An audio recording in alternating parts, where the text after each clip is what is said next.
Hi. Can everybody see me?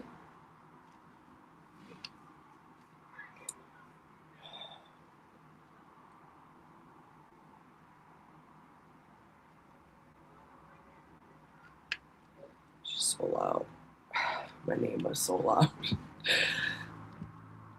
What's going on, everybody? Sorry, I got locked out of my mom's house. I didn't realize I didn't have my keys. She was right down the street, thank God. I'm just trying to figure out where the, like, who has the pool camera for Kelsey. So I'm just looking into that right now.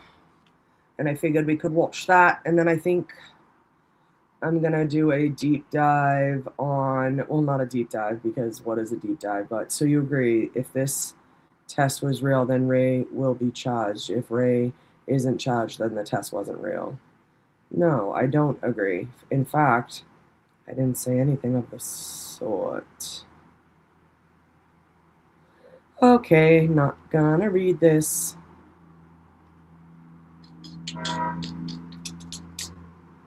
At this point, I believe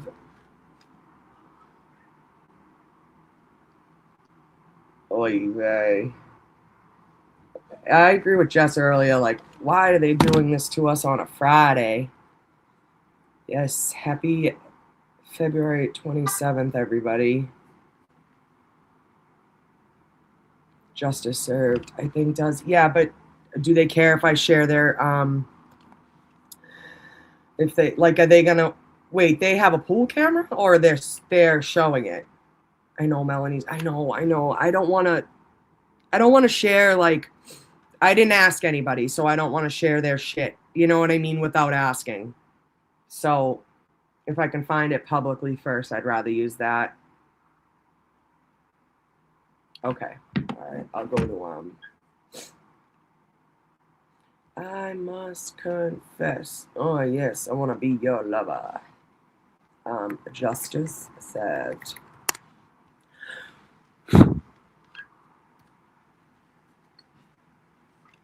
Let us see. Let us see. Okay. They're not up yet. Someone said we could use it, but if somebody wants to run it by Linda, that's fine. I think she knows who I am. If you guys don't mind asking her, but she said she didn't know any media there. Jess said that? Okay. What's Laura saying? Justice served is okay, I'm sure. Alex is a liar. I feel that I would ask too, even if they don't care. I know. Someone said NBC 10. Okay.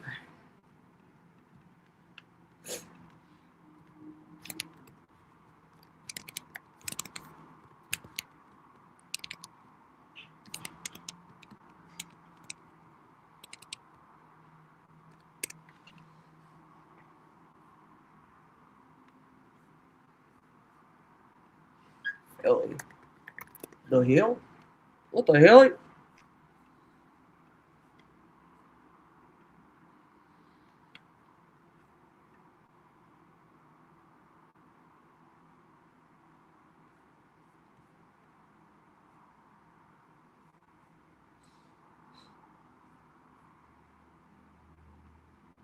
Switch into my account.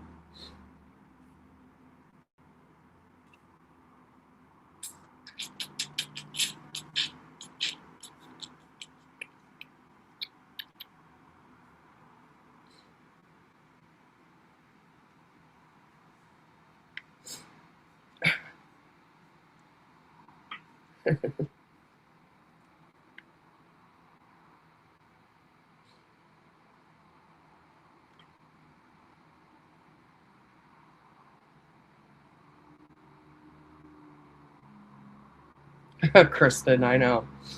I don't even know what their beef is with Jess. I honestly didn't even see all that. I didn't agree with everybody dragging them for the Kelsey video though. If they were asked to take it down and like made a big stink about it, maybe, but like if you're posting a video in a Facebook group of 8,000 people, that is not a private fucking video, nor a private group. That's silly. Hi, Mary. I hope you're doing okay, boo. MC Live is at 3:15 for Kelsey's hearing. MC Live.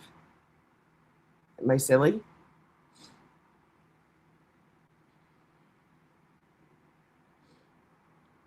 Grant, Lizzie, honestly, Grant was asking about the pool camera like an hour ago. So I don't know if he's finally figured it out.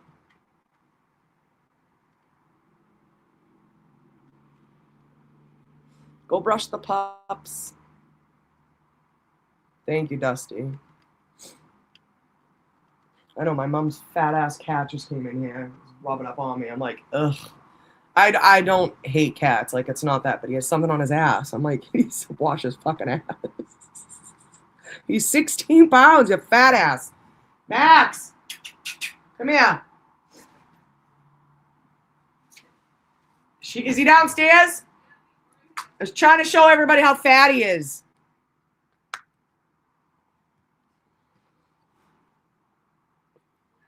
What didn't even occur to you? What did you do now?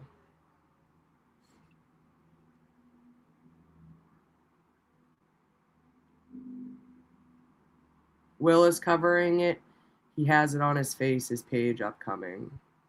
Did everyone see? Yes, we're going to talk about that after, Cooper. Max is a great cat name. It is.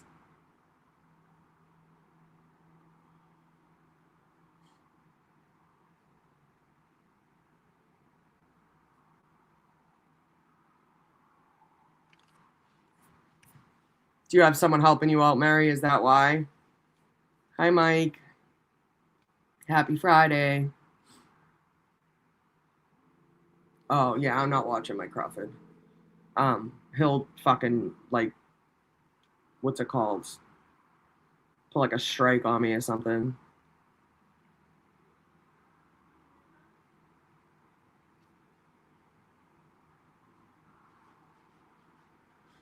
Yeah, there's no way. Hi, Kathy. Yeah, I'm, like, mortified for Karen. I am. I feel bad for her. That sucks. To get out of all this and then have some fucking nitwit. Oh, Mary. Poor thing. Yeah, they'll never forget. I have two big ass dogs. That's like our biggest issue. Like I found out the other day I need another surgery, which sucks in itself. I like vowed to never have one again, but it has to happen because I'm like in fucking agony, and now it's affecting how I walk. And Blair is gonna reply to his apology. Oh boy, I haven't even seen the whole thing.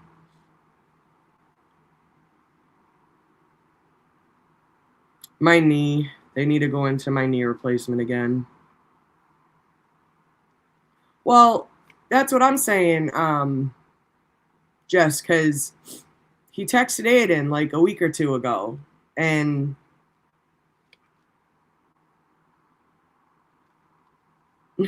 that didn't last long. So, I mean, these apologies are just a little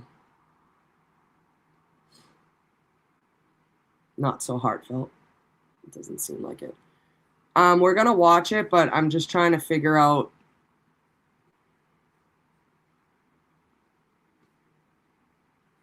Yeah, NBC is just like live.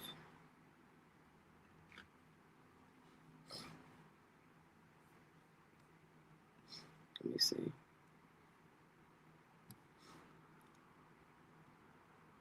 Oh, Will's going at 4 to recap the hearing. Okay. What's Grant doing? Grant's just drinking like a Red Bull, Grant. Fucking Grant. I think we're gonna do the hearing, but I just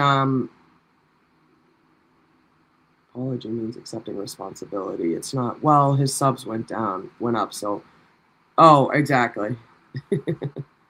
Hi, Mark.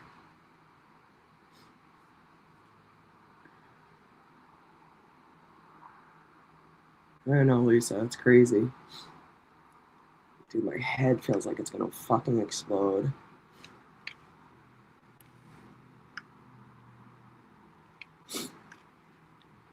Crazy. They're all fucking crazy. I want to watch this with you guys later. It's a $13 million condo in Boston. We'll save to watch later. We can look at that together. Fucking insane.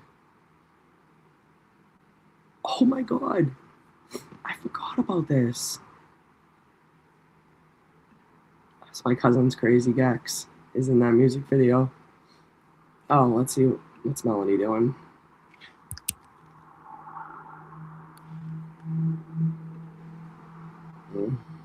I just went into. Somebody popped up on the screen.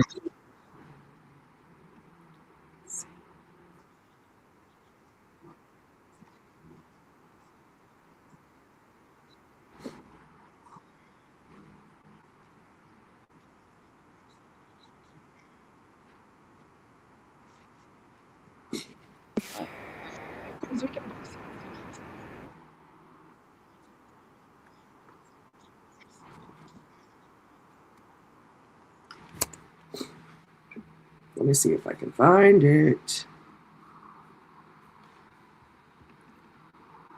Why isn't it? So I don't know what. Should I go to lives? Like I see that Melanie's in it, but I don't know where like she found it. You know what I mean? She's on channel 10. I know, but I'm on their YouTube channel and it's not up. So I don't know if it's in. I'm in the lives. It says live.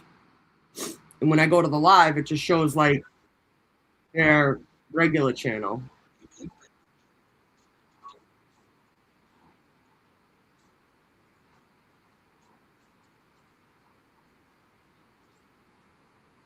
Oh, okay.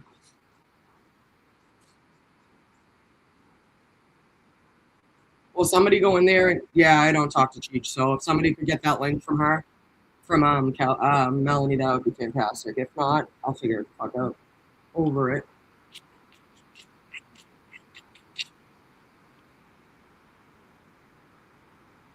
Yeah, just the thing that sucks is like it doesn't come up until they're actually live. So it says upcoming, so we can watch it here. I'm fine with that.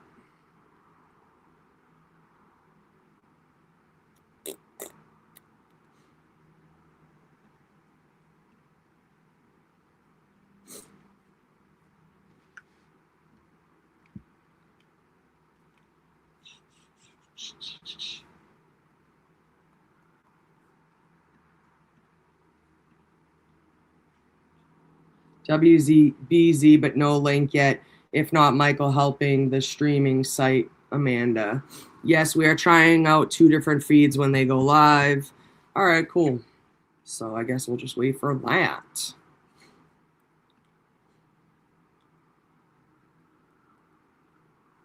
What's everybody up to today? Anything?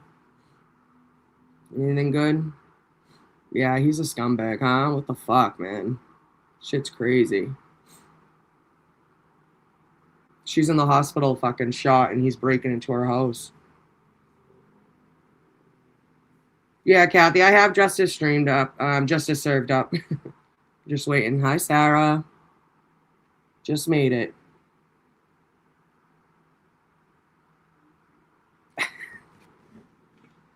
No, no, not the firefighters.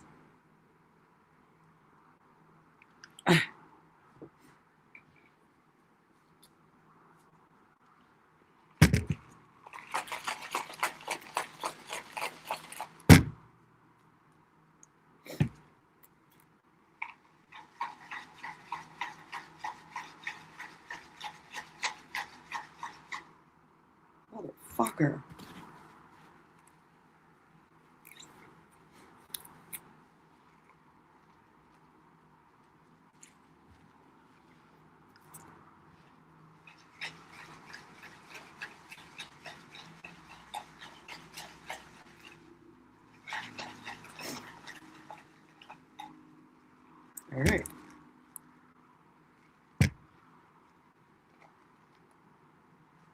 I know.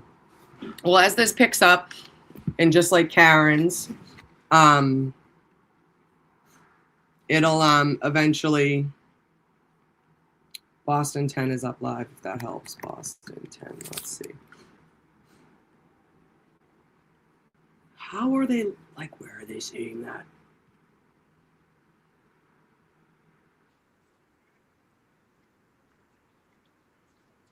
Why are you saying that? It's so annoying. If you go to Boston 10, if you go to their YouTube,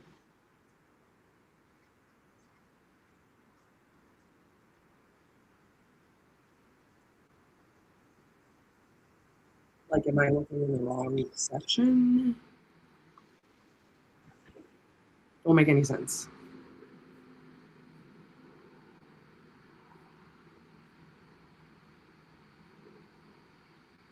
Live, shorts, videos, playlist. It's not there. It's not there.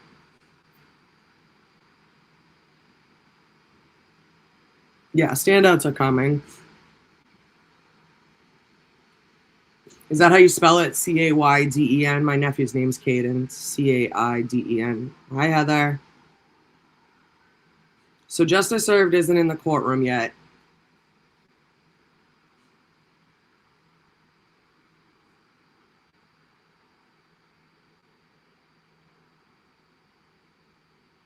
Nope. That's what parents don't realize, that just because you lied to your kid for fucking 20 years and, you know, told them, and once they figure everything out, you just ruined your chance of ever having a future with them. It's insane. It's one thing to protect children, but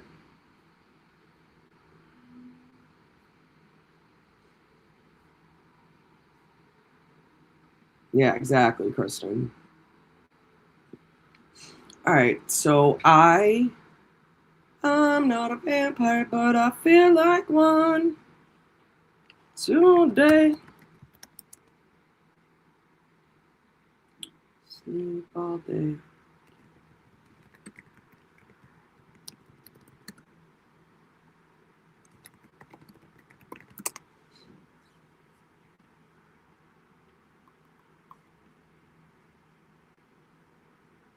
I still can't believe Martha Coakley's one of her fucking lawyers. I can't wait to ask Bradle how it's like working with her.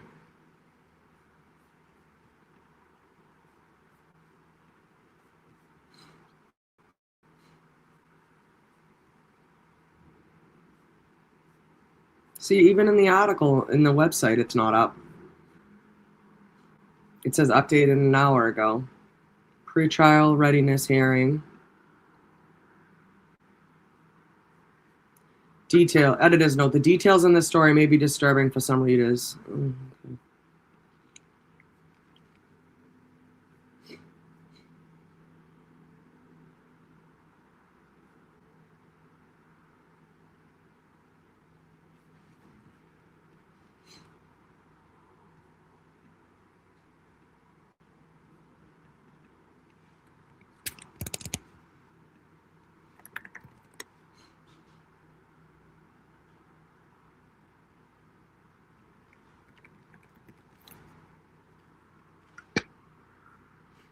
Michael's not live yet.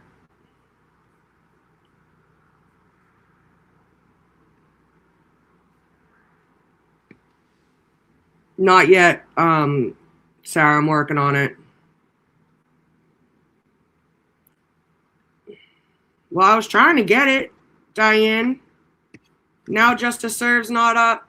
Nobody's up. If you have a link placeholder legacy, let me know. If not, Amanda sets up. We'll bring that in. What? Let me see if Melanie can get it. Is Melanie gonna bug out if I share her shit though? I'm not trying to deal with all that. Yeah, she's not. It's not live for her yet either. So.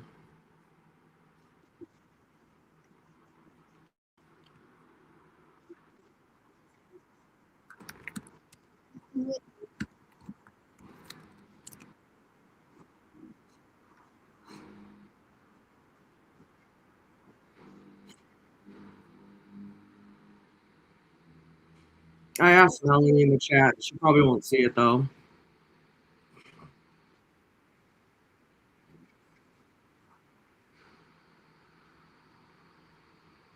I hope I get to see Jess. Does Jess plan on going live after?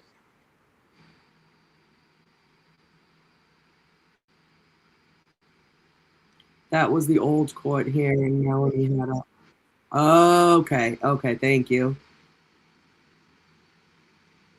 Yeah. See, I'm not even trying to deal with Melanie and all that.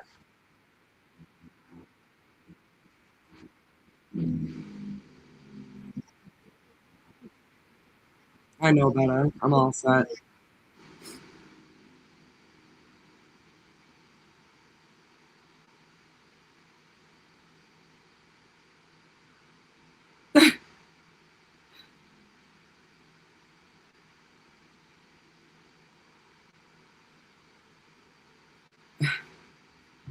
Jess, I just saw that.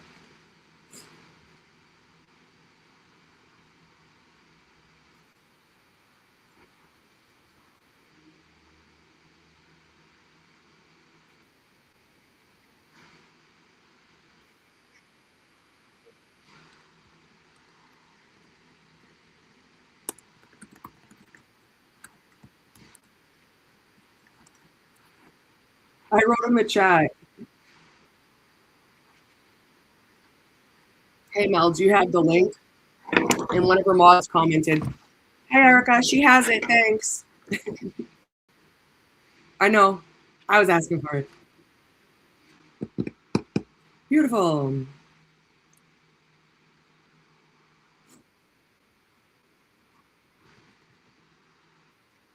See, it's funny because people go into these chat rooms or these live chats, and honestly, I'll talk to Melanie, but like, shame on her if she get mad at me, like, because I shared it. Obviously, I know better, but if like I didn't, and it's like, come on, man, you know. All right, someone's live on Justice Served.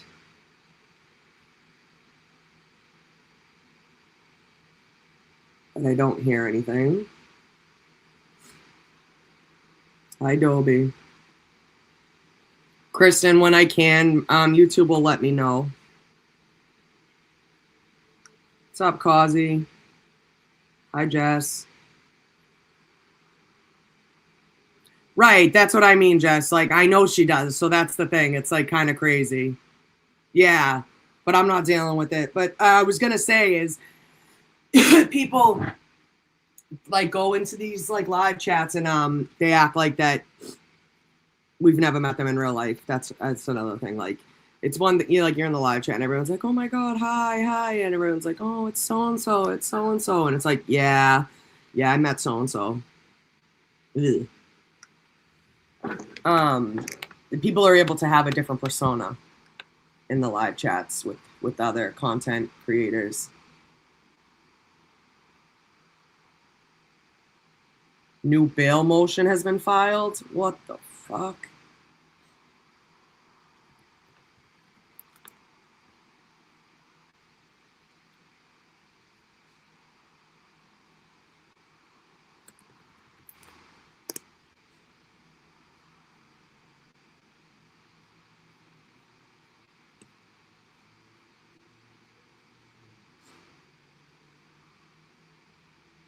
So like the YouTube page on Channel 10 Boston is live.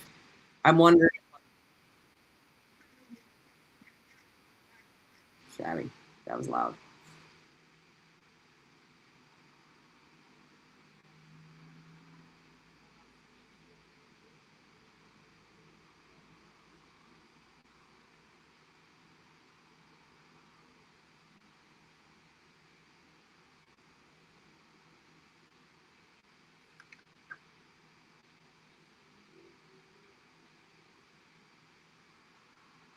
What happened to Causey?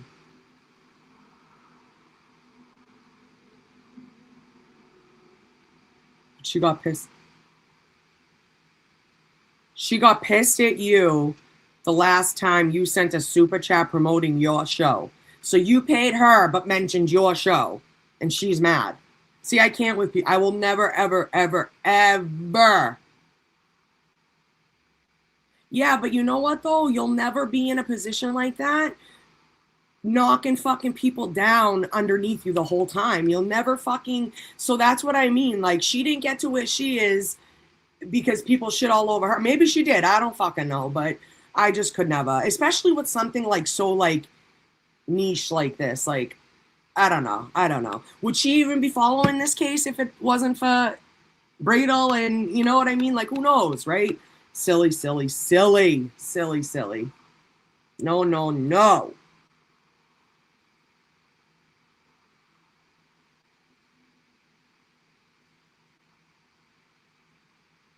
What did I do, Brittany? Why'd you say that? Don't do that. You make me nervous.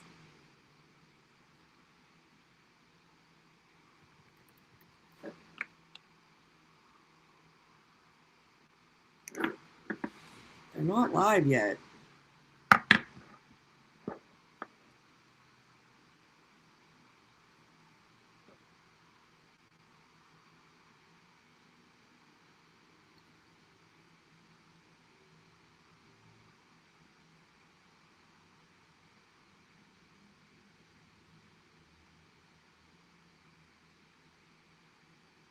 You didn't miss anything, Lulu.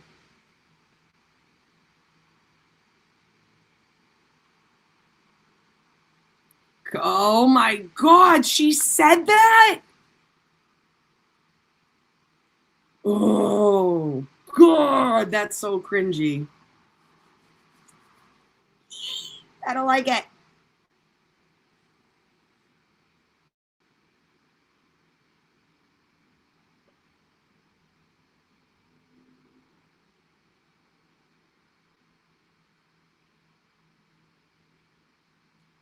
Dobie, you mod under that name or another name? Because I thought you were somebody else just under a different name, but I guess not. I know, but is Law Girl's gonna start with me? I mean, I think I'm cool with them. I just don't know how they feel about people using their shit. I should probably subscribe.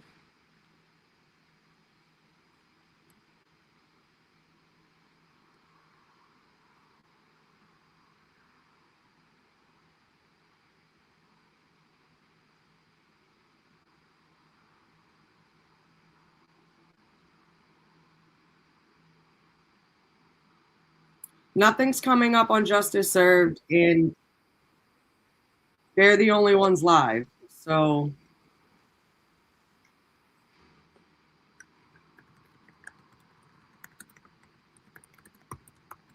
I'm gonna ask in the chat real quick.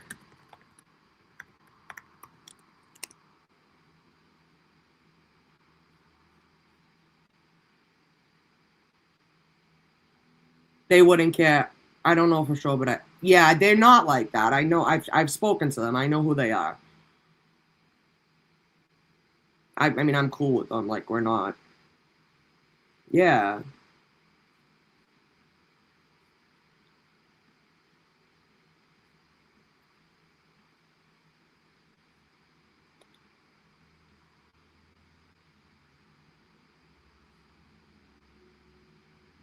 I shouldn't have asked in the chat. I should have just did it and asked for forgiveness. But now I asked, so I can't.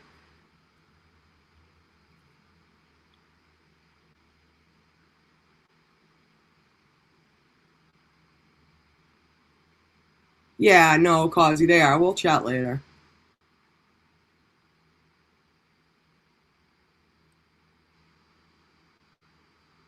Did you catch it live, Ariana? I hope so. No, it definitely hasn't started yet.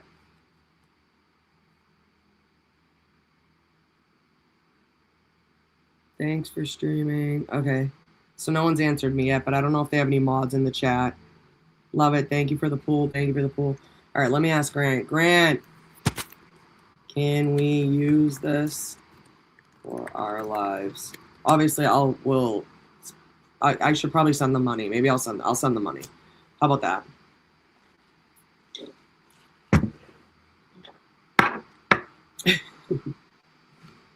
Someone just put in their chat, Justin's gonna barrel through the door and cut the pool camera feed. That's funny. That's a good one.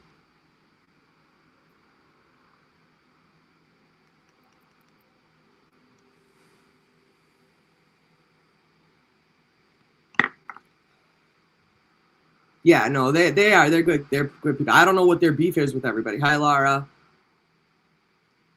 It's live without sound on just a serve right now. All right, cool. I didn't ask them either, though. I kind of feel bad.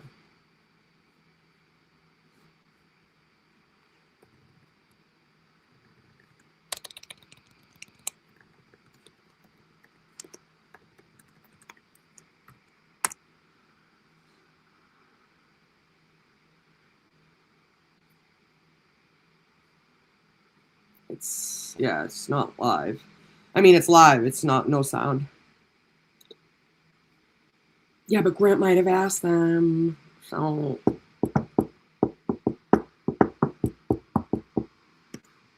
where on the okay? So if you go to channel 10, right on their YouTube, come here, come here, come on.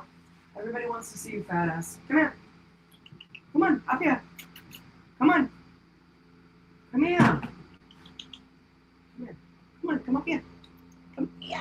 Bye. I don't have a treat for you. Come here. Come here. Come here. Come on. Come on. What's up here? Come on. Devil cat. Don't bite me. Don't bite me. Don't. Be nice. You be nice to me. Oh, you're so nice. What, are you hungry or something? Oh, you're so nice. Come on. Come on. Come up here. See, fat ass cat.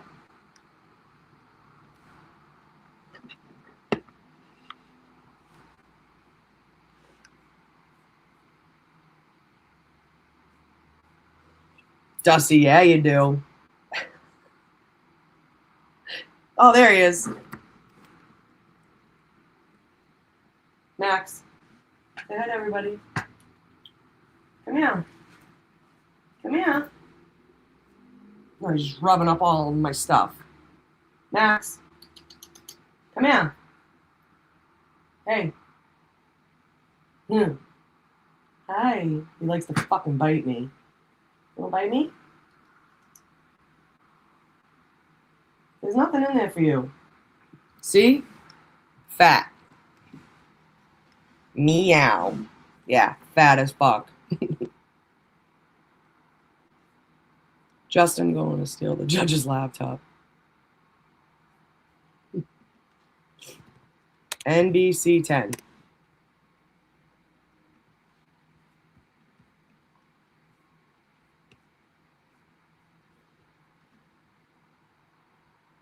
Okay. Thank you, Mike.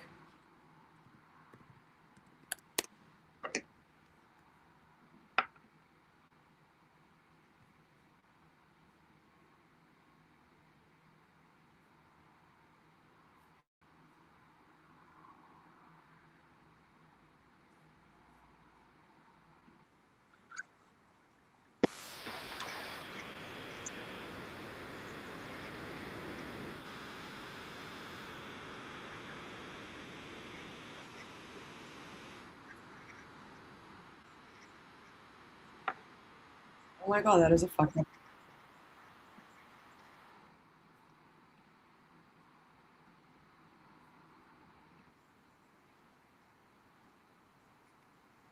Don't be passive aggressive.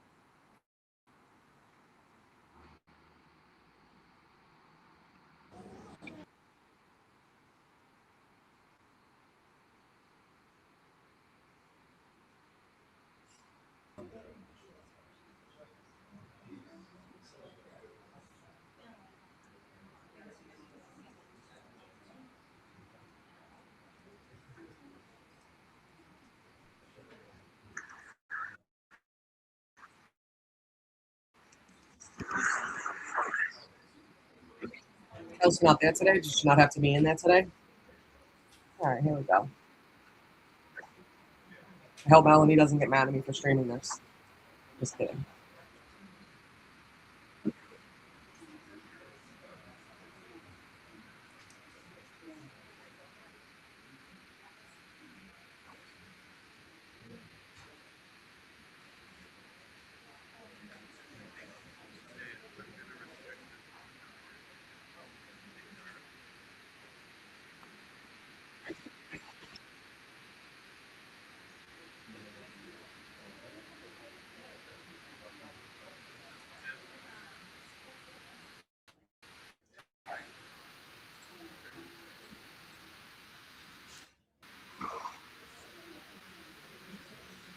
Thanks, Mike, for coming through. Thank you, Jess.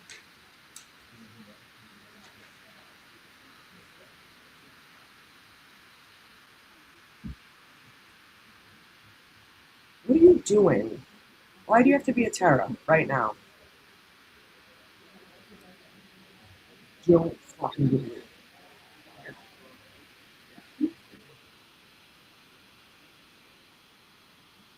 You are like really big. That's fine.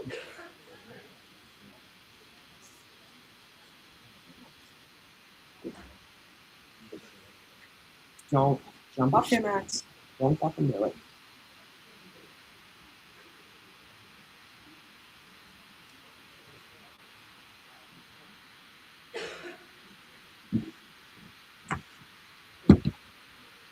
Come on. Okay. See the window?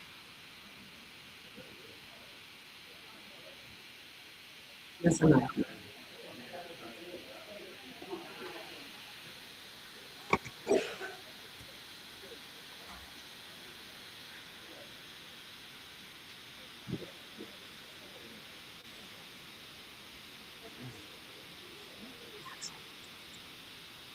Don't you knock that over. Don't do it. Don't even try it.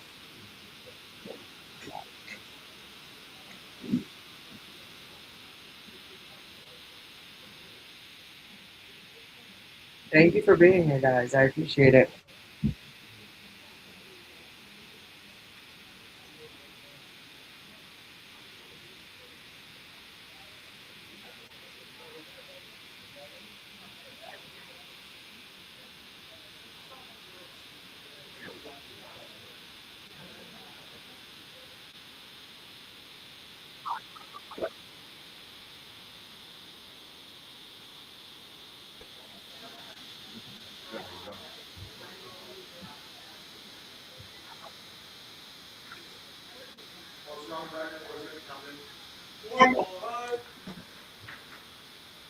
Here we go. Good afternoon, Your Honor. February 27th, 2026, 2 p.m. call of the list. Cromwell versus Kelsey Fitzsimmons, 2025, 77 CR 311. The Honorable Justice Jeff Carp presiding. Could counsel please identify themselves for the record? Hello, Your Honor. Chief Rail on behalf of Kelsey Fitzsimmons. Good afternoon, good to see you. Good to see you. Good afternoon, Your Honor. Martha Coakley, also for the defendant Kelsey Fitzsimmons. Good afternoon, good afternoon. Good afternoon. Would you folks have a seat? Thank you. There she is. All right, so we're on for a scheduled conference, and a couple things.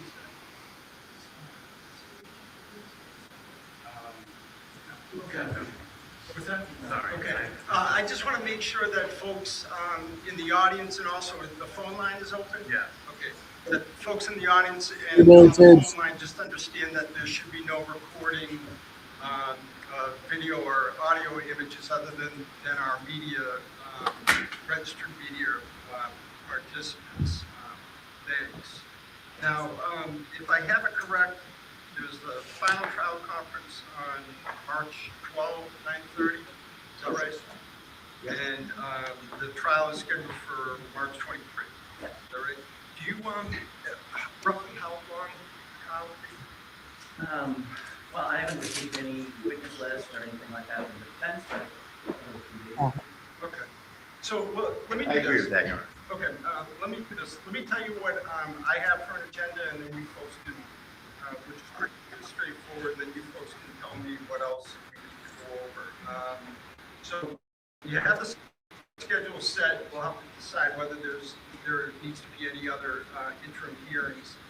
I wanted to talk about deadlines for those very things, trial motions, witness lists, proposed voir dire questions, etc. And wanted to get a sense of just kind of an overview, very brief summary, if there's any anticipated significant legal or evidentiary issues that folks anticipate, because that may dovetail with our scheduling as well.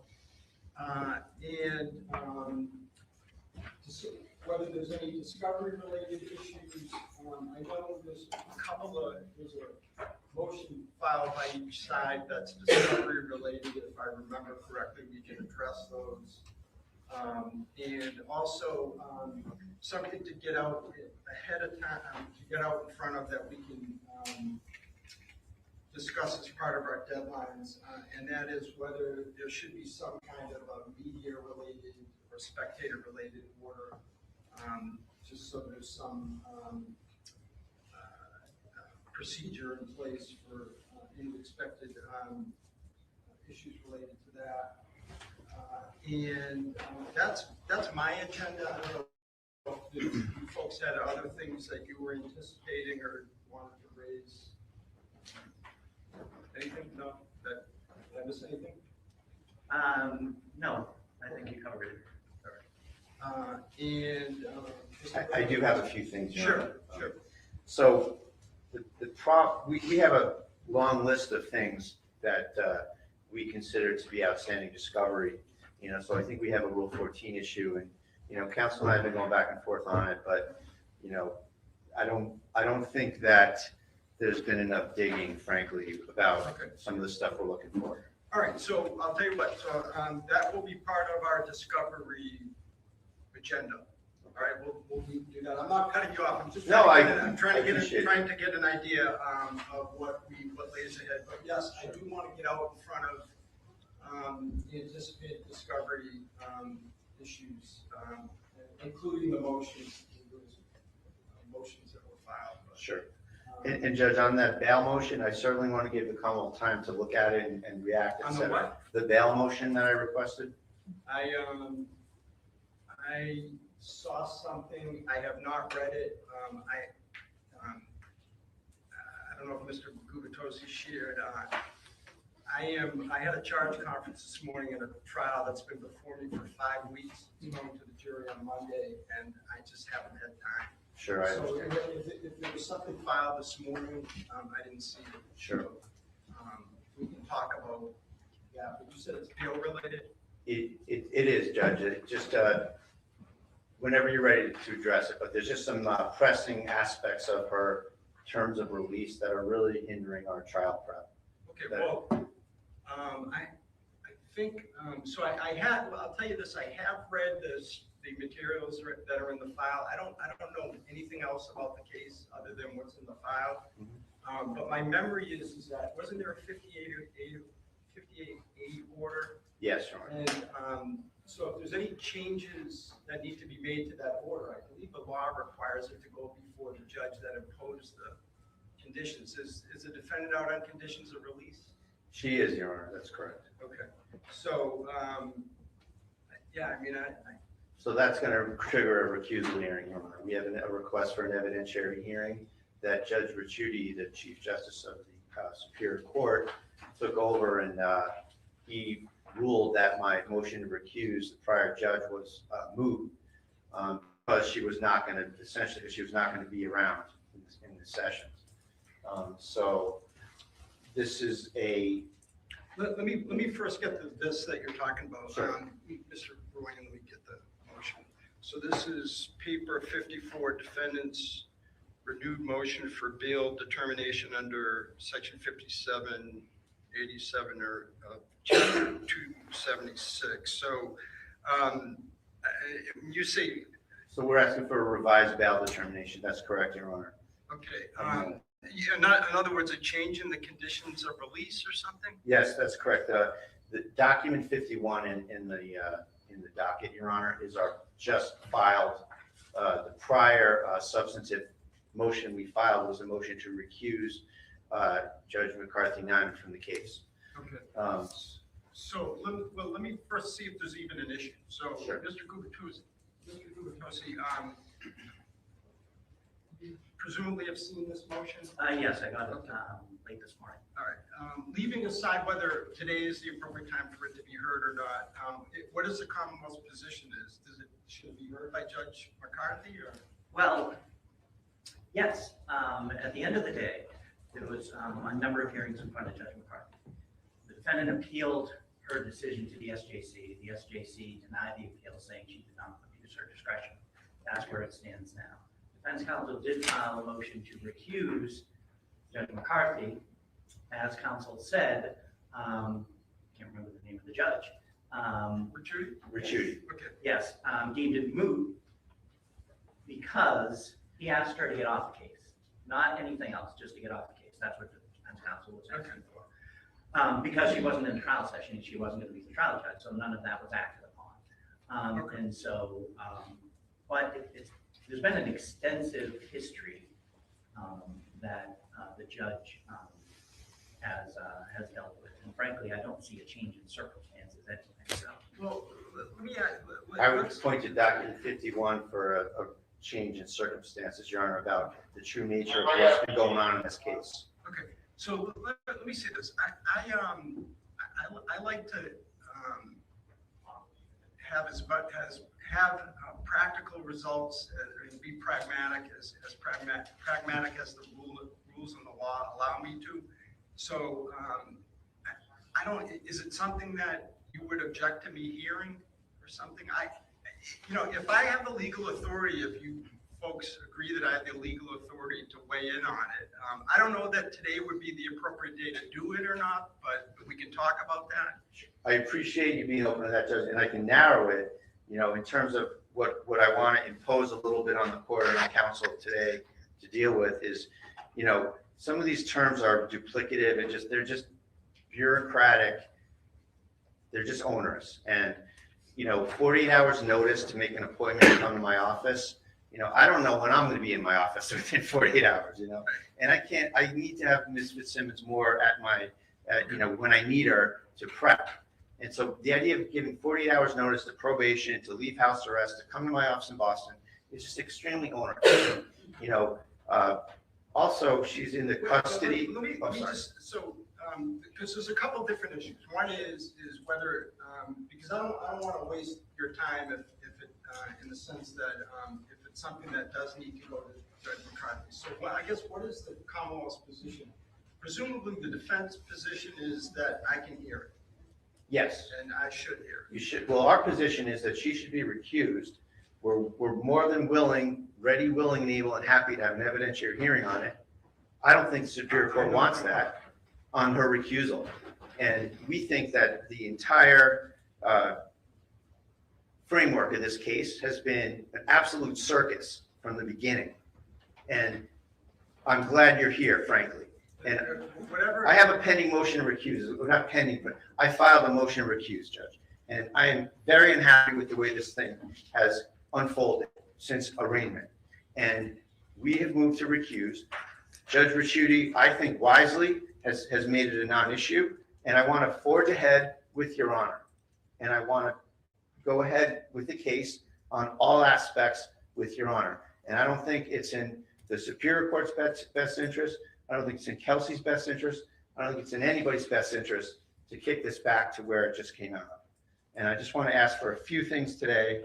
And I know that, the court can say no, you got to wait. The Commonwealth can say no, you got to wait. But I think these things are not unreasonable. I just want to get rid of the 48-hour notice. I want her to be able to come to my office, get in a car and drive there on her own, like a grown-up. Her mom is the custodian of Ms. Fitzsimmons. Her mom works full-time. This has been an incredible hardship on her. She's got to drive her to my office and sit around for 3 hours. Really unfair. Let's do this. Before we end today, we will address whether I will address it or not. And the reason why is because I like to read it. When attorneys take the time, either side, take the time to write something and file it, I like to read it. And I haven't read it, and I appreciate it. I'm completely at a loss without knowing. So we'll need probation up here if we get to that point. But in any event, we'll circle back. I don't want to start on something that. Let's just start looking forward instead of back. I love the idea, Your Honor. We'll do that. So in any event, all right. So let's talk about legal and evidentiary issues, and just in the sense of deadlines. What I would like is a joint witness list, actually. I'd like a joint witness list because what I intend to do is treat this case like any other criminal case I preside over, and that is there will be individual voir dire, there will be attorney-conducted voir dire, and there will be a questionnaire. That's kind of my standard procedure. Mr. I won't keep Friday case in front of me, but I know your staff has, so. I have, Oh, you have? yes. Oh, okay. All right. So I guess you I'm must have not done that such a good memorable. job that I don't remember. But in any event, so that's where we're going, and so the reason why I bring that up is because one of the questions that will be on that case-specific juror questionnaire will be, do you know any of these potential witnesses? And what I like to do is just attach some Word document or something that has both of your witness lists, both of your witnesses on, both sides' witnesses on there. Also, on there, we should list, the way it will be phrased is it will be potential witnesses and anyone possibly associated with the case. So if there's names of folks that their names may be prominent during the trial, some business may be prominent, I have no idea. Just things of that nature should be just, the mechanism to do that is to put them on this, potential witness list so that folks can flag it in their answer to the questionnaire. All right, so that's, and then also, frankly, I need to see a witness list sooner than later to make sure that I don't have any conflicts as well. And while I'm thinking of it, I will say this, it's not a conflict in my view, but I will raise, I did see in the file, I saw a report from Dr. Zeisel, and was that on the defense side, right? Because you're Yes, Your Honor, we have him. Before, right? And the name didn't sound familiar. No, okay. So I don't know if he's going to be a trial witness or not, but I will tell you folks, Mr. Gubitosi may know this, I don't know. I used him a lot when I was a defense attorney. I've been on the bench 8.5 years, and I don't know if he's testified before me. I did keep in touch with him professionally for the first, it felt like the first year or two I was on the bench, just because I still had cases, there were still cases pending that I had been counsel on. So I don't believe I've spoken to him in 7 years or something, but I did want to disclose that. Again, I don't see a conflict at all, but you folks can think about it. And do you expect that he'd be a witness? So Judge, we're sort of on the fence about it, actually. That's the number one area that we're on the fence Okay. about. But if you don't have a problem with it, we certainly don't have a problem with it. Yeah, I don't, but you folks will let me know. So on the legal evidence, what motions, what unusual trial motions should I expect, if any? I don't think there are really any unusual ones, like ad act motions, things like that. Yeah. Nothing unusual from the Commonwealth side. With the caveat that I don't know who their witnesses are or whether they're going to be calling us an expert. And that's one of the things I think we need to address today. So. Oh, okay, yeah. That is a good point. So, because if there's going to be a mental health defense, so I want to keep this case on target for March 23 because, Agreed. From my perspective, and I'm sure everyone agrees, if it's not March 23, then that's to the extent that the case is assigned to me, and I don't know if that's been formally done or not done, then I'll be off to a civil session for 3 months, and we'll be waiting. So we've cleared the deck, so to speak, for March 23. So I'd like to make sure that we're on target to do that. But things like mental health defense could could slow things up if the Commonwealth wants to hire their own expert, et cetera, so. I understand, Your Honor. So I think the Commonwealth has Rule 14 problems, though. They've got to comply under Rule 14 before we have to do anything. And, I have a list of, and I know the Commonwealth's been trying to kind of work with me, without bothering the court, which is always the best way to go on these things. And, we're sort of getting there, but it's going very slow. And I have a list of about 8 things here that, make their certificate of final discovery compliance really not accurate.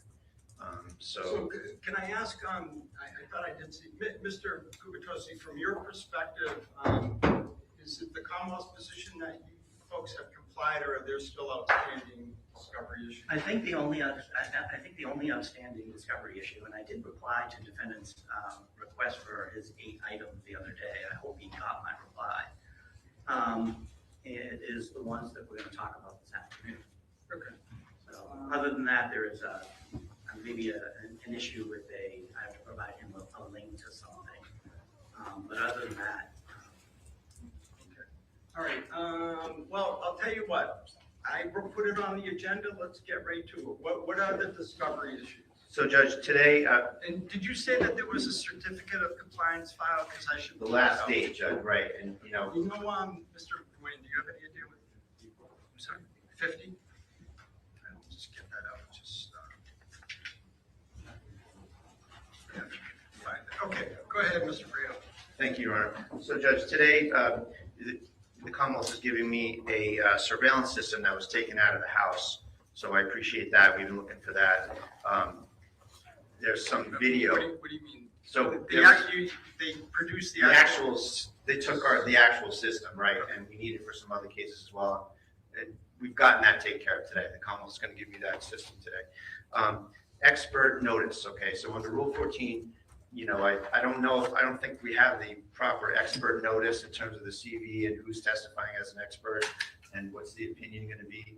I don't know that I have everything or on that. And I'll elaborate on that a little bit as well. Okay, well, let's just take them one at a time. Sure. So what kind of experts would there be unless there was a mental health defense? So you're talking about like ballistics or Yes, something? it's ballistics. Okay. I turned over the CV to defense counsel. It's on Axon. He has the report of the ballistician who analyzed 3 guns and says that 1 gun matches the shell casings that were found on the scene.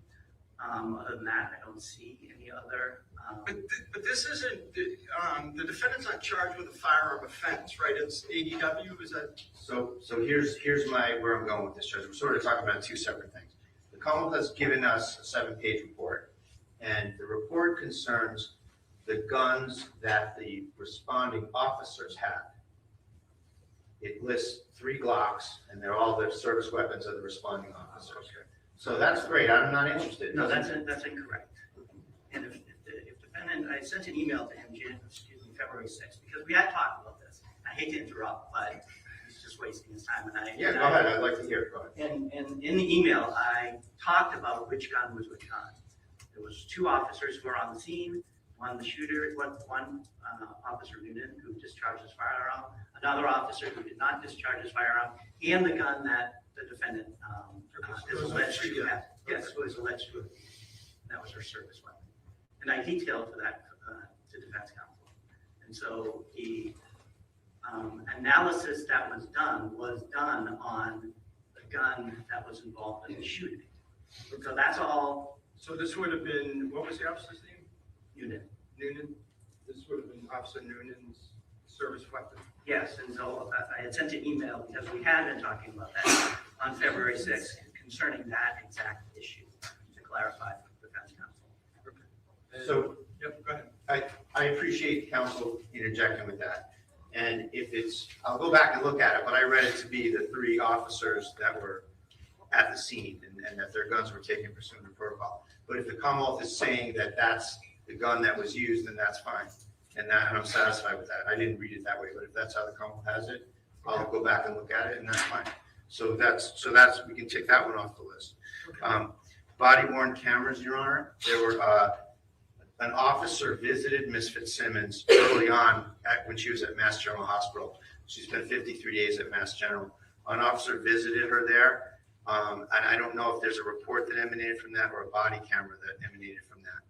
And then, So when you say body camera footage, it's very narrow, you're saying? Like Right. there's a specific event or? right, it was one officer that visited her at the hospital, right? Okay, and was this a social visit or something? That's a good question. It might have been half and half, I'm not sure. And would this have been a North Andover officer? Yes. State police, okay. Yes, So, and have you told the Commonwealth the identity of the officer and the service? It actually might be a trooper.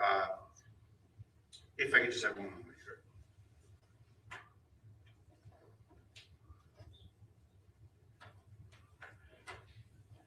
Detective Dan Furman. Right, and who is that? So he visited Ms. Fitzsimmons at the hospital, and if there's any, I'm sorry, I meant, when I said who is that, I meant what police agency? so there's a visit from someone who's might be a social visit or a police visit. I don't know what it is, but I'd like to know if there's any documentation of it. All right, so this, Body. but again, this person's name, this officer, detective's name? is Furman, what? F-U-H-R-M-A-N. Okay, and what police agency does he work for? North Andover. All right, and so this should be, well, and you're saying that you don't know if it was a social visit or not? All I know is the North Andover police officer visited her, and is there any documentation of it, or is there a report? Is there a text message from it? Is there anything from it? I just want to know. I'm not expecting any answers right now. I'm just, do you want to weigh in on this? No, this is the first I've heard of it, and I would think the defendant would know if it was a social visit or anything more than that. I don't believe North Andover has body-worn cameras, but I will certainly make an inquiry. This is the first I've heard of that. All right. And then there's also a body-worn camera from Ms. Fitzsimmons' arrest at the hospital. She was arrested at the hospital and kind of cuffed to the bed, and pursuant to the district attorney's office wanting to move the case along and get her arraigned. And there should be body camera from the state police from that. All right, so is it? And I believe that's Trooper Strong. Is this request, are you familiar with this, Mr. Cooper? My understanding that defense counsel called me and asked that there not be body-worn camera when the state police went to her. So, but I will double check that, so. Okay. My client tells me that there was body-worn camera that was activated, and that she was informed that there was body-worn camera. Okay, well, if there was, then it sounds like it wouldn't have been North Andover, so. No, that's state police. State police, Is, yes, Trooper Trooper Strong. is here today. I'll ask him. Okay. All right, and you know what, excellent, because if the trooper's here, to the extent that we can put any of these issues to bed today, that would be great. So what else? Promises, rewards, inducements, Your Honor. That's the subject of an entire filing today. Okay, so we will, do you want to do that now, or do you want to, what else is on your list? We'll circle back. to that. That's the list, Your Honor. Okay. All right, but I want to make sure I'm not missing anything, because didn't you say that you had 8 things and I only had 4? So I'd like a witness list from the Commonwealth. I'd like to move to strike the certificate of discovery compliance to the extent that it triggers our obligations when their discovery obligations are not satisfied. And by the way, Attorney Coakley, I don't have these rules about, I have a case in front of me now where there's 3 DAs and 3 assistant DAs and 1 defense attorney. They're all welcome to speak, so to the extent that I'm not, I don't have rules against more than 1 attorney speaking. So I appreciate that, Your Honor. I'm not afraid to speak. And Attorney Riddle knows certainly that. know you're not afraid at all, but I don't want you to, anyone to think that, to the extent that you want to be heard, you can be heard. Thank you. I appreciate that. What else? Judge, there's also some OneDrive links that I know that I think the council referred to that. There's some OneDrive links for some discovery that we don't have. That we got some Axon discovery that had OneDrive links in it, and it was not communicating very well with our computer. So council is going to get me OneDrive links for, I believe, 37.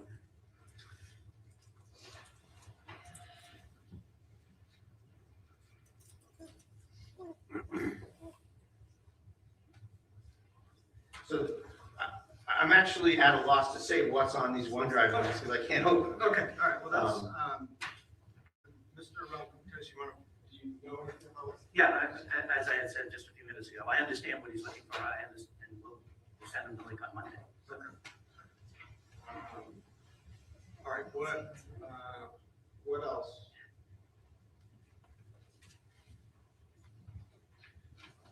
I believe there were some redactions in the grand jury minutes that were given, Your Honor.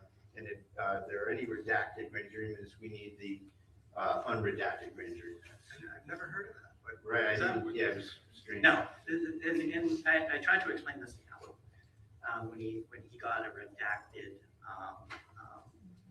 exhibit that I used in grand jury.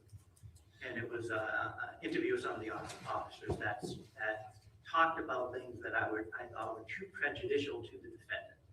And so I submitted to the grand jury for their consideration the redacted exhibits. Okay, However, he has the full exhibit also, meaning a full unredacted version of those recordings. okay.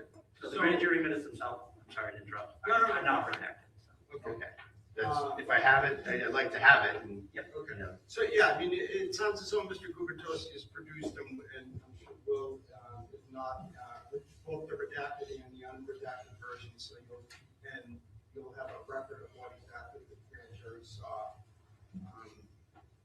if you don't already. thank you. What else? The rest is the promises, rewards, inducements motion, Your Honor. There's two pieces here that are, All right, so we're ready to go Yes. to the motion. All right, Yes. so, let me just cue that up. Where's my notes? So it's been docketed as paper 53, defendant's motion for disclosure of promises, rewards, and inducements. And I have read it, I've read the attachments, and I don't know if this is an issue for Mr. Gubitosi or not, but I'll say that the problem that I saw with the motion is that it's not supported by affidavit. And I don't know, again, if that's something that the Commonwealth would raises or not, but to the extent that you're relying on statements of your client and your client's father, I typically would see that in an affidavit form. Is that it? well, Judge, I do have an attorney's affidavit, and I do, at the end of the motion, but I do view it more as like what we're doing here from the defense side is we're pointing the Commonwealth to specific exculpatory evidence.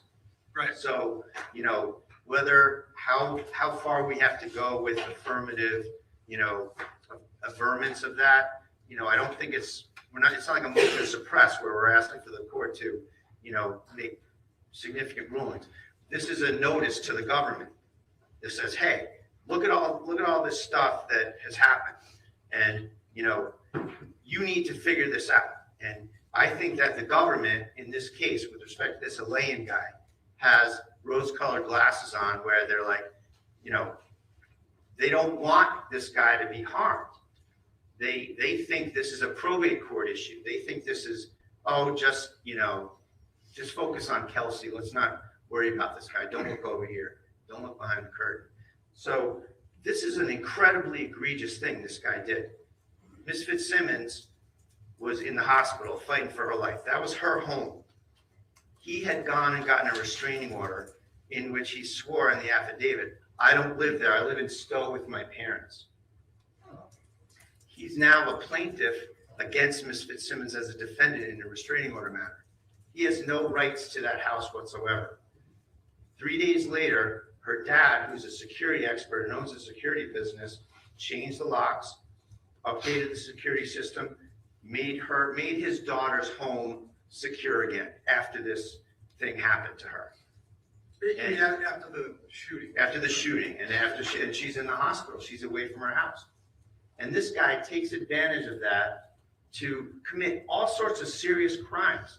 He's on video breaking into the place with 3 other friends, 3 other accomplices, bust down the door, come in, it's on video, it's in an exhibit that you have, and he commits all sorts of serious crimes. The most serious one for purposes of this case is that he stole evidence. He stole evidence off the refrigerator. It's a felony. He had just. But can I ask you something? Yes. Assuming everything that you say is true, the motion is for promises, inducements, or rewards. So your theory is what? That the Commonwealth promised to not charge this guy or something? Yes, that's exactly what we think. And he's a precipient witness. He's at the scene of this shooting, Your Honor. He's at the scene of the shooting. This isn't about, 3 days earlier he did this order. It's that he's a precipient witness at the shooting. He's there. He and his sister are there. At the end of the day, the motion is for promises, inducements, or rewards. So Yes.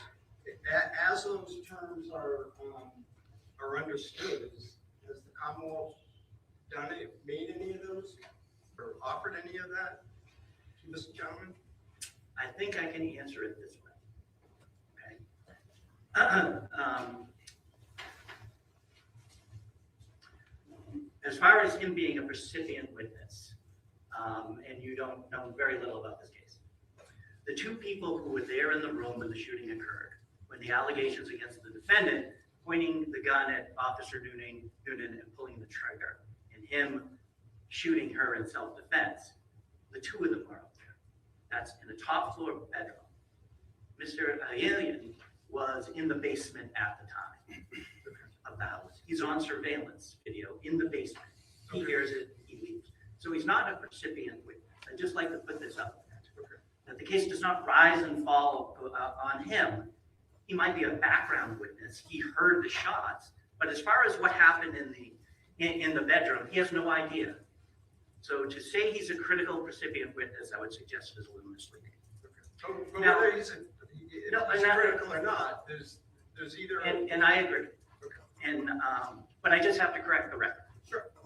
Now, defense counsel sent my office a packet of information, including, and we had the video of, oh no, we didn't have the video. He sent video of Mr. Ali, I'm going to call him Justin. I apologize. I'm having trouble with his name. Entering the house on a specific day. And the Commonwealth, and what is omitted from the defendant's argument, and he has this, and he knows that the day before this happened, Justin called the North Andover police and asked if he could enter the apartment. He told them that the defendant was on the deed, but he had property there. And they told him he could go in. On the next day, where this video is, he calls again and says, I need to go into the apartment to get my stuff.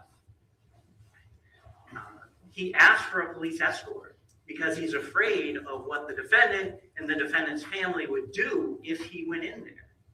He was worried about his, in his words, vengeance. Okay? And so he does go in. He does push the door open. He goes in to retrieve his items. With the police escort? No, the police didn't come. At that point, the alarm went off because I'm assuming there was some surveillance video in there and an alarm system. Sure. When the alarm goes off, he calls the police and he says, can you come here, please? The alarm went off. I'm worried that the family of the defendant will come, and I'm worried what will happen because they're very vengeful about the whole situation. And they said, we're not coming, but if he shows up, let us know and we'll come and keep the peace. He then gathers his belongings and left. Okay. So we can't look at a crime. The Commonwealth, in any case, does not look at a crime in isolation. We have to make determinations when we're looking at cases. Okay? Justin, has also filed an affidavit in court. In this court or in the? No, in the probate court, as the restraining order, which 3 judges have not been found credible. And the defendant has yet to litigate that motion. And so we have information from the defense about what happened, about this breaking and entering and this supposed theft of evidence, and that's the first I heard of it was evidence. And we had that packet. We reviewed it in an abundance of caution. We asked Middlesex to look at it, and they were going to take a look at it. At that point, Attorney Coakley called Middlesex, the first assistant, about that. Middlesex then called us and said, we can't do it. We don't want to take a look at it. We think we have a conflict now. So our office then looked at it, and we determined that we are not going to charge Mr. Alien for these crimes. I don't know if he even knows that this is out there. I don't know if he even understands that there are charges that the defendant is alleging occurred. I haven't talked to him about that. If I do, and if he has a concern, I'll tell him that we're not charging him with that, based on the entire circumstances of this case. The Commonwealth is often in the position of analyzing cases when there are dueling issues and dueling statements. And we have an obligation to parse those out. And if we don't believe there's probable cause, we don't charge. That's what we have here. The Commonwealth has made the determination, not in isolation, but in the whole circumstances of this case, that we are not going to charge him. If at some point during the case, Your Honor thinks he has a fifth, we'll immunize him. But we haven't told him that. Defense counsel is now on notice that that is our position. So is it a promise of word and inducement? It is what it is right now.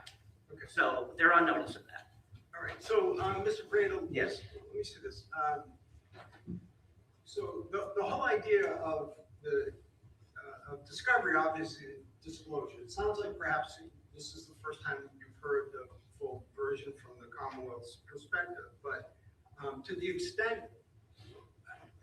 now probably isn't the time to determine whether it's a promise, inducement, or reward. I think now is the time to determine the sufficiency of, assuming that it is one of those 3 things, the sufficiency of the notice provided to you. Absolutely, that's what we're interested in, Judge. All right, so Communications. all right, so it sounds as though so what is it further that you're looking for? Do you want something in writing that they're not going to? So just a couple of quick things, Judge, as far as what Kamal said. I have the call that he made to North Andover, to one of the sergeants up there, I believe Sergeant Gerke. I may not be saying her name right, but we have the call. And in the call, he's committing another felony called misleading police. He's saying to her that he still lives there and that he wants to get in there, and he's looking for a dispensation from them to let him get in there. And he lies to her, and he says that he still lives there. Completely contradicts what he already swore to the probate court judge, family court judge, to get the restraining order. And so the sergeant, I think, does the right thing and says, well, if you have a key, or, if that's your house, I can't stop you from going in your house. But she doesn't say, yeah, you go right ahead and go in the house. She's deflecting and saying, well, you're telling me you live there, I can't do anything about it. So it's this sort of round and round conversation where he's trying to get dispensation from them. And she wisely just says, well, if it's your house, go ahead, but I don't have anything to do with it. That to me is the gist of the conversation that I have. So there's yet another crime that they're looking the other way on for this guy. But in any event, Mr. Brito, so I'm sorry, Judge, I'll tell you what I'm looking for. Okay? That's it. Please. All right, I'm sorry. So I'm looking for text messages, emails, notes to, what is the police, what is the DA's office, what are they saying about this incident that they know about? Are they saying, don't worry about it, we're not going to prosecute you? I want the communications. What are they saying? I can't, it's always hard from a defense perspective to guess what's out there. They should be giving me, here's all the communications about Elaine and him breaking into the house and why we're not prosecuting him. And this whole business about that, he checked with the police, he lied to the police. So he didn't check with the police. So their facts are all wrong. And, he should be prosecuted, and they're in a conflict of interest, and the court should direct them to appoint a special prosecutor because they clearly have a conflict of interest in trying to prop this guy up for their own case. And so they ought to be ordered by the court as a matter of ethics, as a matter of appropriate behavior as an attorney to appoint a special prosecutor. And I want to ask the court to take a serious look at that. Let's do this. Can you, can Ms.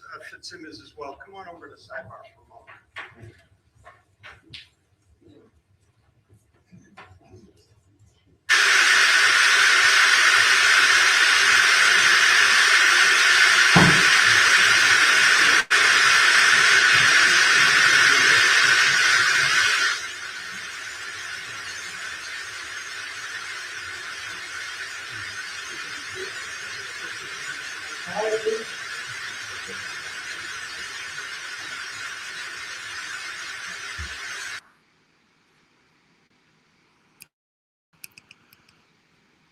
Holy shit, why is the like muffled sound, the static sound louder than the friggin' judge? I know, sorry, I tried to turn it down as soon as I could. That's crazy how much louder it is. I have everything turned up.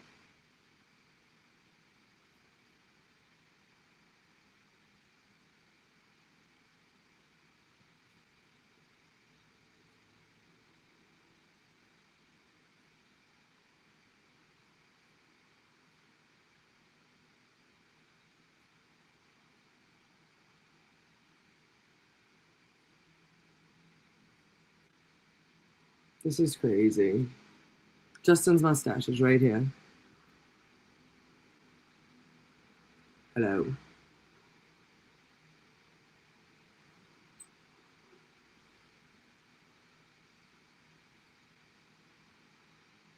Just another judge acting like he doesn't know what the fuck's going on when he really does. And then for him to say, oh, I'm not familiar with all this stuff. Well, shouldn't you fucking be? So stupid. Shit just pisses me off.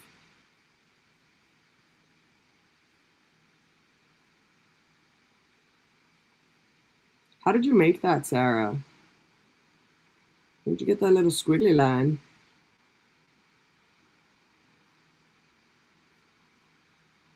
All right, I'm gonna go back. Hold on, maybe they're coming back. Maybe not. All I can see is his bald fucking Q head just standing there. You gotta love when the judge looks like he's irritated, like he's got somewhere to fucking be.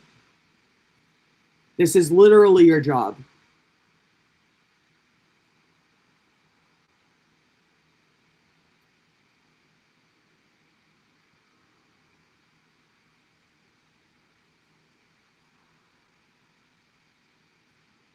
I'm telling you, Justin's connected. This, I don't know if it's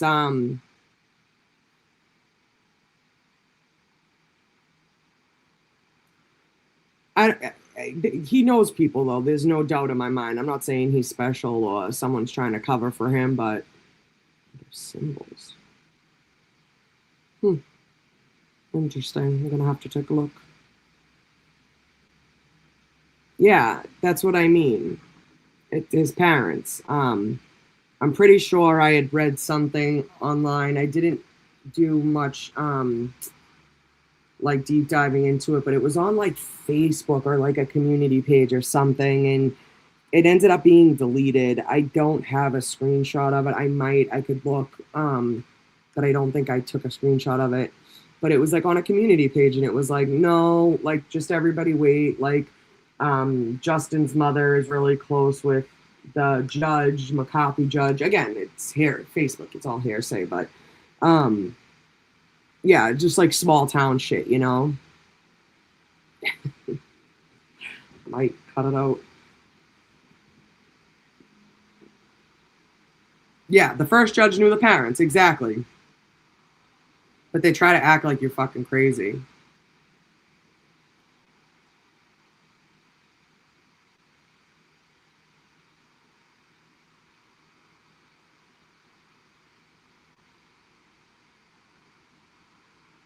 Right.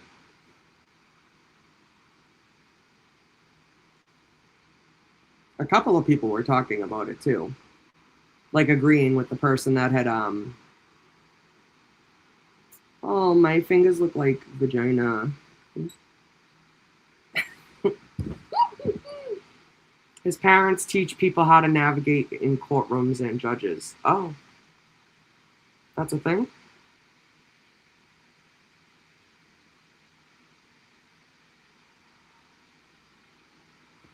Yeah, and then dislocated his fucking shoulder. But the way all four of them or three of them walked in after him, it's like weird. Like, were they like standing in front of him, you know, while he did it? And, like the cop like walked away. I don't know.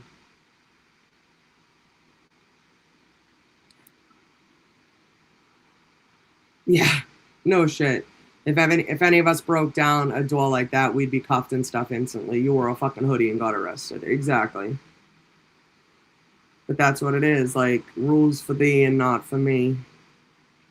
Oh, yeah, rules for thee, not for me.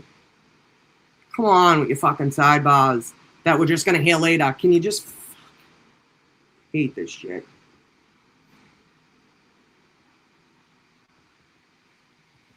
What happened? Sorry.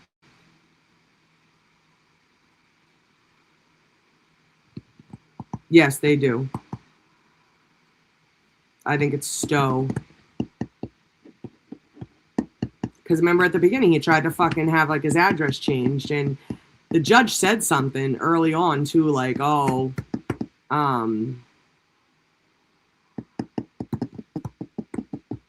you know, we're not, am I going to find out that, you know, you did this or whatever? And sure as fucking shit, bro, my phone is shattered. I don't know if you'll be able to see it. It's not going to do it justice.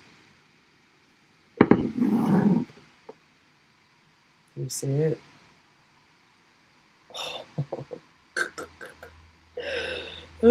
So bad. I don't even know how it's still together. Oh, see like that? Crazy.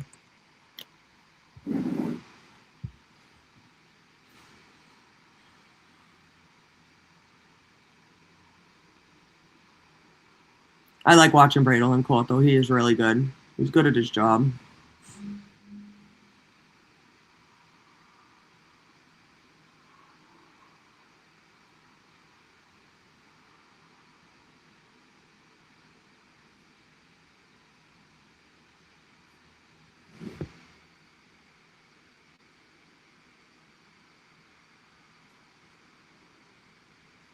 What's this DA's name? Do we know? I didn't hear it at the beginning.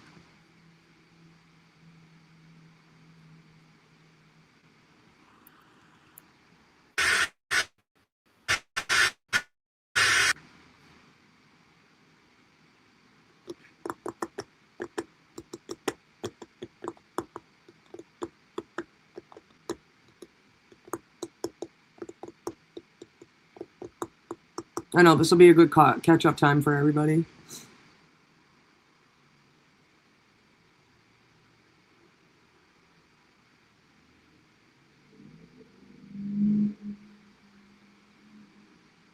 Like, did she get her $5,000 back? Like, what the fuck? And then wasn't he trying to get some money off the sale of her house? That's fucking crazy. Did they think she wouldn't be able to do this? Like, I don't know. So fucking weird. Dude, my fucking computer is like breathing for air. It's so bad. I told everybody I'm saving up for a new system. I'm gonna do this. I'm gonna do it right. He wants all the proceeds from her house. Crazy. That's so crazy. Yeah, no, definitely.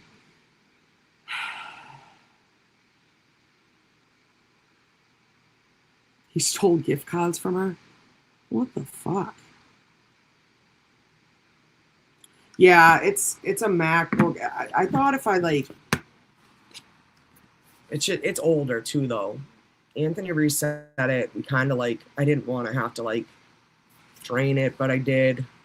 And it's just an older model. I think that's what the problem is. I've had it for like 8 years.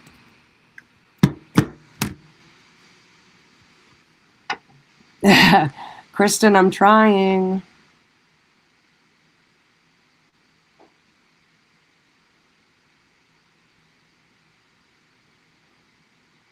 You pushed the door open. That's wild, huh?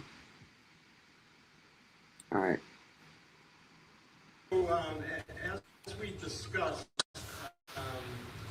the Commonwealth has made a disclosure. To the extent that that can be defined as a promise, reward, or inducement, I'll leave it to better legal minds than I. If the defense feels as though, as it relates to that particular person, Mr. A, how do I pronounce it? Alain? Alain? Okay. As it pertains to Mr. Alain, that the defense needs something further, then you'll have to just put it in a motion or a letter. It won't be a motion if you don't need to bring it to my attention, and we'll. I'll memorialize it. Okay. And then, Judge, just to close the loop on that, so there's also the same issues relative to Officer Newman. Right, which is the second part of your motion. Yes. So let's hear that. All right, thank you, Your Honor. So, Judge, we're pointing the Commonwealth to more specific information relative to all sorts of special treatment that Noonan is getting above and beyond, what is essentially in North Andover police policy. There's been misconduct that it may have been overlooked. We're asking for the discovery, so we shouldn't be in the position of saying, here's everything we exactly know 100%.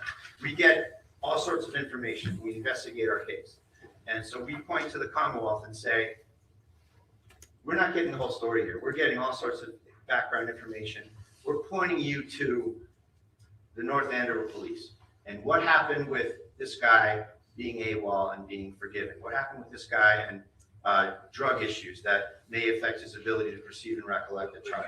Here's the thing, from a discovery perspective, at least from my perspective, is it sounds like that's a Rule 17 issue, right? It's the prosecution team that started to talk over this. Hold on, just let me tell you what my thinking is from reading this. It sounds to me that without condoning or weighing in on it, just again, that the issues related to the way that the North Andover Police Department did or did not treat the officer that was involved isn't something that the Commonwealth. These are not members of the prosecution team that are, presumably, again, that are making decisions related to the treatment of Officer Noonan, which I assume is the subject of a collective bargaining agreement, which I think you may have even attached something. Or I saw somewhere in the file. I don't know if it was with this. So again, to the extent, and I'll hear Mr. Gubitosi, to the extent that members of the prosecution team were involved in some decision related to his treatment, maybe arguably that would be discoverable. But I think that really what you're asking for, aren't you, is you're asking for personnel records, Mr. Brado, aren't you? You're saying So, that. Yeah. I think he's their primary witness. He works for the police department. He's engaging in certain conduct that looks like it's misconduct to us from the information that we have. And we don't have the entire bit of information, but they do. And Mr. Gubitosi, again, I'm trying to just cut to the chase here. Do you have, is any member of the prosecution team, as you know it's defined, in possession, custody, or control of any of this information? Or is it your position that it's in some IAD file or a personnel file? Or both? If it is true, and the first I heard of this was when I received this yesterday morning, we don't have it. I think your analysis is correct. It's a personnel issue. If he wants to file a Rule 17 motion attaching an affidavit from a person who has firsthand knowledge of what is going on here, then I'd facilitate it. So Mr. Brado, so what I'm trying to articulate, it's been a long day and a long week. is that if you believe that there's some document or information that's in the prosecution team's, as that term is defined, and as we use it for discovery purposes, then that's something that I can do something about. But at least from my reading of what you're alleging here, these are things that would be found in personnel files or perhaps other documents held by the North Andover Police Department. Again, if there's some computer system that keeps track of these things, but these things wouldn't be in. You've been around long enough. Well, let me give you a scenario, Judge. Sure. Let's say he screws up. He's taking prescription drugs and he doesn't show up for his shift. I would assume that would generate a flurry of emails. Sorry, I screwed up. I won't do it again. Or don't worry, Noonan. You're all set. We need you strong for the Fitzsimmons trial. Those emails You know, would not be in the possession, custody, or control of the Commonwealth as that term is defined. they'd be in because the custody of Noonan. It's a police email about a police witness. Like, no, it's not good enough for the government to say, "Oh, we don't have that, Judge." They have a duty, and they have a turbocharged duty under the new Rule 14 to go out and look and go out and inquire and say, "What do you have on this?" Bradel's saying that this guy is on drugs, doesn't show up for his shifts, doesn't get in trouble, has a collective bargaining waiver where he can go work details when he's out on leave, none of which is in the regulations. Where's this coming from? How can the district attorney's office possibly be in possession of that as it's understood by the rule? Possibly be in possession of any of that information. Mr. Gubitosi's represented that. I assume that his office, the prosecution team, I'm sorry, not the office, the prosecution team is not in that, does not possess that. And, to use your analysis, that would mean that everything that officer, because there's a police officer, Smith, that's involved in some arrest, that everything that officer does in other cases related to his work at the police department is somehow discoverable. It may be discoverable, but the mechanism would be Rule 17. So I'm not, to the extent that you're requesting, to the extent that the motion, not even to the extent, the motion as it relates to Officer Noonan and these promises, inducements, or reward needs to be denied because these aren't promises, inducements, or rewards in the discoverable sense under Rule 14. I'll file a Rule 17. Okay, so Thank you. that, and then as for I'm not sure that you need a particular ruling on. Well, let me ask you on the first part of the motion. Could I allow it? I don't even know. What's your position, Mr. Gubitosi? As far as, To the extent well, that, no, I mean, the request, I'm looking at page 7 of number 53. yeah. Let me address something that Mr. Bradel raised. To the extent that there's some motion for me to name special prosecutor, I'm not aware of any authority that I would have to do that. That's something called separation of powers. So. What about, what about conflict of interest? I mean, if the court has a conflict of interest before it, I think the court can say, here are the facts. I find that you have a conflict of interest. You need to either, set up some sort of a Chinese wall prosecution system or appoint a special prosecutor. And, I think that's a legal determination.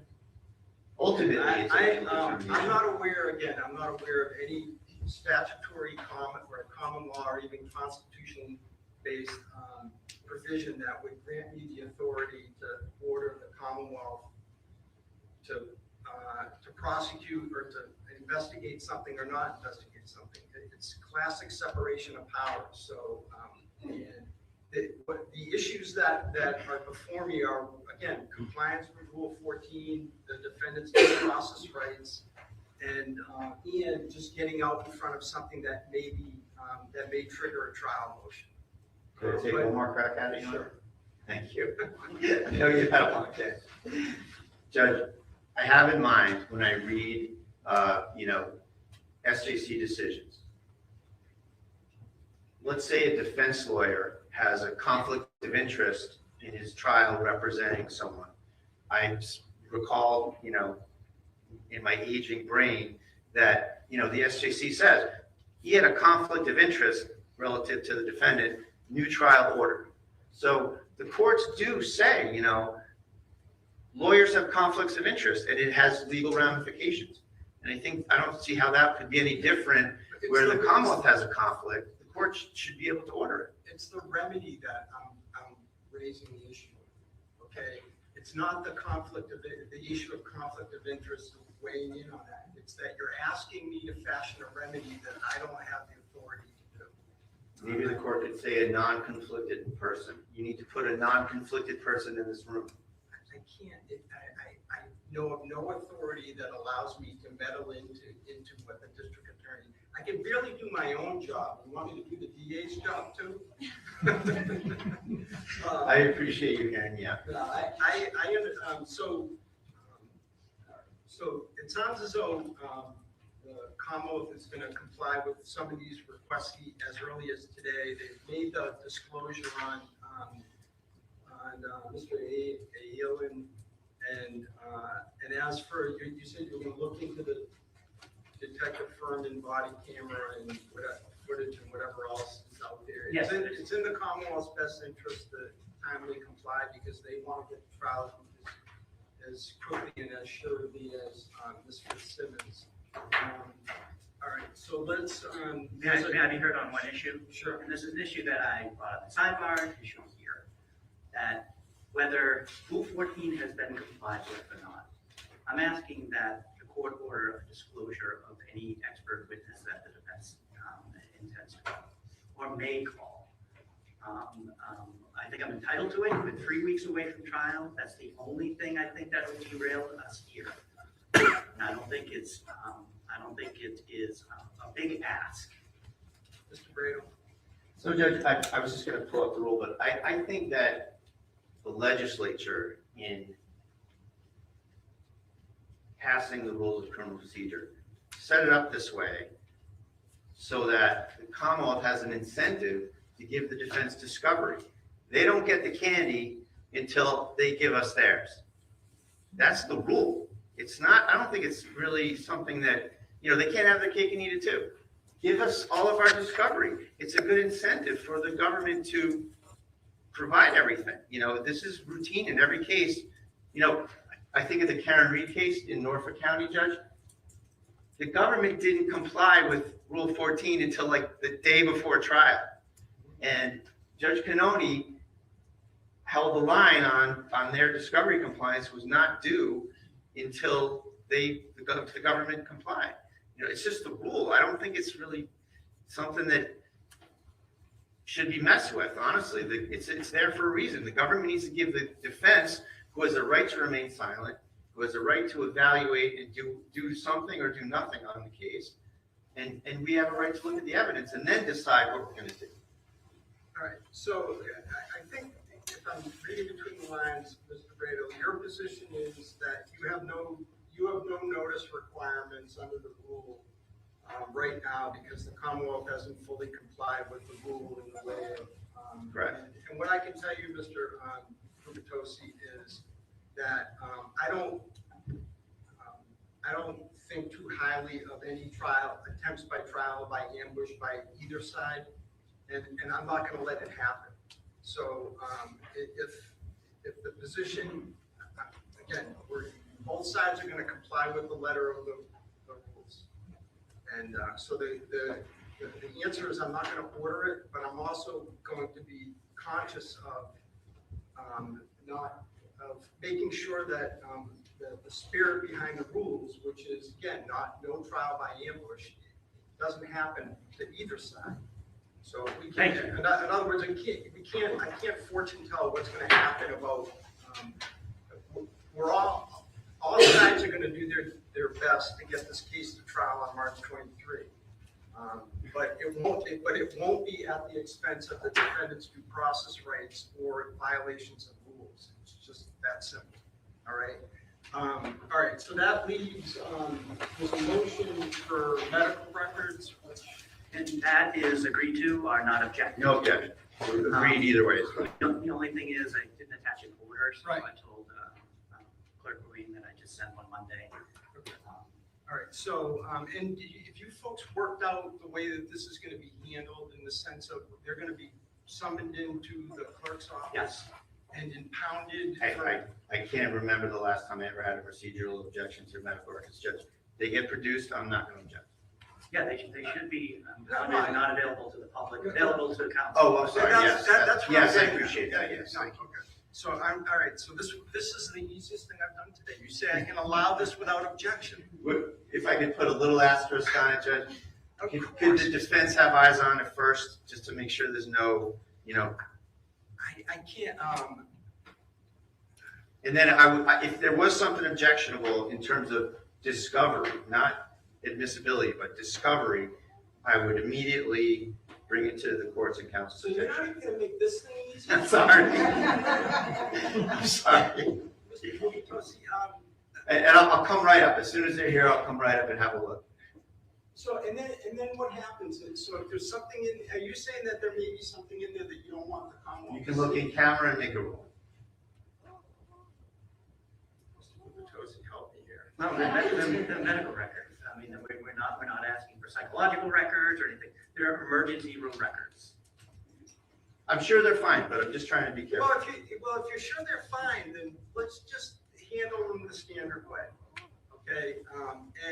Let me ask you this, I'm gonna order that to the extent that copies are made, that they're not disseminated, that you, all right? And that they're not used, that you don't file them, they'll be impounded. And that will give you a chance, Mr. Brado, that you don't have to rush to race to Thank Lawrence, because that's a race you're gonna lose. I appreciate it. They're in the building. And then this way, again, there's not gonna be any cat out of the bag, so to speak. It's an issue of whether they're gonna be able to be used and or disseminated, Thank you. and that won't be the case. All right, so I'll take care of that. And, all right, so that leaves, let's talk about deadlines, and then let's talk about this bail issue. So on the deadlines of, so here, Mr. Brady, is it your position that I can't order deadlines on trial motions because the Commonwealth hasn't complied? No, Your Honor. So, do you folks want to keep the, March 9 date? I think I moved to the 12th, Your Honor. March 12th date, you want to keep that? Yes, So, please. what I'd like to do is have things filed so I can look at them ahead of time, and also so that they can be served at the same time and the other side can file any written oppositions. So let's say, how about with the end of business on the 9th work? Yes, thank you. And then this will give you folks a couple, you'll have time to oppose also, and then we'll hear those on the 12th. And so we're talking trial motions. I'd like to get any proposed jury voir dire questions, whether they would be part of the questionnaire or part of the actual voir dire. To the extent that you have anything that's unusual or not, that would be terrific. What else? You know what else would be helpful is whether you, I think I've mentioned this before, whether there's anything that should or should not be in a media spectator type of order, to the extent that we folks think that we need that as well. That would be helpful. What else? Let me just take a look at my list here. And witness lists. So frankly, I'd like to get your witnesses soon because again, if there's some conflict that we have to flesh out, So, Mr. Brado, you need a minute or? No, Judge. What I'd like to do is get a list of prospective witnesses and/or folks that should be mentioned somehow during voir dire. Let's say next week, I don't know, by the 4th. All right, and again, these are, can you do that? You look like, Yes. Mr. Gubertosi, you need more time? We can just do the 5th, I think it'd be, Is that all right, Mr. Brado? Yes, Your Honor. All right, and just make it over-inclusive, okay? Again, the idea here is twofold. One is to for me to make sure that that I don't have any conflicts, which is not typically the case, but also so that we have something to be able to tell our prospective jurors about the mentioned. All right, it doesn't commit anyone from calling or not calling someone. All right, so we'll do that. Mr. Roy, we got that. So yeah, I don't need a statement of an agreed upon statement of the case because you folks will never agree on it, and it's just going to be for my purposes of what I tell the jury veneri, which is going to be some plain vanilla. well, I mean, frankly, maybe appearances don't show, but Attorney Bradel and I get along really well. You do it. You do it, Your Honor. And we'll give it a shot. No, again, as I told you folks at Cyber, I know both of you professionally, and I was surprised that that wasn't the case, and you corrected me, so I'm happy to hear that. All right, did I miss anything on the deadlines, Mr. Bowley, for neither of them? Judge, on the 12th, is that a 2 o'clock call? 9 o'clock?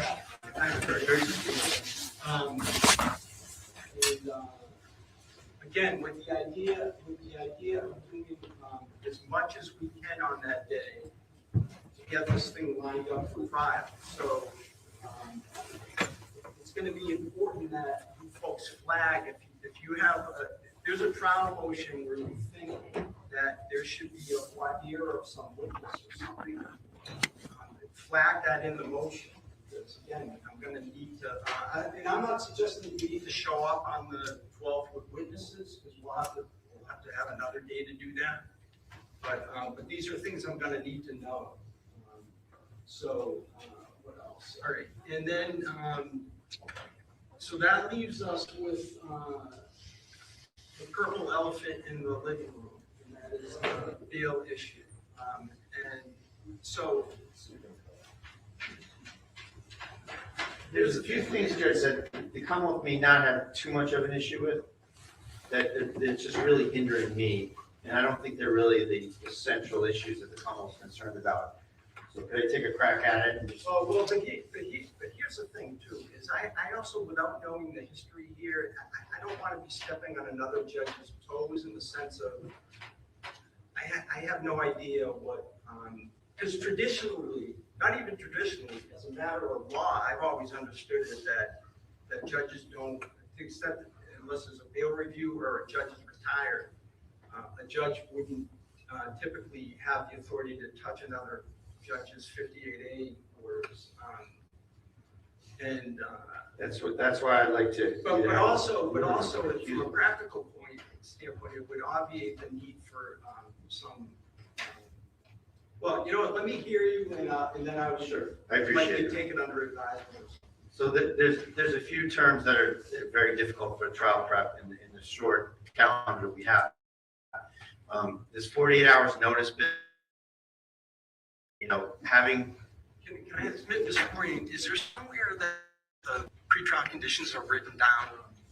Because I didn't see anything in the file.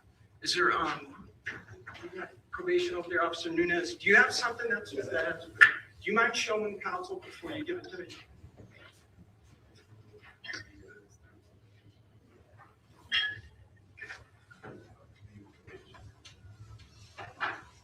Can you show it to Mr. Gubertosi too, to just make sure that we're on the same page?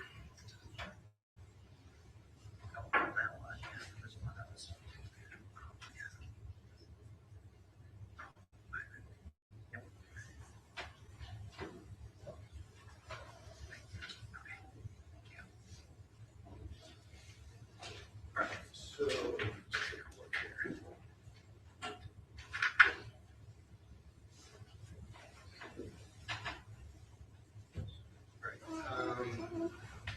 Go ahead.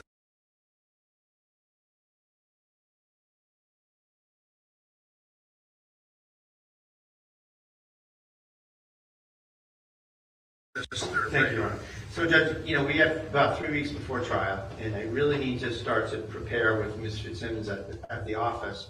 And the 58A provisions are just very difficult, and I don't think they're really necessary in the sense of, All right, tell me what you want. So what I want to do is I want to be able to call up Ms. Fitzsimmons, and I want to say, get in your car and drive to Boston and sit with me at my office for 3 hours on like a day's notice or a few hours notice. And, she's. The notice now is what? You said 2 So hours. 48 hours notice, it's just, I'm a bit of a moving target these days, and it's just, it's something that it's just immensely difficult to coordinate. I almost said ADA Coakley. Attorney Coakley and me and Ms. Fitzsimmons and my paralegal and her mom. Remember, her mom has to chauffeur her around. And she's the No, you're custodian. saying remember, I don't, that's, Yeah, that's sorry, I something that I mentioned knew, so. it's one of these custodial things where her mom has assumed custody of her. And to leave the house on this 48-hour notice, Ms. Fitzsimmons, and I don't know. How many hours do you want? How many hours of notice? I want it, but should it even be noticed, Judge? She's on house arrest, she's got a bracelet, she's got. There has to be notice, and the reason why is because, is she on a GPS, right? She's on a GPS, Your Honor. The alarm will go off without. So that's what I'm asking. So I'm just going to give you what I'm asking at first. If you sit somewhere I can see. Do you mind if you sit there? Or do you want to come up to? That's fine, sure. So I just want to be able to have a normal prep with Ms. Fitzsimmons in the sense of like. 2 hours? Sure, absolutely, perfectly. So, Mr. Tosi, what do you say? I defer to probation. I agree. I have no problem with changing the 48 hours, but I would defer to probation because it is a legitimate concern for them.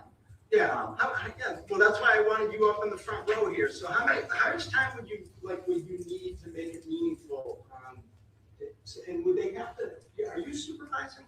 I'm not supervising the case. Supervisor. It's Heather Johnson out of Salem. I know that. Heather Johnson? Yes.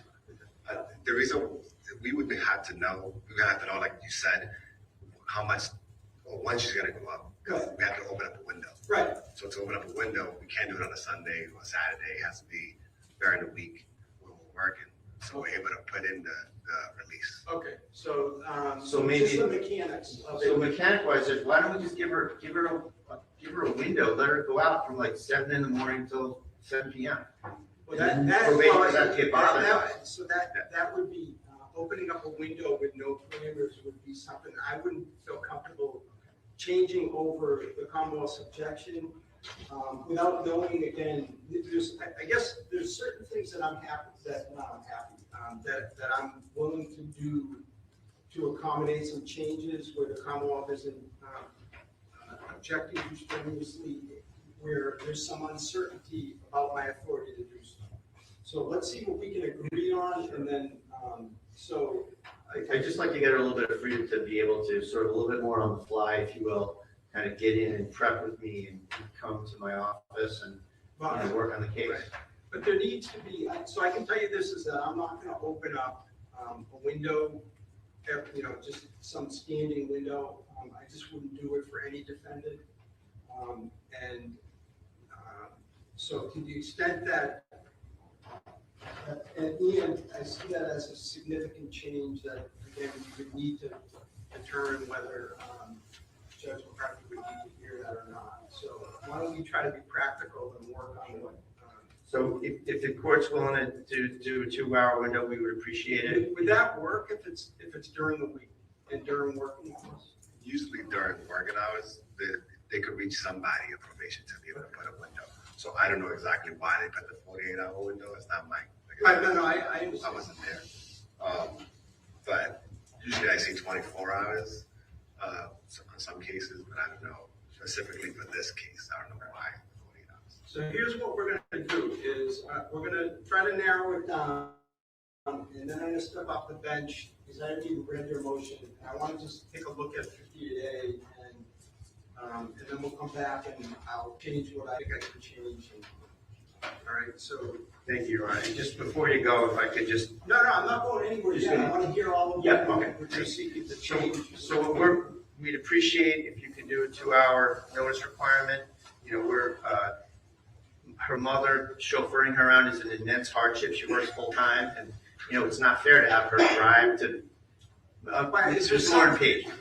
There was some custodial determination that, But custodial determination and an order as to where she should live is different than carting somebody around. Is there like a no drive issue or here? so this is one of those things that, you know, it may have been said from the bench that Miss Page, her mom, needs to be with her when she goes out and that she can't drive herself. I don't, there were a lot of pronouncements from the bench and, you know, we don't want to, Can somebody in the front row help me here? Well, is there some order that's prohibiting Ms. Fitzsimmons from driving? Honestly, I don't remember that. But having said that, I was up here when I got this, so I don't have my file with me or. I don't see, Officer Munoz, I don't see any. Yeah, I said, I do see provide proof of appointments to probation with 48 hours notice.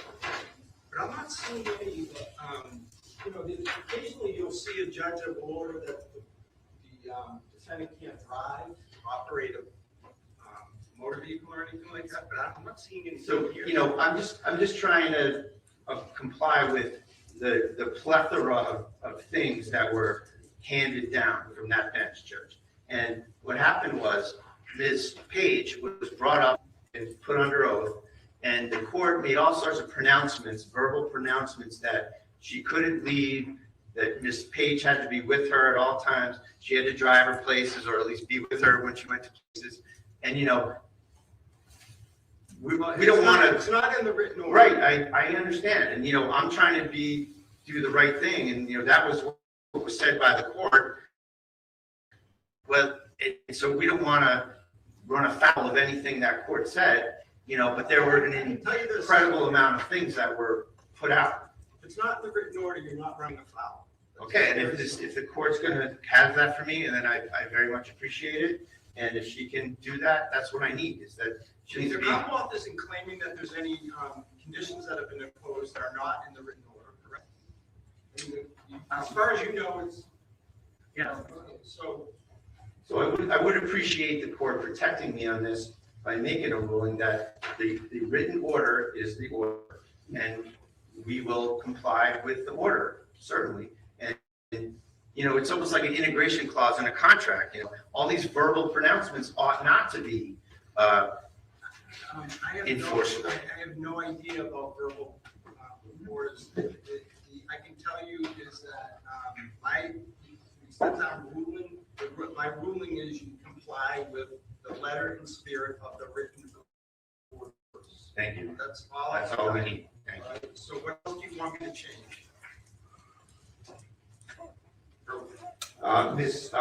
Fitzsimmons. I'm sorry, consider changing. I appreciate it. Ms. Fitzsimmons is working on her own residence versus living with her family, which is, you know, difficult for an adult at this point to live with a family. So when you say working on, you're not asking that now. She has a place and she has a lease. She's not going to sign it unless the court says it's okay. But she wants to have her own place in Newburyport. That's And a if that's a big- bridge that's too a far big today, I ask. understand. That's a big ask right now. And I'm not saying that, let me say this, is that on the 12th, I think, which is the next day of the week, I'm gonna try to get some clarity as to what the law is, that to the extent of what to change. So there's- But I'm not saying that I wouldn't, I'm just saying that it that it is a significant material and enough change that I just need to. I understand. So what we're looking for today, 2 hours notice, she can drive herself, she can leave the house, come to Boston, work with us at the office, drive home, you know, without fear, and she has a lot of fear based on how this case is unfolded, about running afoul of anything. She got sent back to jail when she couldn't blow into a scram machine, when her rib was literally blown up, and she got sent back to jail for it. So she's pretty terrorized, and I don't use that word too hyperbolically. And so she's very scared to do this stuff. Okay, so, I understand, but again, my view is that she complies with the written order, the spirit and the letter of the written order. Actually, really just the letter of the written order, because it's an order. And she will not have any trouble with me as far as I'm concerned. All right, appreciate it. But let me, anything else in the bill, because I want to step off for 5 minutes and just take a quick look at the EAA. But right now, basically, what's before me is a request to just change the notice requirements. And you want that changed on other appointments as well, like doctor's appointments? Yes, please. I mean, it does seem like those types of appointments would be set up more, but does it come with objective if I change all appointments of mental health? Well, it's my understanding that she's on a schedule where she meets people as far as that goes. I was assuming that probation and the defendant were on the same page about when she was leaving for these appointments.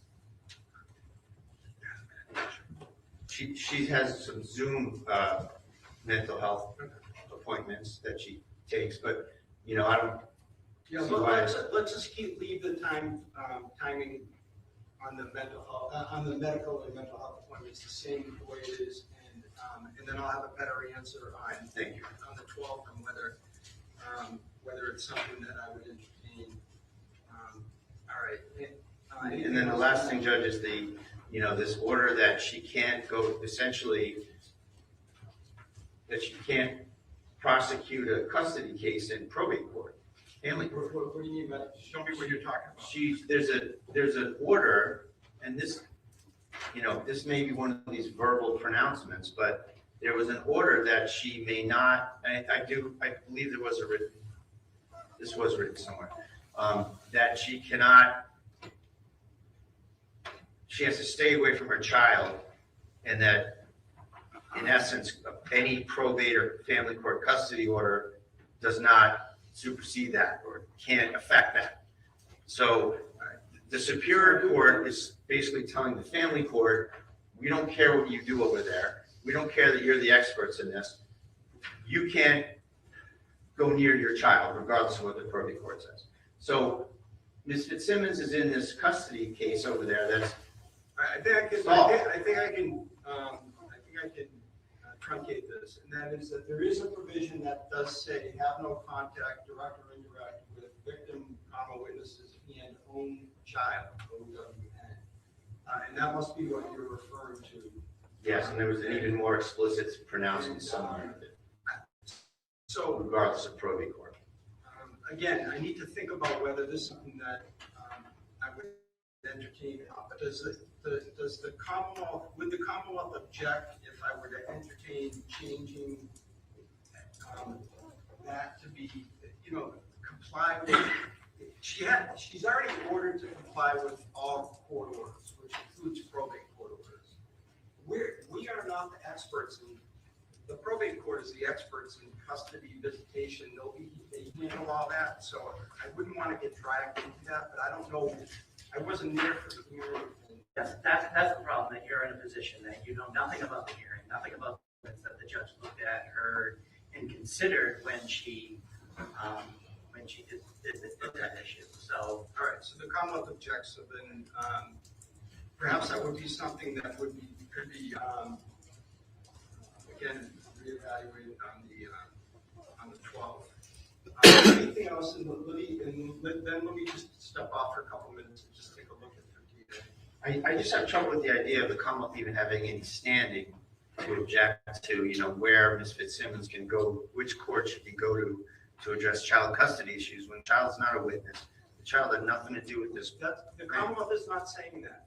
I don't understand, at least I don't understand the Commonwealth to be saying that. The Commonwealth is, my reading this is the Commonwealth is saying very simply that there's a condition of her release under a criminal statute. And this is what a judge ordered, and they're objecting to it on the grounds, I don't want to speak for Mr. Tosi, on the grounds that this, like all of the orders, was part of a framework for the release. And again,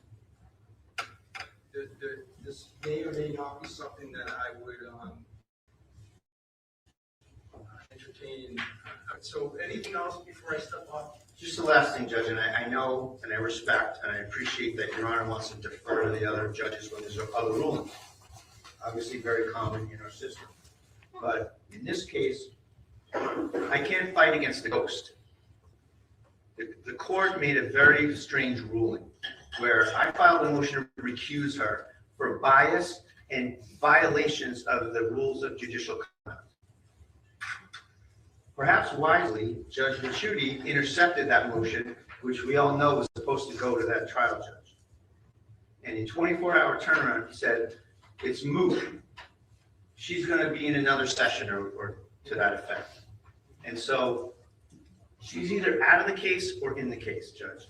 And, you know, if I can't have my client's liberty hindered. I want you to feel free to make rulings on this case. And she's either in or she's. And I think Judge Ricciuti assigned you the case. I don't know what happened, but, you know, here you are. And I'm glad for that. But I feel like you need to be free to make the rulings. Okay, that very well may be the case. I don't know. And again, I'm starting with the assumption that Rule 58A does not allow me to make those changes. And let me take a look at the statute. It is a bigger issue because I don't think that I've been that there's been an order assigning me this case. I was assigned the trial. But it makes sense for me to take everything. So just give me a couple minutes. Thank you. We'll reconvene in 5 minutes. All right.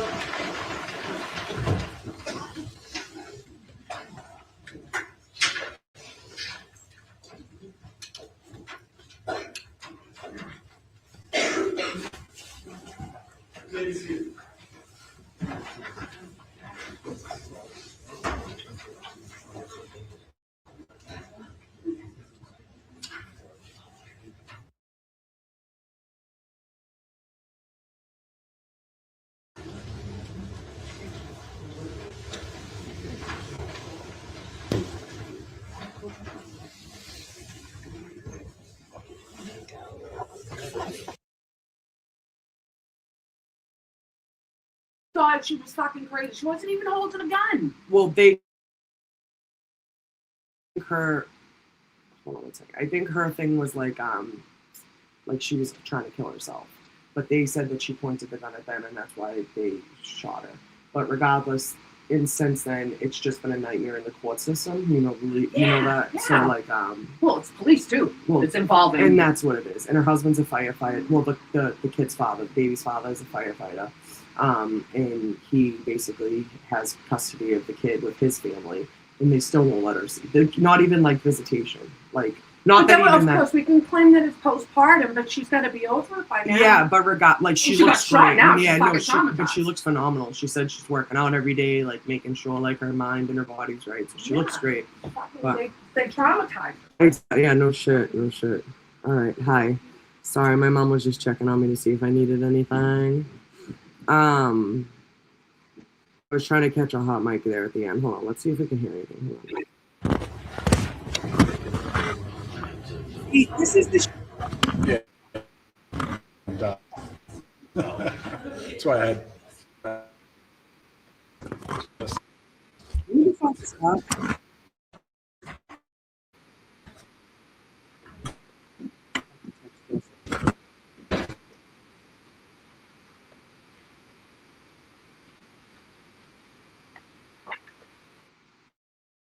Is that the fucking camera guy?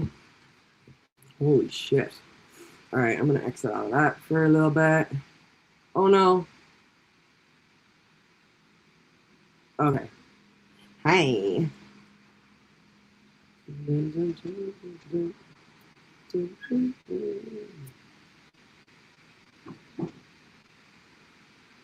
Oh, oh, you can see it better now. Oh, it looks so much better.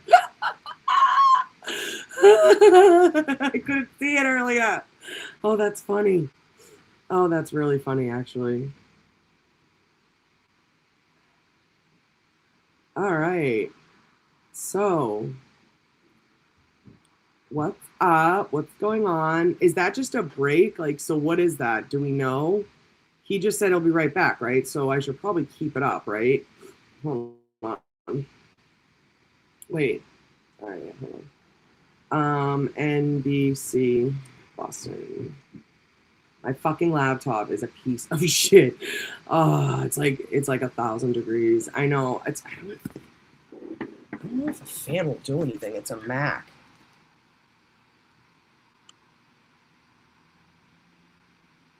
Rip a heater, kid. You're a fucking asshole. That is so disturbing. Children are not property. Shame on that prick. Well, that's the thing too. It's like I just can't imagine. As a kid that grew up, like it's just I know my dad did everything he could. My mom just wasn't right. Like she just couldn't. She wasn't capable. Um, and no matter what, like they'll tell you like it's not your fault, but you still can't help it. You know. So regardless, it just we know by now that like keeping children at no matter what age away from their parents obviously has damaging, long-lasting effects. The woman is showing up to court. She's doing what she's told. Clearly, probation has no issues with her. Why is this woman not seeing her child? Why? Why? Yeah, no, I know. And again, I'm not. Bradel is not. I've watched him quite a bit now, in person and on video, obviously. I've met him in person. I've had a few conversations with him. He's not really one. He's a defense attorney, but he's not really one for the theatrics. Like I'm not like sitting here pretending to be a fucking law tutor because that's not what I am either. I don't pretend to know everything and I don't know much, but I can tell you about people. And he is very good at his job. And I've seen him do really good things in the courtroom, and I can't imagine what it's like standing there in that position. Like the patience it takes, like the patience he has is like insane. I can't imagine. I can't, because even me sitting like supporting Aiden and like Turtle Boy and stuff, and just being so like frustrated and like looking over and like him being like, oh, like like rolling it like in Betero, like it's this is kind of where we want. I feel like this is where he does him like really well. As you can tell, that like that last interaction, obviously, but yeah, just unfathomable that this fucking woman has not seen her son. I think it's insane. And like I said, even in which she doesn't deserve either, because I really think this is like very low, but like in a like a visitation type center or whatever, like they do it for, like I know like when kids are trying to get like people like visiting centers. I don't know, I've never had to deal with this by the grace of fucking God. In my own, like in my personal life growing up, and then with my child, I've never had fucking DCF called on. I've never had like any issues. And like I swear to God, like coming up, like that was always like the biggest fucking scare, was like you never wanted that. Like you never wanted your name involved with any of that. And like it's just mortifying, like the stories you hear about like this shit, and just how they can come in and they can be a part of your life. And I mean, this is more the state that they're involved with the state too. It's just fucking insane. I'm all over the place because I'm like so upset about this right now. And the fact that like one judge can't like, I don't understand that too, because it's always like they always like someone say kick the can. That's it, right? Like that's it. They're always kicking the fucking can. And how do we know when they're going to be back? Can somebody keep an eye for me? Yeah, my emotions would win every fucking day. Absolutely. Even like the judge though, how do you come in not knowing like in the first thing you go, oh, I don't know anything about this. Shut up. You fucking you like shut up. Come on, will ya? Yeah. Anxious as fuck is not the right word.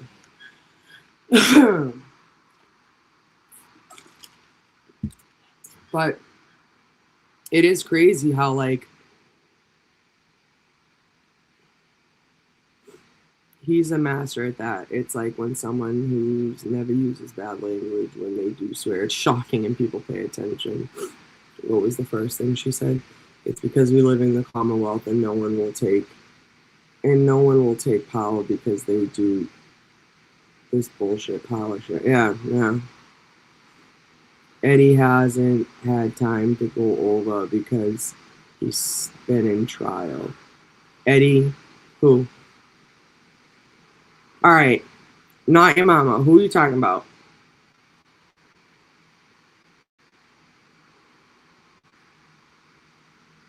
Erica, check and see if they're back.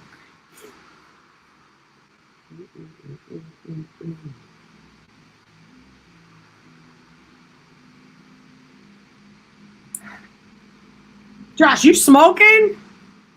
Fuck. Couldn't even ask me. No. Wait. No.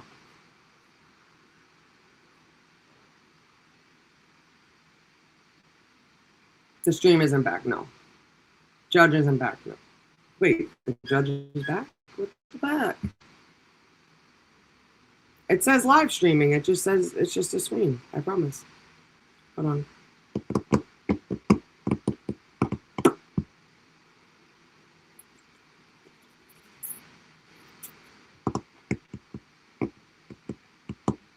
Yeah, the fucking Malden teacher. Oof. Gross. Pigs.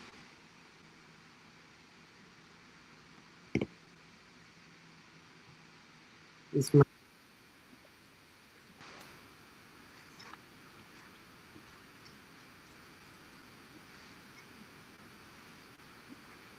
Let me girl. Passive, progressive, fucking hysterical.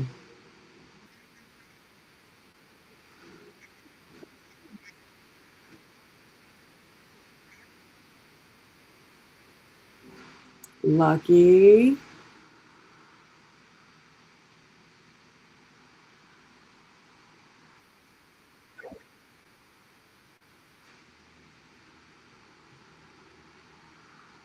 Custody, whatever is related to it, because there was a provision, if I remember correctly, in the 209A, where the probate court ordered, I believe, that to at least temporarily custody go to Mr. Ayala. So if I can get some sense, that's all I know of what the status is, some documents, then I'd have more information to be able to change that. But it makes sense if that's the case. Well, with the caveat is you had declared earlier you know very little about this case, so I'm assuming the exhibits from the 58A are in the file, and if they're not, so Your Honor could review. And let me be clear. When I say know little, I know all that's in the file, and that includes I've read the police reports. I've read the Dr. Zeisel's report. I didn't see grand jury minutes, but I've read.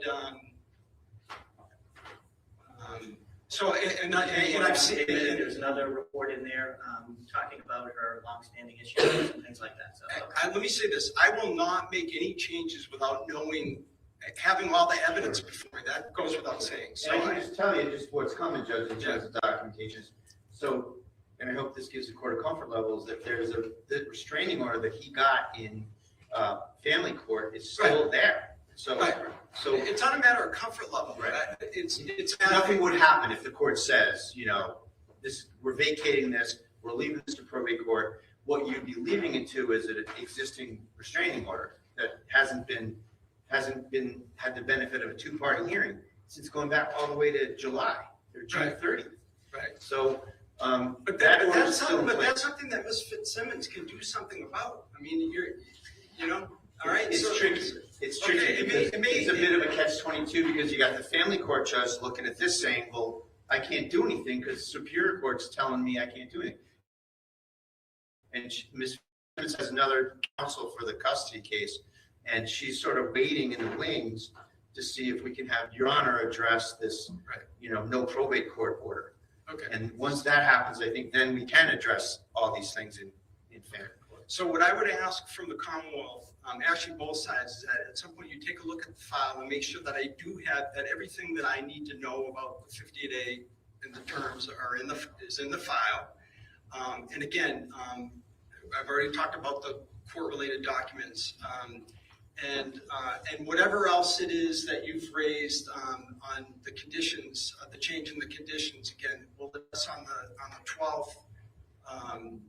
And that assumes that Chief Ricciuti assigns me, which I assume will happen.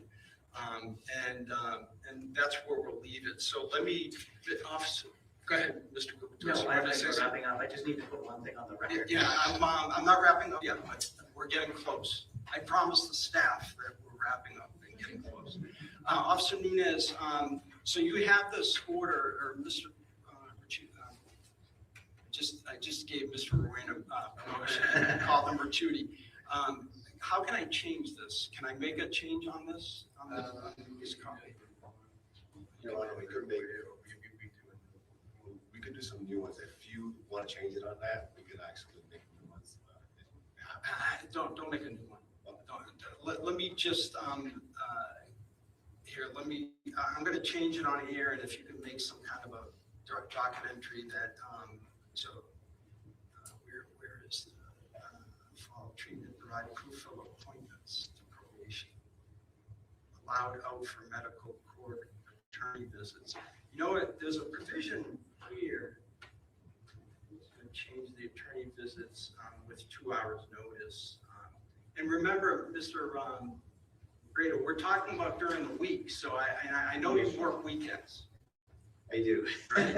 And like any trial attorney. And so if there's going to be some meeting on the weekends, she can't. She's Got to respect the 2 hour notice. No, it's more. She's got to set that up during the week while probation is around. Is what I'm Okay, I saying. see. She can't just wake up Saturday morning. I was hoping to give probation like a schedule of meetings for like a week and a half. I thought you couldn't do that. I thought the Well, whole idea here. if I had 2 hour notice, I can be more flexible. I can't do 48 hours. 2 hours I can manage. I appreciate you not doing this thing. There's a lot of provisions in here that the court needs to look at and grasp and get up to speed. So I'm going to change that. So I just wrote in that. What I would do is let's make a copy of that and docket it. And then you can give copies to each side so they'll have it. That's the only thing that I've changed. And you folks have your deadlines, which Mr. Going out. Maybe I'll do some procedural orders so that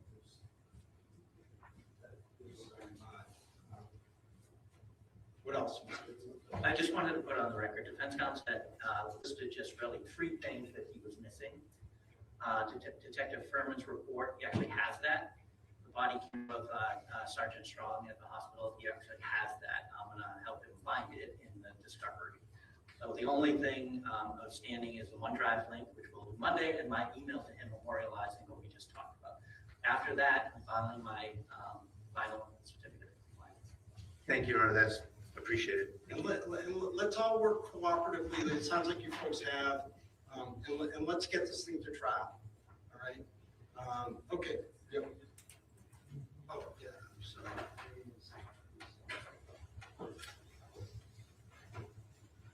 Anything else? Otherwise, we will. Your Honor, just the conditions, there's also GPS conditions that has to. Oh, you're right, you're right. Give me the other order, please.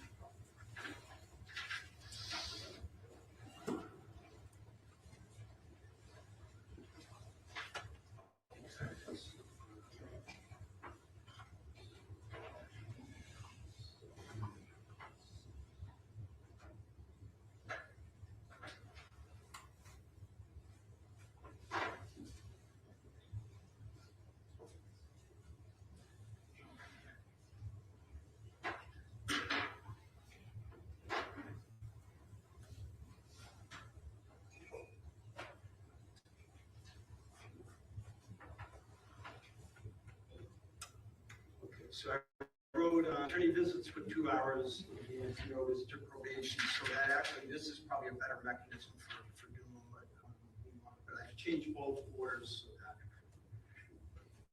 that is it. All right. Okay, so we'll see you back 9:30 on the 12th. Thank you. Thank you. Thank you. All right. What's that, Teresa? Sir, yes, she'll be right here. Oh, okay, down probation. Yeah, a little bit down. Step up.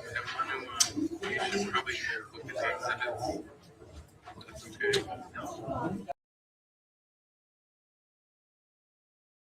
All right. Sorry, I missed that. Yeah, zero rule and screw. Of course, called it. So he didn't say anything about the fucking baby, right? Right?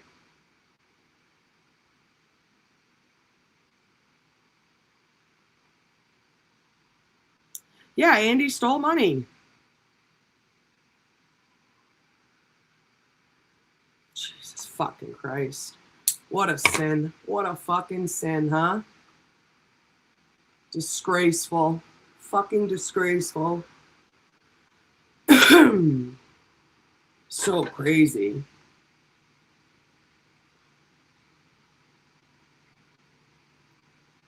What I find funny is, like, we live in a very like liberal state, right? So in all, like, a lot of people say, like, a lot of the time too, like, they defend. Oh, thank you, I appreciate it. When are you guys leaving? Soon? Oh, all right. But she like, it's like, we live in like a liberal fucking state, so you would think, like, usually they kind of treat the dads like shit, like, honestly. And so I know I'm not saying everybody's liberal. I'm not fucking liberal either. But yeah, this is just fucking insane and wild. So yeah, they usually don't, like, take, the kids away from the mom, and usually it's like, it's just real crazy. So it kind of just makes you think, like, like something big is at play, or someone else knows somebody, or whatever. I don't fucking know. But this shit's insane, dude. Insane. Alrighty. She's gonna go live.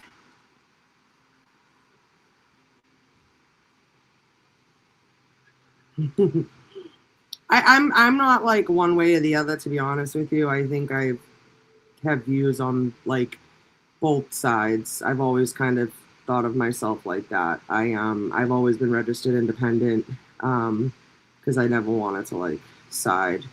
Not that I used to vote all the time either. I'm not a huge fucking political person, but a lot of the time too, it took me to get to, like, my 30s and 40s to realize that the like, the votes that matter are, like, your smaller elections. Like, shit that matters is, like, in your community. Like, do things in your fucking community. Like, vote in your community elections. Like, worry about your city politics and your local politics.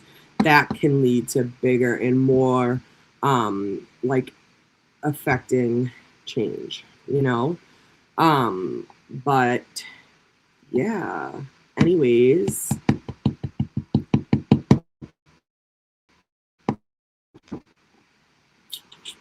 I don't even, what's my DA? Who's my fucking DA? Fuckface there. Kevin, I think his name is, right? Well, Greg Henning, I can't believe I voted for his bitch ass. I'm pissed. Fucking pissed. Want that vote back. He didn't win anyways, but now he's fucking Brian Albert's fucking lawyer. And the lawyer for he's like the channel, what channel? I think it's channel 4. They're like legal analyst or whatever.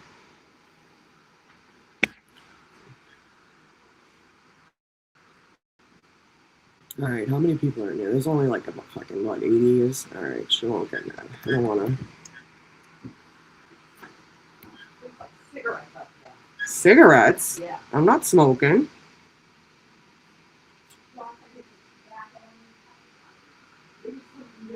I swear to God, I'm not. No, not you. Oh.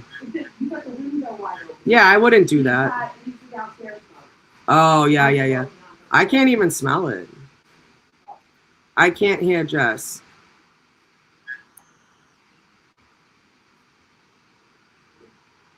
Should I text her? I don't think she's talking because her thing's not moving.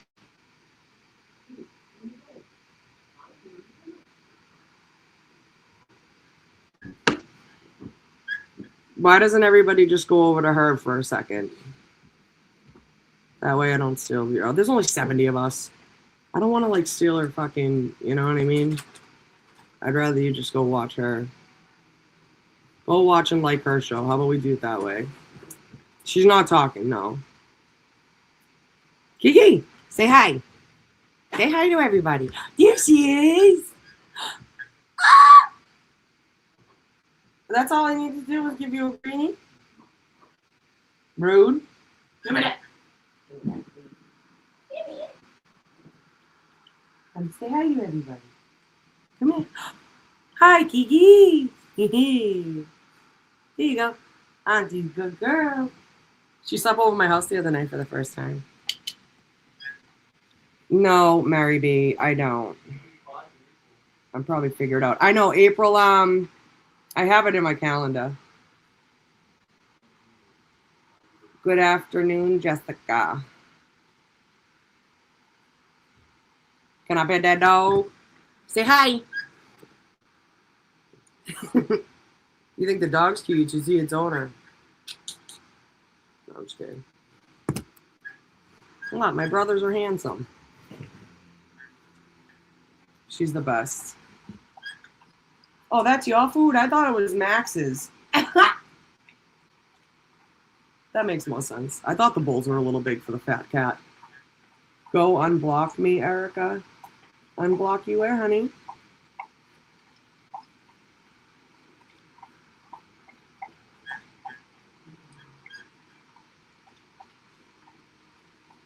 I'm going to text her just in case. Machado.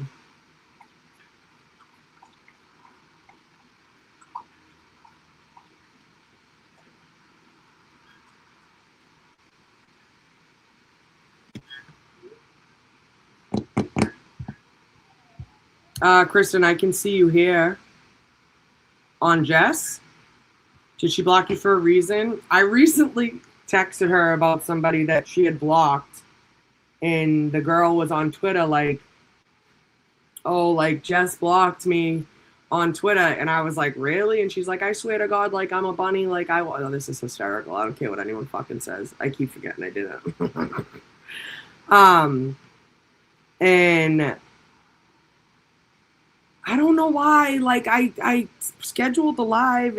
Am I supposed to hit something else when I go live? I don't know. Maybe. Sorry. But anyways, and I text Jess and I was like, hey, this girl said she's a bunny and she watches you faithfully, whatever. I screenshot and she goes, no, she goes, I think I saw her say something mean. And I was like, oh, all right. I go, well, just a heads up.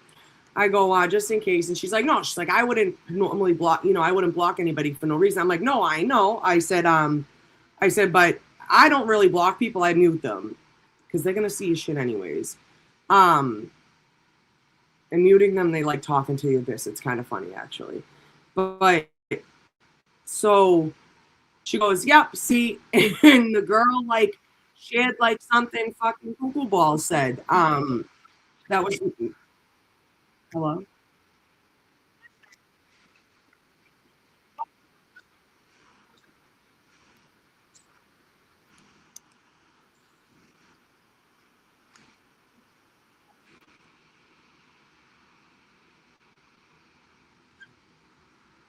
Sorry, hold on.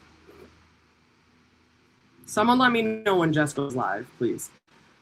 But anywho,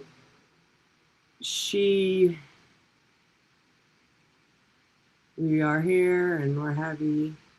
But anyways, yeah, Jess was like, nope, see, she did this, and I was like, oh shit. But whatever. I know, poor Mary.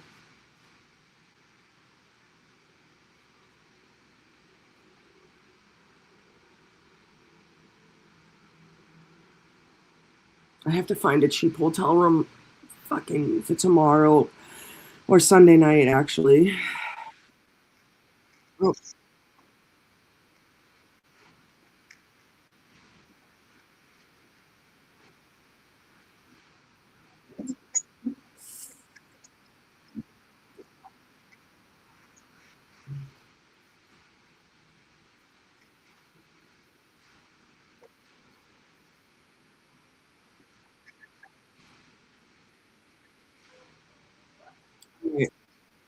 Go up on Jess's.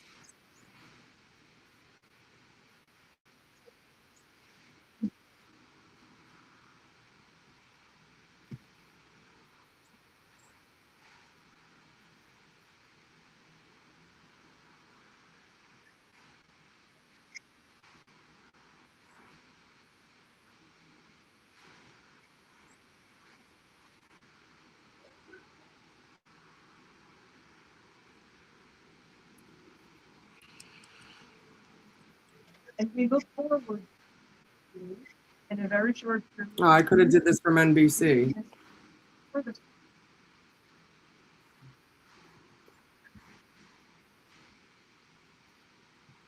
Dumbass.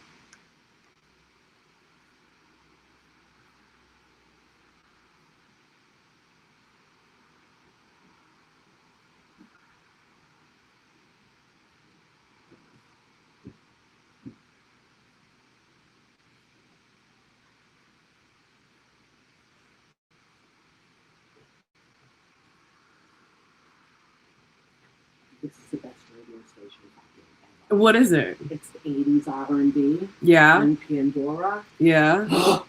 Every Dance Factory and spin-off song. You're funny. Oh my god. And I know the words. I still know the words. I know, I bet you do. I can't find it now. I'll go back and watch it live. Yeah. Thank you. Here, will you take this one? Max is done. Max is taking his nap now. Did they He's been out leave? for a couple of hours. No. All right. Can I smoke in here if I smoke out the window?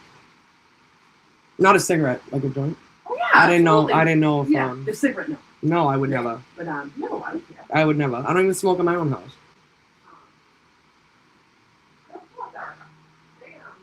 No, I figured. I just wasn't sure.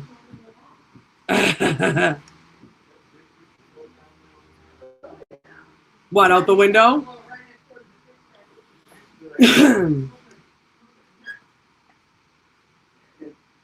Smells like what? Oh. She's like, it smells like meth. Meth? How would you know?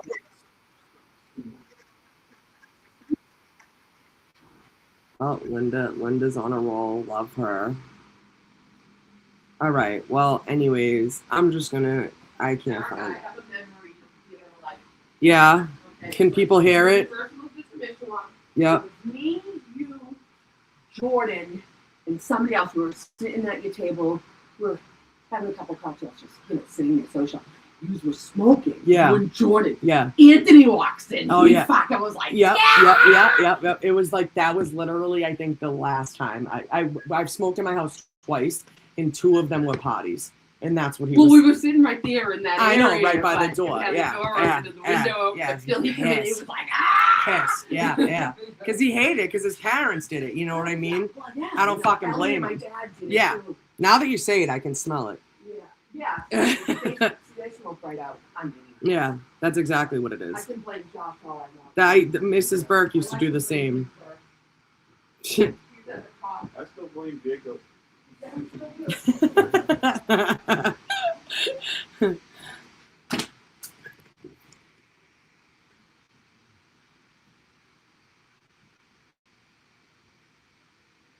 All right, let's listen. What's better now?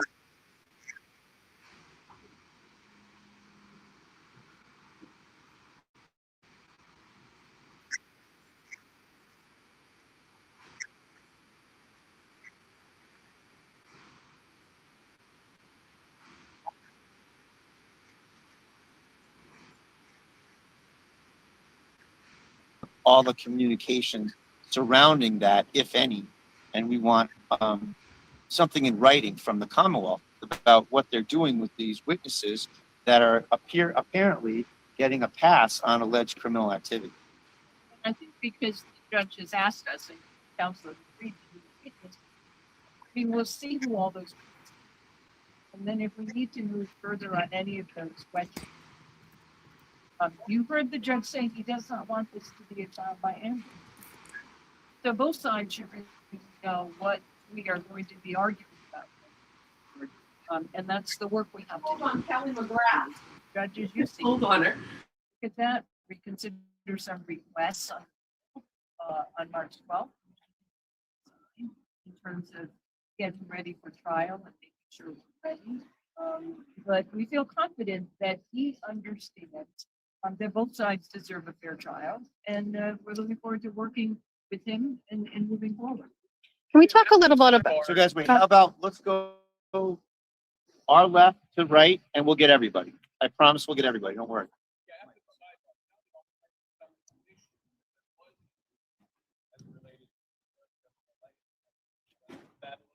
Well, I think given the exhibits that we filed and the motions filed, it's pretty obvious that, you know, there's some potential exposure there to put it politely.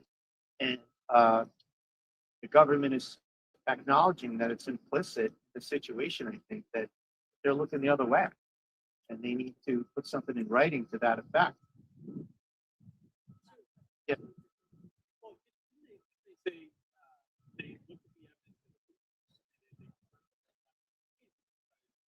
Their charges are warranted. Why do you feel like they warranted a condition to make that? He's actually not that important. Well, you know, it's not a question of whether they're important or not. And this is the first we heard of it today. This is the first time that we kind of flushed them out to actually say that they're, you know, we kind of flushed them out today that they finally said for the first time that, you know, we'll give you the notice that we're not prosecuting him. We don't think it's a criminal case. I think the fact finder will have that ultimate decision in terms of whether or not, you know, there's a behavior that's relevant to their determination.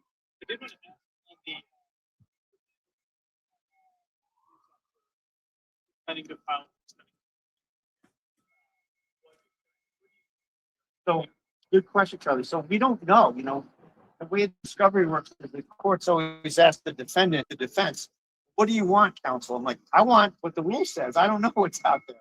It's the prosecutor's job to go figure out what's out there.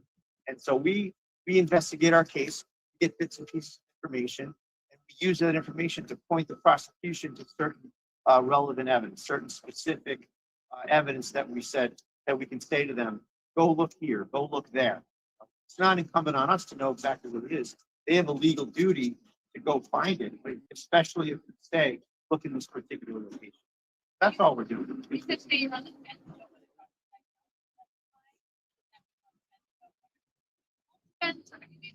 So everything's still on the table. Everything's up in the air and everything's still on the table. We don't, if it can't be up in the air and on the table. Yeah. Kelsey, can you just tell us how the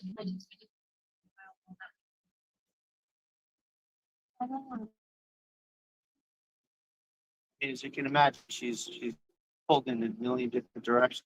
We have to get down to business, and that's hard for somebody in her position. And I have immense respect for perseverance. It's all it's doing. On the motion about the bail, what else are you prioritizing? Obviously, you got the return. So we just want to get Kelsey some freedom and some access. There's repetitive conditions that are just incredibly onerous in a case where someone doesn't even face jail time on the other end of it under the sentencing guidelines. So it's a unique situation where I've never had a case where the likely outcome in the sense of a conviction would have been probation, and then that person gets locked up pre-trial is unprecedented in my 30 years. So we want to get her in an appropriate bail situation from a fair judge. What we're here for. We should know that she's been in compliance with all of these conditions. For the court to reconsider that is added and his willingness to do so. Other issues that we brought up. And he's got to get up to speed on it. Well, the latest, it's like a week out. Well, we'll take what we can get, have to take what we can get.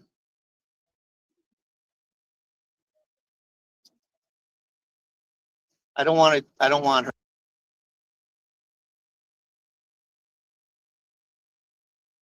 her to kind of just start pontificating about a lot of things, but she's been through a lot. She just wants us to kind of go through it. Mike on. Special prosecutor, judge seemed like he was going to do anything about it. What can you do about it? Because it looks like this guy did some criminal stuff. Just looking at it, it seems like it. He's the judge. He's the judge is focused on the notion of separation of powers. The way I see it, I've read many cases where the court decides, they say, hey, this person a conflict of interest. They reverse convictions. They do all sorts of things. So I don't see how this is any different. But I respect Judge Karp immensely, and he sees it as a separation of powers issue. We're going to have to grapple with it in another way. We could file a request for a clerk's hearing. We may do that. We don't know. We have to think about it. We have to, the situation, and we just got that information today, so we'll have to see. Yes. Yes. Can we talk a little bit about where does the motion to recuse McCarthy, where does that stand right now? So I understand. Denied as moot. Okay. And Judge Ricciuti, the chief judge of the Superior Court, he took it over and he made that ruling, and he took Judge McCarthy out of the case. And as far as we're concerned, that means that Judge Karp is the judge. We can't have it halfway where he doesn't want to make any rulings, right, and defer to a judge that's not going to sit on the case. So how confident are you that he's going to rule that Judge Karp will be overseeing this whole case in its entirety? I think very confident. I think that makes sense. I don't think Judge that. Karp said he was going to ask it, Yeah. and he felt confident that would work. It makes sense in that you have the same judge now make all the decisions applicable pre-trial for the trial, including whatever they use. And so we're hopeful that, as Judge Karp noted, he will be in charge of this case. Can I ask one more question? I was surprised to hear that this whole time Kelsey's been able to drive. I know that you spoke about her being apprehensive, having trauma after being, incarcerated after that last bail hearing. Is this something that you either overlooked or you were just out of an abundance of caution? She wasn't transporting herself. It seems like it came out of this discussion today that she's been able to do it all along, or at least Judge Karp's interpretation of the order is that she could be doing this. So there were all sorts of verbal pronouncements from the prior judge. And, given what happened to Kelsey, we have to be extremely careful. And, there were all sorts of verbal restrictions that apparently didn't get into the contract. Right. But we were certainly in no position to take any liberties with everything she said, especially given her inclination to put Kelsey in jail. So we had to go with everything verbal that was put out there as well, and that was definitely put out there. So Judge Joseph. Karp said, good to see you again. What's your experience arguing? Judge Karp, I haven't seen Judge Karp in probably over a decade, and You know, Judge Karp's been a very respected jurist for, I think, about a decade.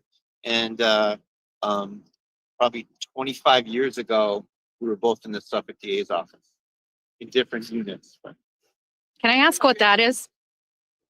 Oh, so good question, Jeff. So we got the surveillance system back today from the House. So now, you know, it's been gone through with a prosecutor's eye. Now we get to go through it with a defense eye. So to be determined. Stay tuned on that one. Hey, Tim, we learned today for the first time in the Commonwealth that they were not going to have the federal authority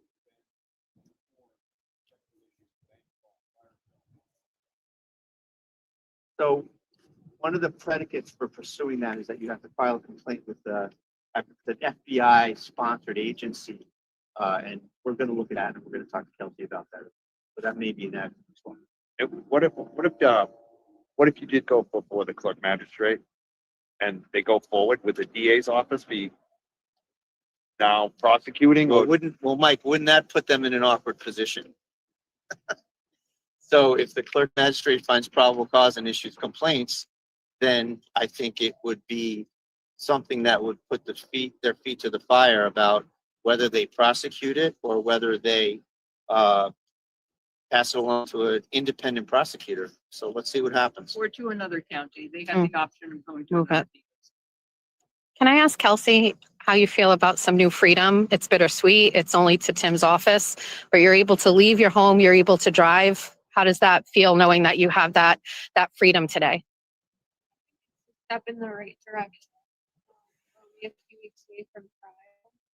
This is definitely the hardest thing I've ever gone through in my life, and we're just gonna keep standing strong and make it to trial. Everybody, I saw Hank Brennan in the elevator today. Oh, my. Any interest, special prosecutor? I would love for Hank to get his hands on this, and you know, somebody will take anybody. But I think he had some other business too.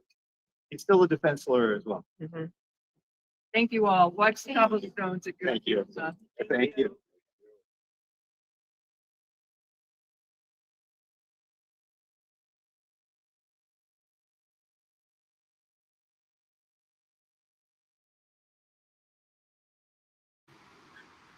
Well, alrighty then. There's that. Wait, what was weird? A clearly enlightened person falls in the well. Oh, fuck that shit then. So I don't want to be enlightened. The hell?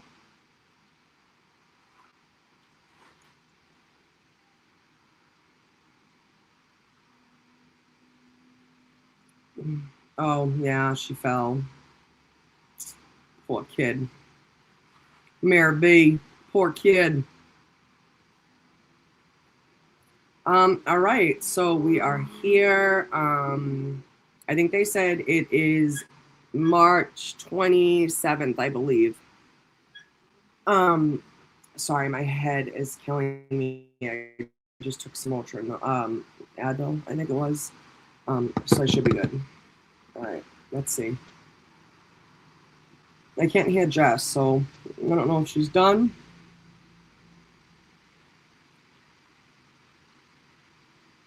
She's the best. So yeah. Fucking useless justice system.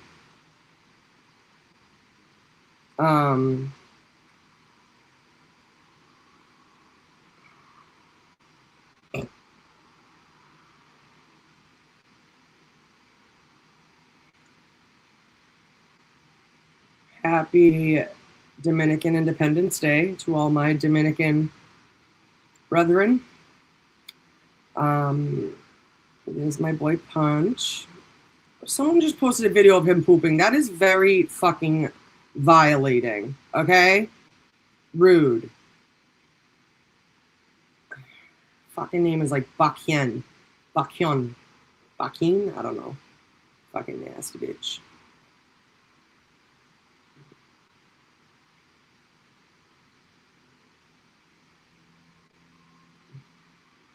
Sorry, I was just scrolling the Twitter feeds, seeing what was up.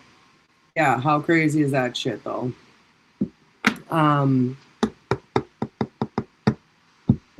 Right, give him privacy. My boy, he doesn't deserve that. The glare is Dominican? I don't know why I thought he was. Maybe I did know that. Hold on, for some return.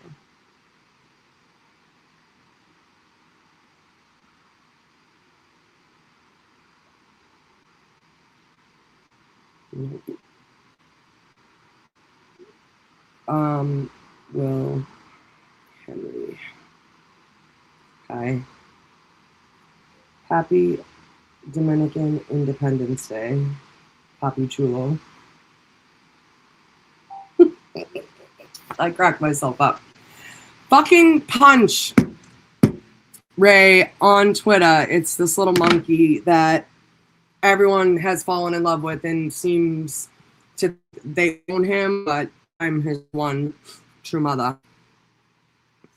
I did. Papi Chulo. But yeah, my aunt married a Dominican actually. My cousin's Dominican. And I was supposed to go for my 15th birthday, but shit ended up hitting the fan and yeah. Little punchy punch. Punch Tavius Demetrius Eric Harambe. Oh, I seen this hysterical video of a lady and she just keeps saying she keeps naming him different things. It's so fucking funny. But he is the cutest thing, and I literally almost had a fucking full-blown panic attack when I saw him getting hurt. And I was like, this is crazy. Like, what are they doing to us? Because for obvious reasons, they can't, like, intervene. I get that. But come on, man, will you? Mary, I said it one night. I was fucking zooted. And then I, like, literally responded, and I was like, see, this is my problem. I say things like without thinking, like not without thinking, but like I say things that I think are so fucking funny. And then I sit there and I'm like, this girl's probably like, this fucking girl's an idiot. Like, what is she talking about? So I was like, yeah, you probably have no idea what I'm talking about. But there was a video and this lady just kept saying different names. And now some girl, I think from FKR, she follows me on Twitter. She just like said it in a comment like 3 days later. And I was like, see, she knew what was up. Like she got me. Somebody got me.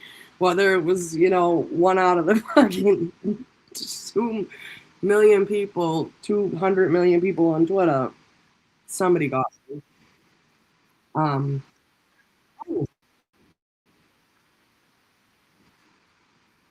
You did. Bye. I love you too. Be safe. Bye, Keeks. You little fucker. She let me love on her earlier. I did lay on top of her, but she liked it.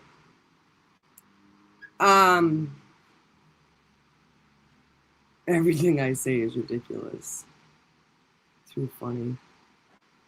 Have you seen the monkey abuse online? No punch, but others it's sick. No, that's why, like, don't get me wrong, like maybe like 10, 15 years ago, like, no, honestly, probably I could never ever probably like stop and like see a bird on like a leash and like want to put it on my shoulder. Like I would want to snip the fucking cord. Again, you think about that and you're like, okay, this bird. Let's see what he said. Hold on.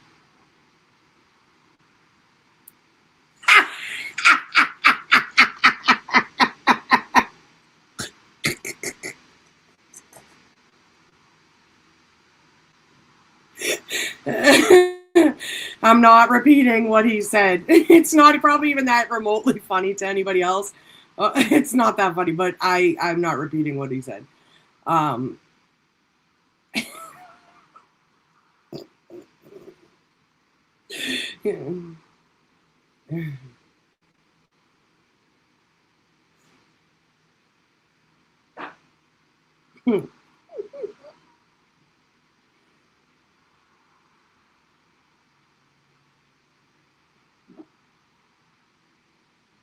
I fucking can't stand him. It's just because what he said, he's so stupid. Anyways, so I don't know much about the whole Corey Richards guilty shit. I don't know what case that is. We can look at it if you'd like, but I don't want to do that and bore everybody.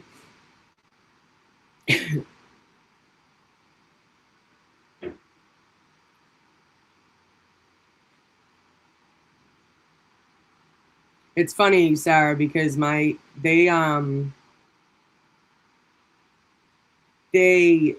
grew up, they were five of them were put up for adoption. My mom had lost custody, and they were adopted by a family in Florida, and so they were raised down there together, which was awesome. But so sorry, the four of them. There's five of us together. So when the two youngest, my two younger brothers moved up here,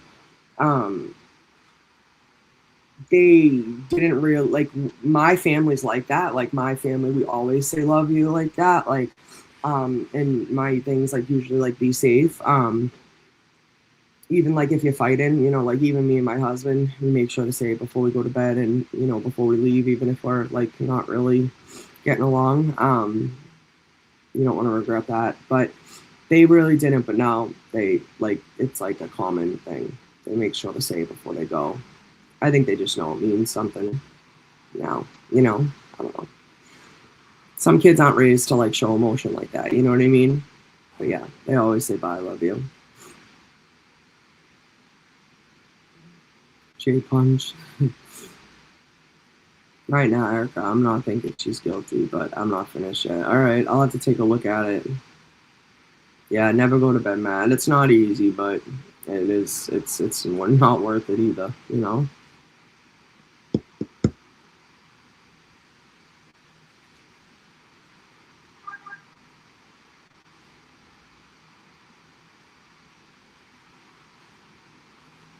Someone put something, I'm not like into like the like Planet of the Apes movies, and I'm almost positive that's where it was from. And it was like Punch in the future. Like basically we were all creating a villain, and it was like the villain, I think it's the villain ape on the horse, and the fucking monkey, stuffed monkey's like hanging from the saddle. It's just funny. Like I guess it's more so like the obsession too. Like I can't believe like how everybody, like you wake up one day and everybody's fucking talking about him. Everybody. And I think it's because he was like not being treated so good, and then you find out his mom didn't want him, and it's like you feel bad. But like today I shared one of him like him helping the fucking guy feed the rest of the monkeys, and he's dude, my daughter has been saying she's wanted a monkey since she was probably fucking 2 years old. Like we call her Monkey sometimes, like we, you know, we have like cute like nicknames and stuff. But I know I honestly didn't even want to start responding or liking the fucking shit because I knew I would see it nonstop. And I saw one video of I know one that's funny, Sarah. I know one video that I saw, and he was like getting like kind of like beat up, and I was like, I can't look at this, I can't watch this. Like I will literally forever be fucking sad. Even though, like I said, there's not much you can do. I understand that they can only do so much when it comes to like the what's it called, like the fucking zoo he's at. Like you know, you have to like allow them to like what's it called, like they have to be in their natural habitat, so you really can't intervene. But they're not getting fucking released anyways, so I don't know why they wouldn't have helped them. But regardless, I've only seen like good stuff since then. But you think Corey Richards is guilty, Kimba? And that's what I'm thinking about. Is that who you're talking about? I feel like Aiden had started talking about this last night, right before we had finished for the night. Yeah, that's what I was trying. Larry J, I was trying to avoid him being my entire X feed, but yeah, it was the inevitable. He's too fucking cute. Corey Richards. Hold on, let me look this shit up. What a way to spell the name too, huh? Okay, Utah mom wrote a child. Okay. Who do they say she killed? Oh, wait, poison?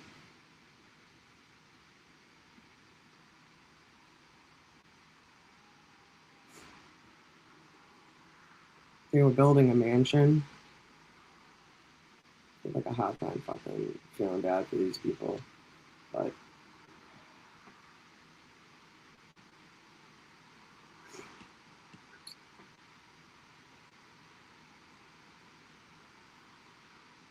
oh, did he overdose on fentanyl? Okay, I did hear about this. Yes. Does he have a history of drug abuse?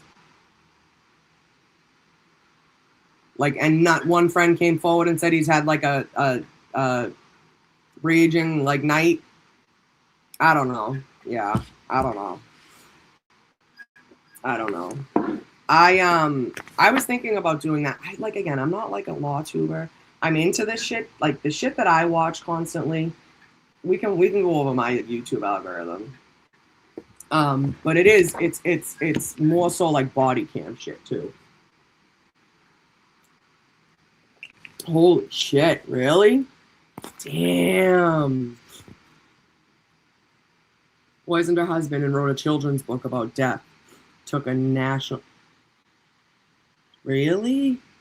Why? See, that's like.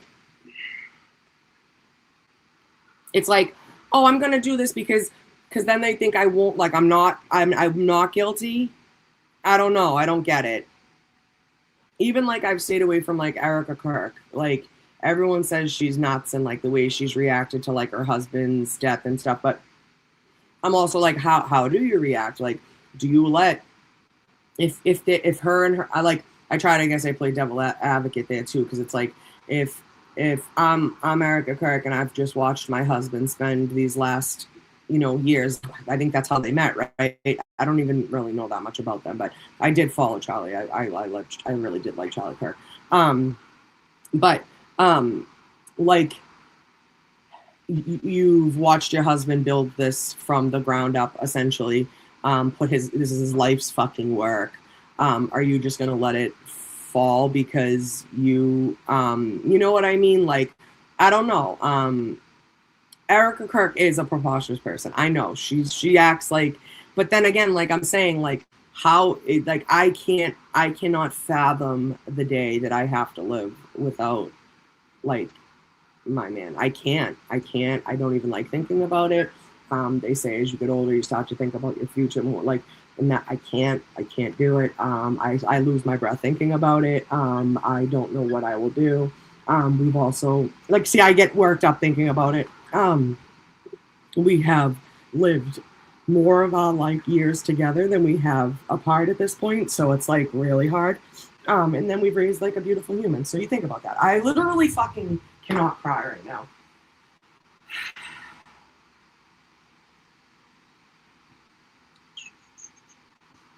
So I can't imagine if I was her. Again, I've also known Anthony literally my entire life. I've also, so I think, yes, there's like a difference, and there's like a difference in relationships, and like, imagine if he broke up with me now. Like, I mean, but no, like, people act crazy and I get it. But I also can't tell you how I would be. You would probably not see me for a long time. I can tell you that much.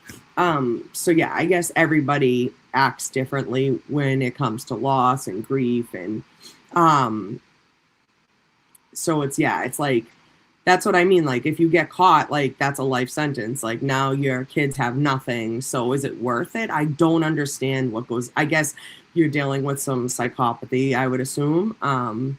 There's so many different questions, and that's why it's like, if we go down that road, we're going down that road. We're talking about it for the next 4 fucking hours. So it's like, that's what I hate to like even stop bringing shit up like that, There were some other things I wanted to talk about though, because we didn't really finish. Wait, can you see that? Can you guys see the screen? No, right? You guys can't see. You guys can only see me, right?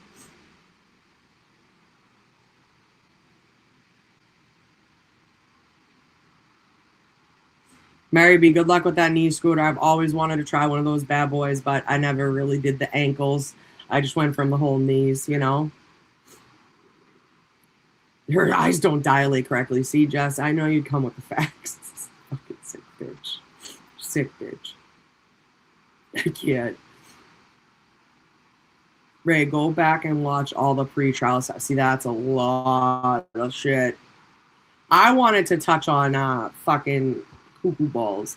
All right, you guys can just see me. Thank you, Dusty. Now can you just see me? Probably. I have to go back and see if you answer properly. But anyways, nope, that's not the right one. Canva.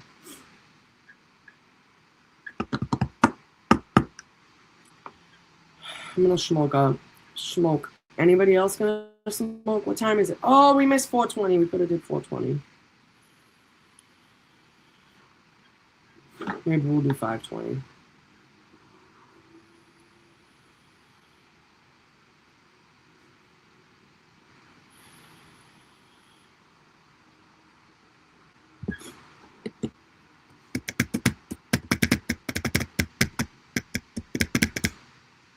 All right, so on my birthday stream, we kind of ended abruptly because I didn't realize that it was like 9:30 and in an office chair, and it's been extremely efficient. But I'm afraid my fast is gonna break my sister's chair.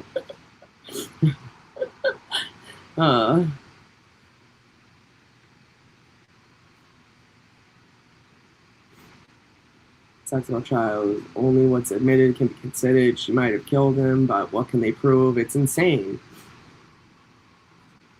Okay, so we didn't go over the quotes. I like to do that with you guys. So I just reused them because we didn't use them last time. So it says basically at this point, the only thing that could heal me is dementia, which is hysterical. And I feel like if you don't laugh about your trauma, then it'll absolutely fucking crush you. The other one is it's been a pleasure miscommunicating with you. I think we did talk about that one because I think I talked about how like all this crazy shit that's going on right now. And if you are going to choose to believe people, that's on you, right? Okay. Guys, that Corey chick did it. Not everyone is falsely accused.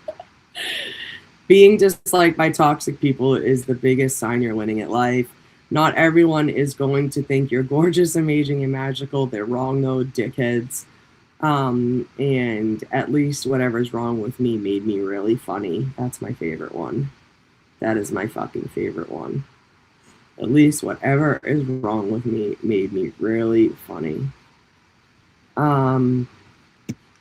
Alrighty, so now then we were gonna go talk about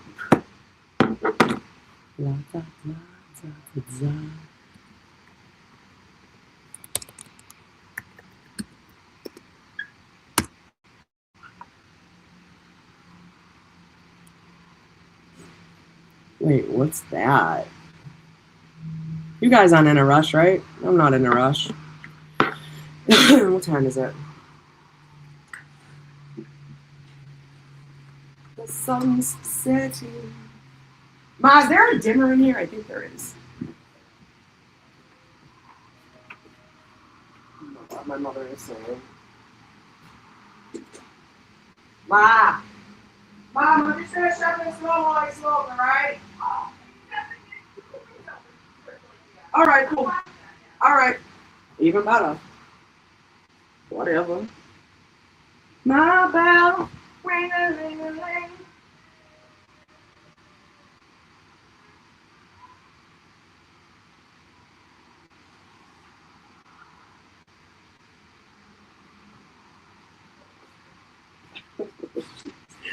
Singing so loud.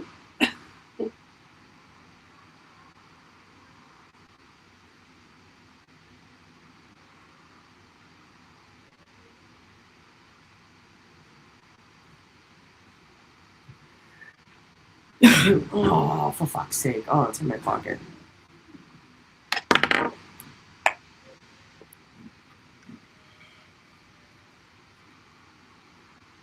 Mm-mm.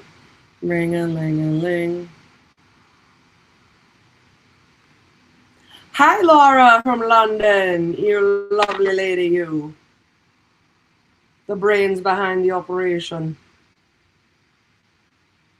I'm just so happy you're not from Australia. Even though I adore Titan Uranus is and Lily. I like Lily. Lily. Lily. I didn't know he rolled me like a legit little roly. Urka. That's my favorite. You're the best. There's a meme that I literally get sent to me at least 15 times a year. At least. And God forbid they sent it to me on fucking Facebook and it comes up on the memory. I get it every fucking year.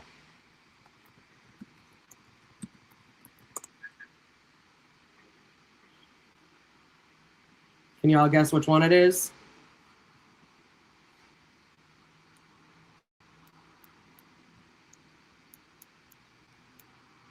Ring my bell. Ring my bell. You can ring my bell, baby. Mm-hmm.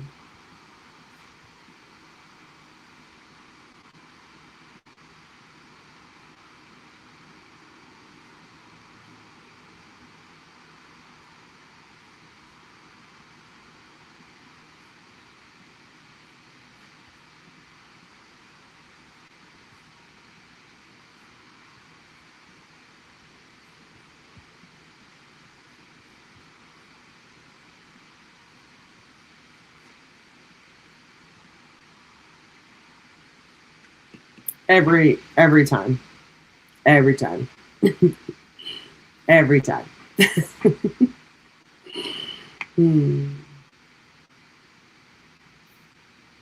That is a fantastic quote. I like that one. Maybe I'll use that. Maybe we'll save that one just to see how I'm feeling, you know? The Laura, Mary B. Yup, the Laura. She's the best. It's an honor. Actually, you know what? Hold on.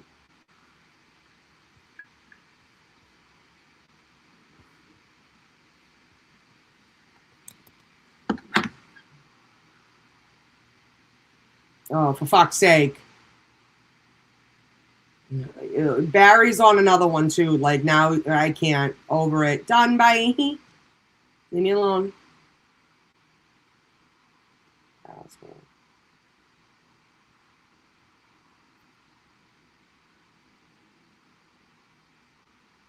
Send. You can ring my bell, baby.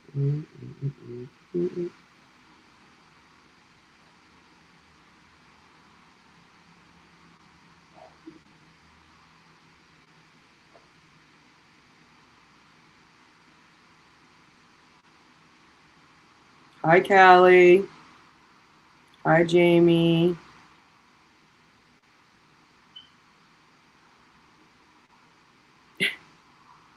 Sarah, imagine my name was spelled like that. I'd fucking die.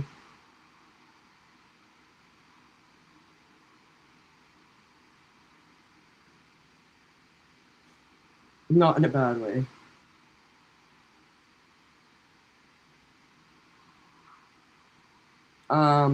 Okay. Let's see.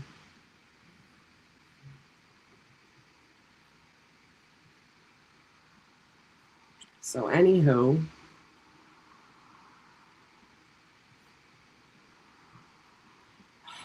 I don't understand it. Like,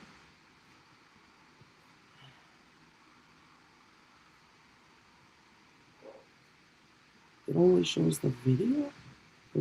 I don't get it. Okay, so it only shows that. All right. So let's remove that. Let's do add to stage. Oh, for fuck's sake. For fucking sake.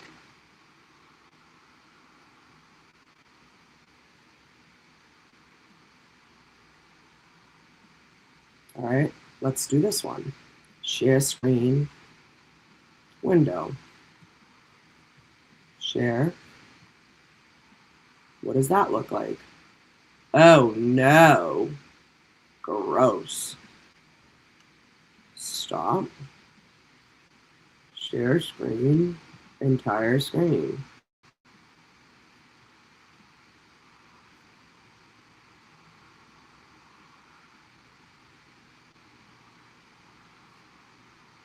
It's not even. Okay, thanks. Awesome. All right, so I guess I figured it out. Whatever. Okay. She's live. You're lying. Will she have me straight? All these fake accounts, setting up these fake accounts and sending in like, oh man, look at this death threat I just got. Oh, look at this person talking about Auntie Bev, and you know we're gonna bury the bodies out at the.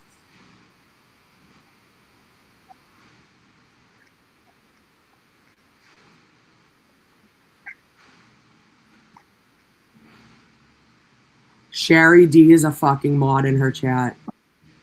Wow, people really are nuts, huh?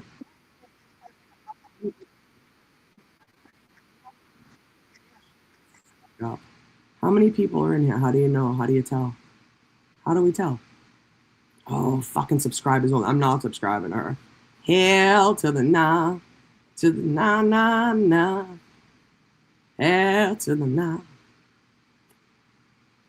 You know what?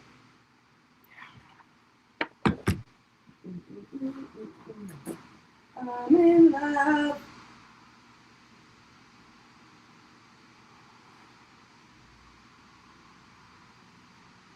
Ain't no doubt about it. We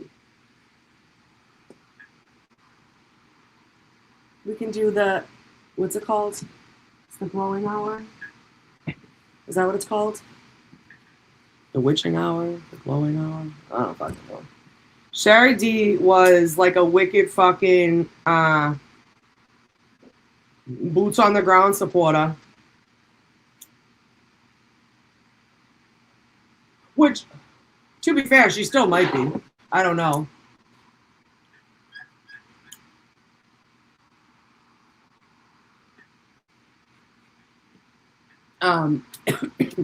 To be fair, to be completely fair. And to be fair, I'm not sure she was ever a Turtle Boy supporter either, so I don't know. So she might not have ever been. But I had seen somebody had said something the other night, and I had noticed a few things. I actually had confused her with somebody else. Not confused, but I don't know if I just thought they were like one and the same. And like 2 weeks ago, that girl, the person that I thought it was, like who I like commented to me and was like, Erica, like what's going on? They're actually, they always send me a crown, and they have for fucking months now. Over a year. Like, because they're always in Aiden's chat. They were always in they were always in like other chats I was in. They always sent Erica with a crown. And this one person, always. So I don't know if it was just a similar like letter in the name or whatever, but I always confused it with Sherry D. And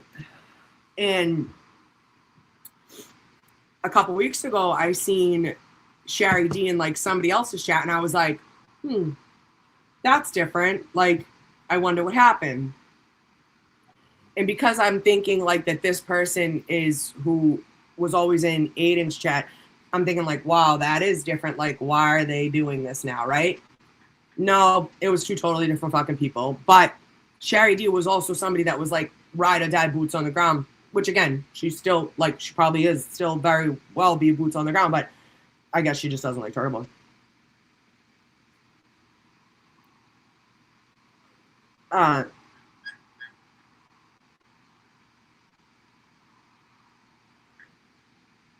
So yeah.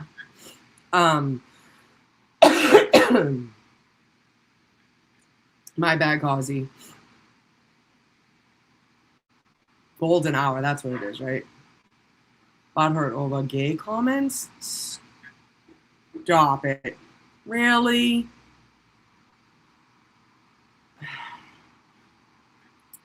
I mean, that's kind of crazy because I remember that F word flying recently on somebody else's channel. I wonder if they apologize, but anyways, no big.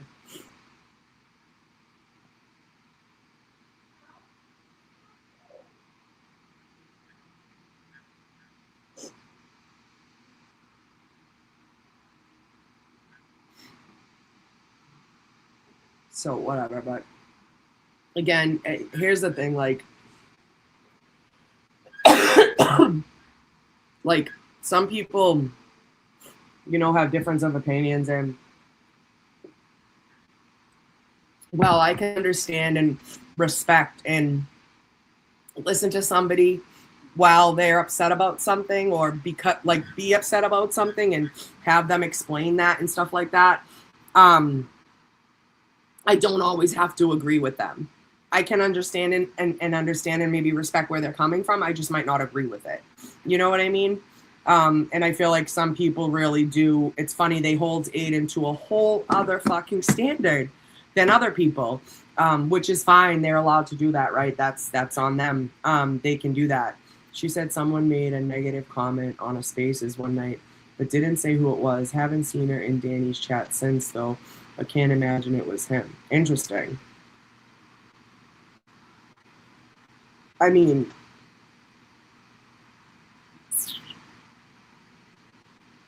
like, I can think of 3 people who, if we want to get like fucking technical on that side now, that literally don't give a fuck what they say and are like anti, like all that shit. So again, it's the hypocrisy. It's the fucking hypocrisy.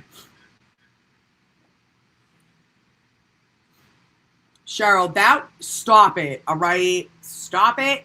I don't know what it was. I got that shit from a dispensary. That shit was tested. Was it a pen or was it a joint? I don't remember. I remember someone early on said, like,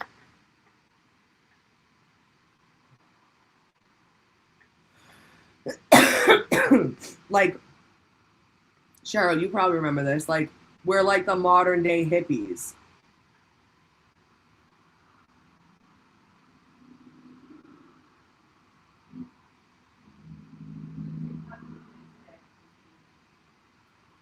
Hold on, which one?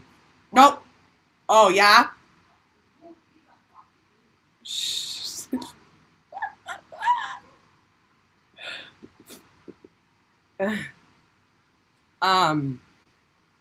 Yeah, the pen. All right, yeah. I mean, and then that's the thing too. Like, I know everybody has like a tolerance, but like, I watch some people and I'm like, damn, wow, like I don't know. I do smoke. I probably do smoke a lot of weed, but it is what it is. It gets me through the day, and I haven't harmed anybody in the process, so all good. Yes, a boutique vape. I smoke. It's Crude Boys usually. Happy Valley's Happy Valley I haven't had recently. I forget what this one's named, but yeah, I usually buy Crude Boys, and I usually get them like a good deal. 100% functioning smoker. But yeah, like I've never, like, you know, I don't know, you kids in your pot. I love that. Yeah, we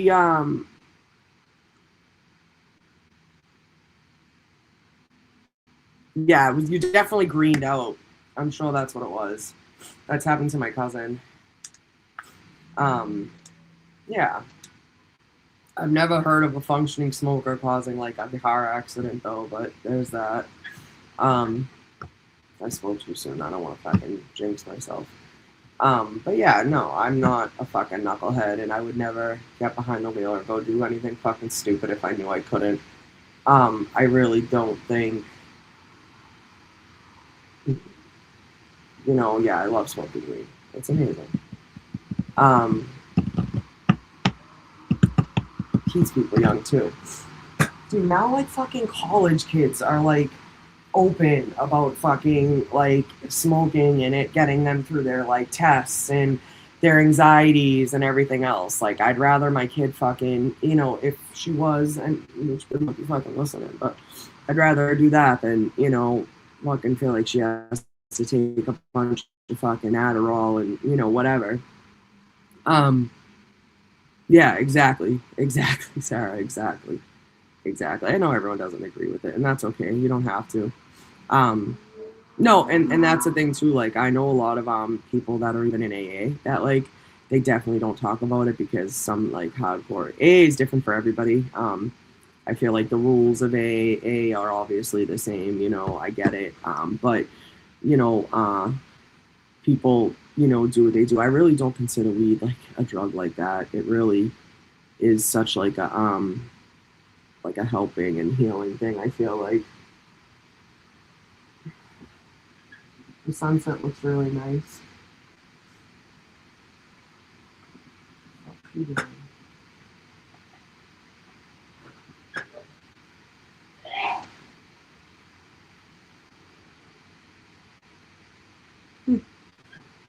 Um, Dude, shrooms are unreal.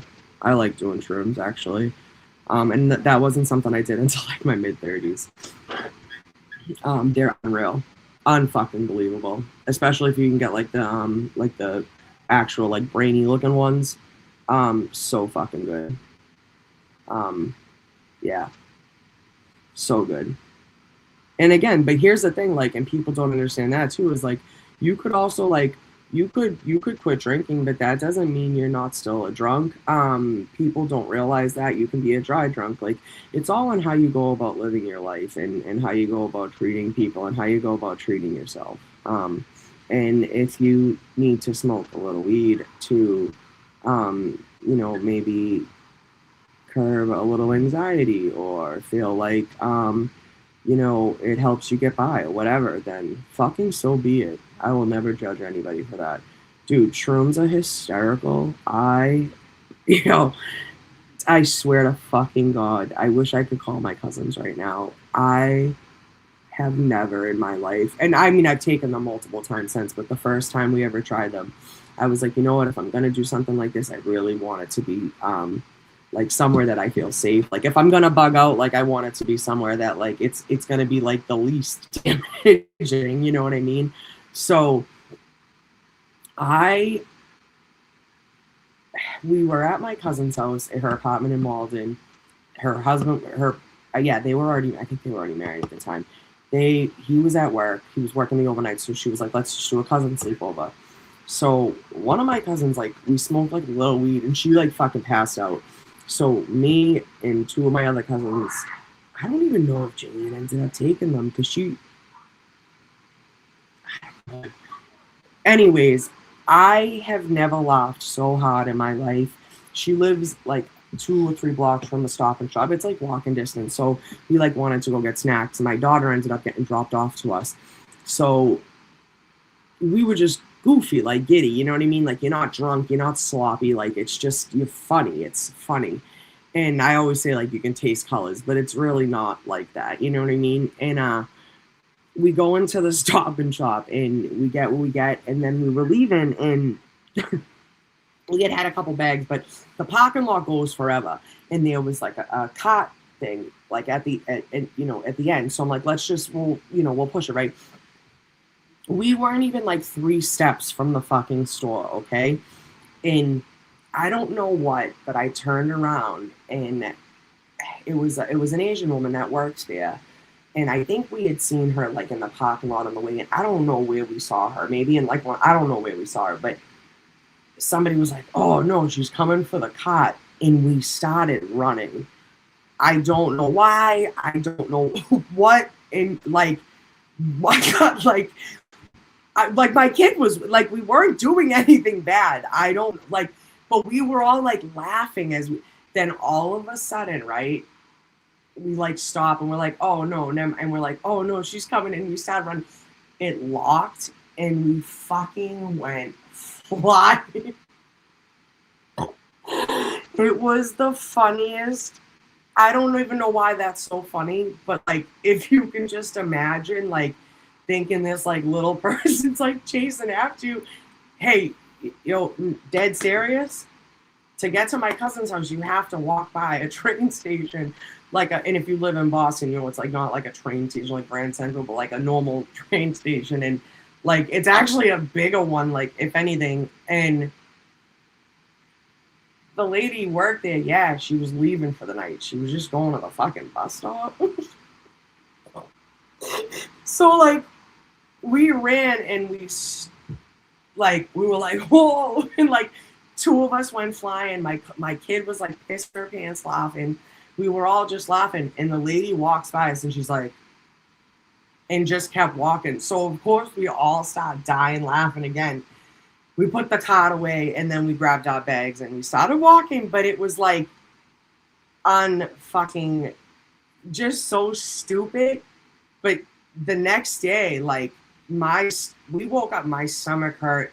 They say your stomach can hurt. It helps move things along if you're constipated or whatever. But it's because it's a fucking, what are they called? Like a fungus or whatever. But no, like I had pains from laughing so hard. It was the funniest fucking thing. It was like, it felt like a fever dream, but it was just hilarious. And I was like, yeah, I like, honestly, every day since that day has been the worst day of my life. No, I'm just kidding.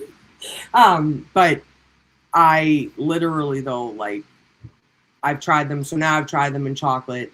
I've tried them like ground up in applesauce. So like raw. I've tried them raw where like they like come in like a big head. Now I don't eat mushrooms. I think they're disgusting food wise. Like you break them and like you take a couple bites and like you have to like have a drink or something. They're disgusting. And then I've had them like kind of like all ground up and like you can grind them and like put them in like, food or whatever. And then I've also had them in like candy bars. I've had them in gummies.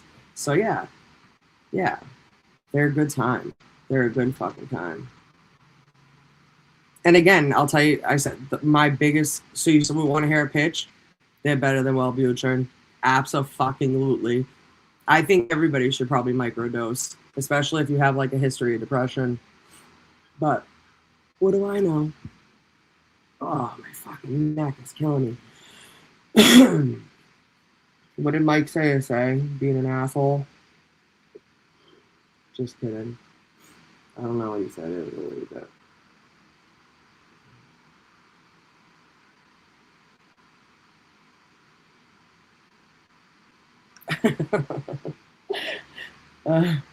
Honestly, like when I don't know why, but I feel like I don't think it's like something newer.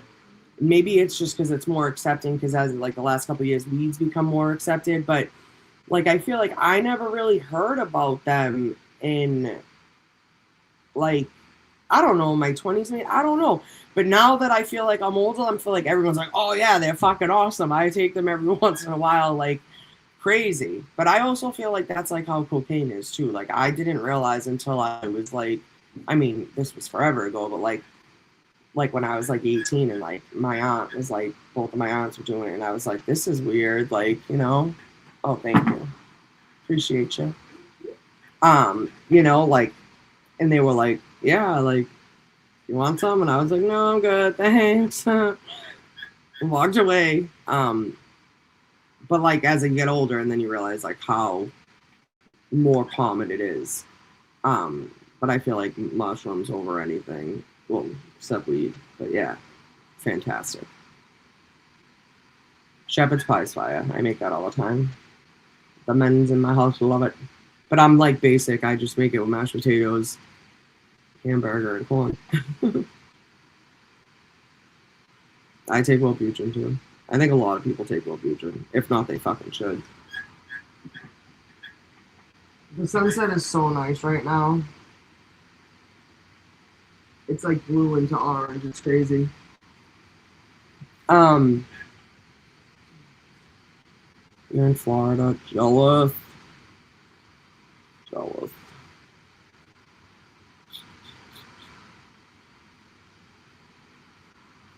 Yeah, I haven't had them in a while.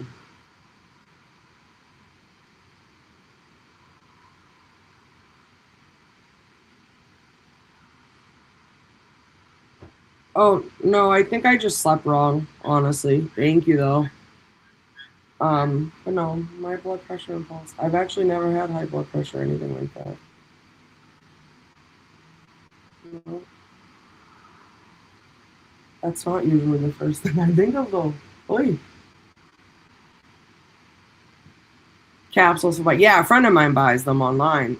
That's the only thing I get nervous about, though. But I've taken them, and actually one day we were like hanging out and we kind of smoked all day, and then she gave me one and I was like, all right, bet. And I was like, fuck it, I'm just gonna take this now. And it was the biggest waste because I was already so stoned. I'm like, oh, I should have saved that. Wait, reasonably?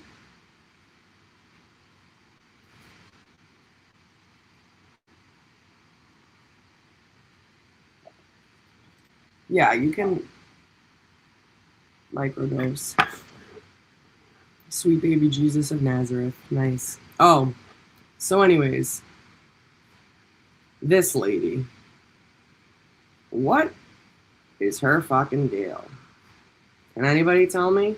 I mean, I'm not trying to beef with her. I don't usually call people out or anything like that, but this Lana chick. What's up, Jeannie? Oh, Laura.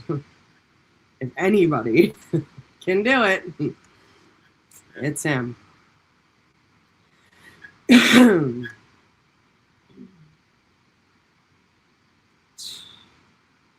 Take a fucking, yeah.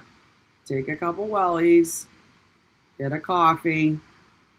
Fucking smoke a butt if you have to. You got a vape and fucking call it a day. You'll be fine. I don't think so. She's older, right? No, she's not a teenager. She's older. I can't bear.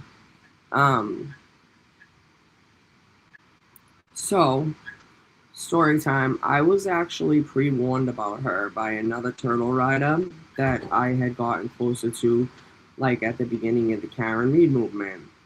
And I think it was her that warned me about her. And she's like, dude, you just be careful. Like, people talk about her like she's, but she's kind of crazy. And she's also like a wicked, like Chris Watts sympathetic, like a sympathizer. And I was like, wait, what? Wait, she's not a lawyer. No fucking way. Can't believe she was a lawyer?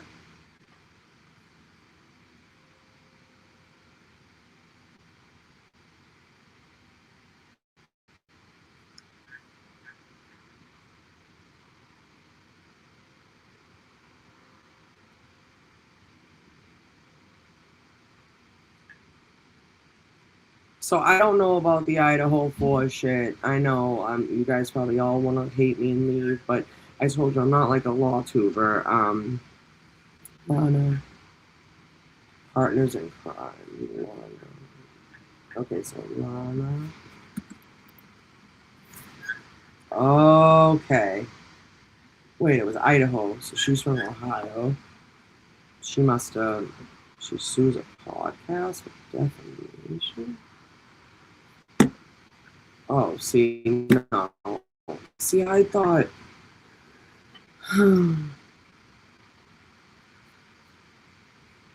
Yeah, so.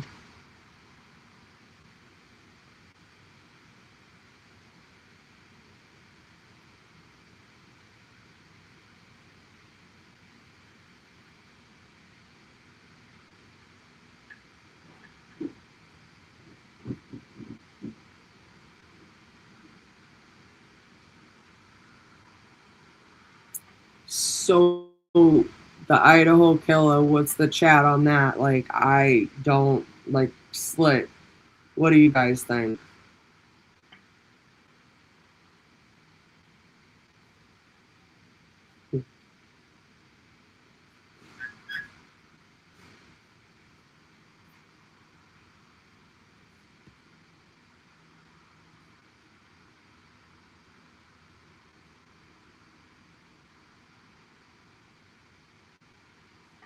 All right, hold on. Oh, for fuck's sake, Erica.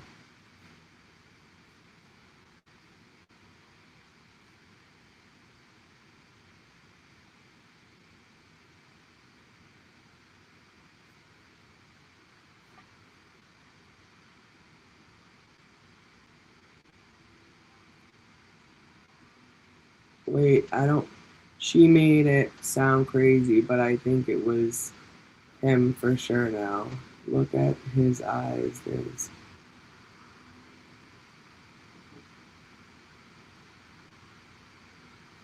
All right, so y'all think Kohlberger did it, right?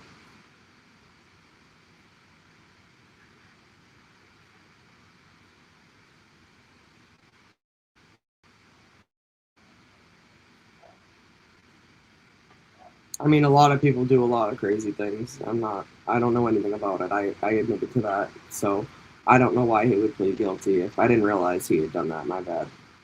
Anyways, so woman working alongside killer dad Chris Watts' family slaps podcast host with $1 million defamation suit. Is this the shit we watched last night? No. A woman claiming she worked alongside convicted killer Chris Watts' family to help find an attorney to represent him has filed a lawsuit against a podcast for defamation. According to court docs obtained by front page detective Lana Oriani, slapped Jennifer Youngblood, co-host of true crime podcast J is for Justice, with the suit in Ohio. Oriani claimed while working with Chris's family, she went on Youngblood's radio show to talk about the case. She claimed the two became colleagues and agreed to travel to Denver, Colorado together to meet and chat with the Watts. How do you become colleagues after one meeting? That's bullshit.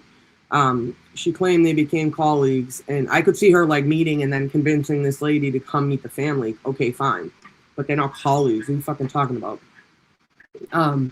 According to the suit, Oriani stated their friendship immediately turned sour, and Youngblood viewed the trip more as a vacation rather than a work trip and flaked on several meetings. I wonder if she just didn't fucking believe bullshit. But I don't know. I'm reading. Oriani alleged Youngblood swore to the Watts family she would not speak about the efforts to get the murderer out of jail or release any footage of their meetings. Youngblood did agree to promote Oriani's nonprofit she was using to raise money for Chris's attorney on the show, though. After their relationship ended, Cindy Watts, Chris's mom, told Oriani she messed up and Youngblood most likely recorded her and another person. Cindy, in return, feared what retaliation their family would experience if she quit communicating with the podcast host. Cindy, in return, feared what retaliation their family would experience if she quit communicating with.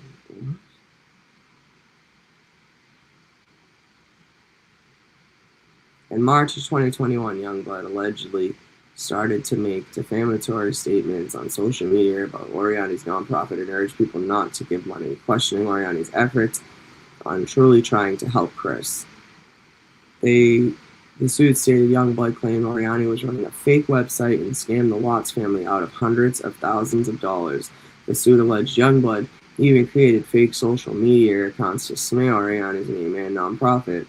Oriani is claiming the defamatory remarks have harmed her reputation and is seeking $1 million in damages. Chris murdered his pregnant wife, Shanann, and their two young daughters, Bella and Celeste, at their Colorado home in 2018.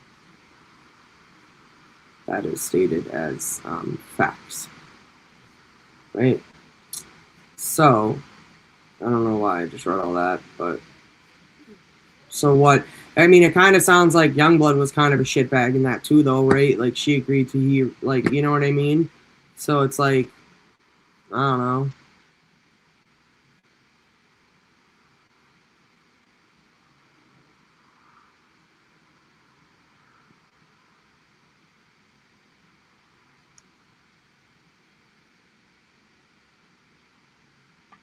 Oh yeah, no, you guys can question me. It's okay. I was just reading the comments. I don't know even what I said, but Oh, because yeah, why would yeah, no, I honestly, I really didn't even realize it. That's what I mean. I just didn't realize he pled guilty. I guess, yeah. But she also, but so wait a minute. So, but it said she was for him, no? So was she still claiming his innocence after he like, you know what I mean? Young good. Yeah, those poor fucking babies. That's terrible. And of course, and she was pregnant. Yeah, I was gonna say.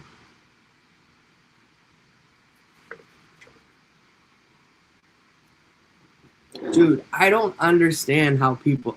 I mean, yeah, I guess he's all right looking. He looks like a fucking Youngblood, the fucking singer there, dude. He looks like a He could be what's his face's brother. What's their name? That boy group. What's up, Bailey?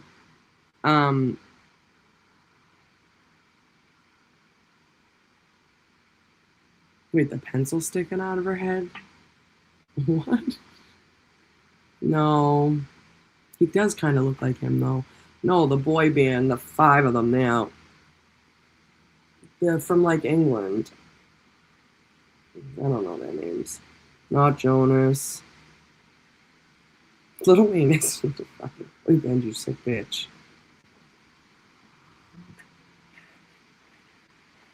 NSYNC, I will kick your ass. No, I've seen NSYNC live, actually. Bob, you guys suck. You guys are the worst. No! Larry. One Direction? Is that their name? Larry? One of them? Oh.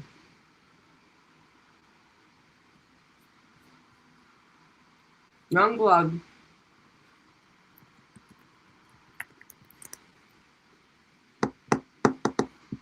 Yeah.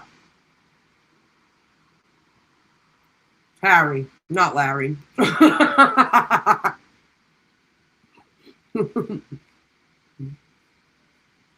Harry. I said Larry. My bad. AJ's definitely bald, huh? I heard they're doing a tour. They're coming back. Unless that was AI. I don't fucking know. And Sync would be awesome. But I don't even know if they like each other, so kind of sucks. Yeah, One Direction. I didn't even saw it. I was fucking still sharing my screen.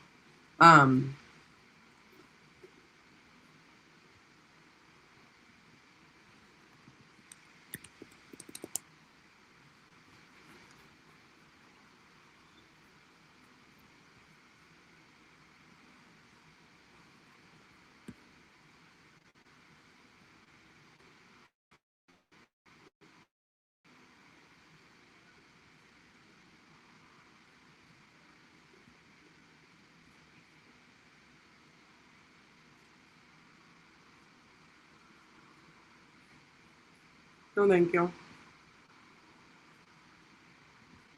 It says, oh, you can't even fucking see it? LinkedIn's not public?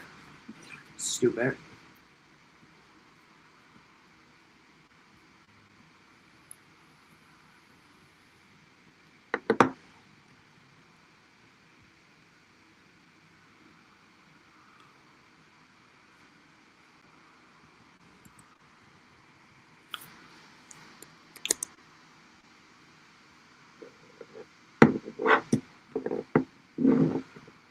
No, it doesn't say anything about her being a lawyer. Maybe she acted as her own attorney. What do they call it? Like per se, whatever they call it. I don't know. I did not know. S Club 7, hysterical. Hi everyone. I worked at Toys R Us with Louis from One Direction before his fame. Fun fact for you. Damn, girl. Where? In Europe, I assume? There's no Toys R Us left, right?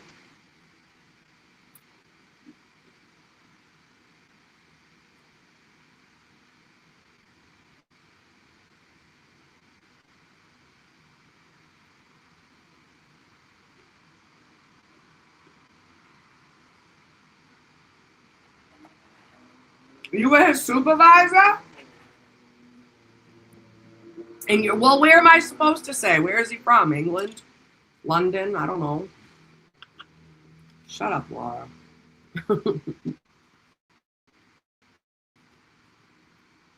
Aren't they from there?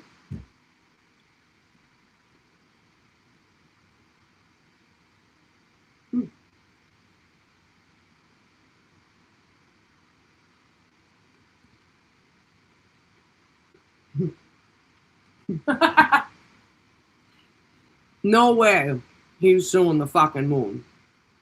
No way.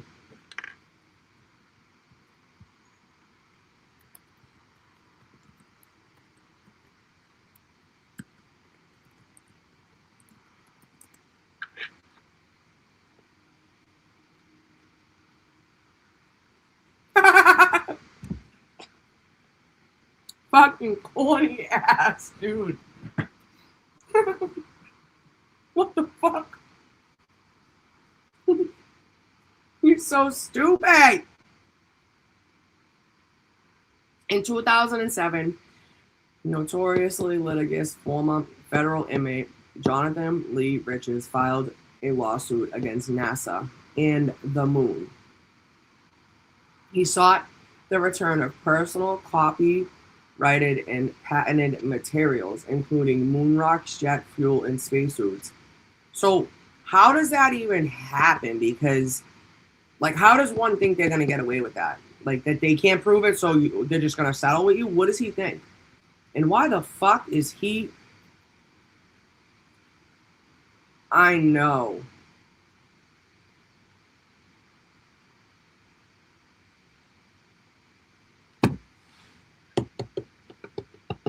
The Guinness Book of World Records. I know.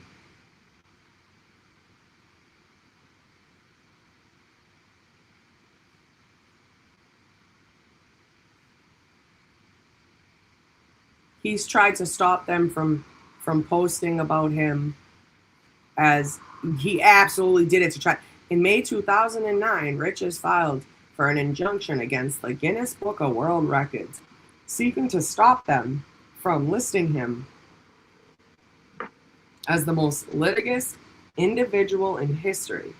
Guinness spokeswoman Sarah Wilcox told the Huffington Post that there was no such listing and no plan to create one. Most litigious man is not something Guinness World Records has ever monitored as a record category, she said. The action, like the vast majority of Rich's filings, was dismissed. This hoe has a fucking Wikipedia page. I cannot believe it. Wow. He is sick. No, did you guys ever see the video of him? I think I have a video of it. Hold on, let me check. Do we know when he came to Boston? Does anyone remember?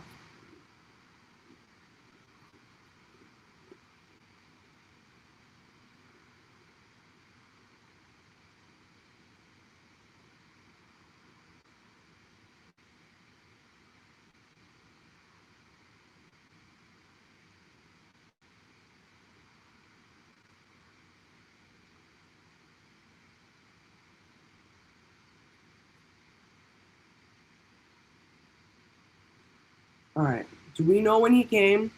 It was early. It was definitely early on in Karen. Cause so what? Her first trial.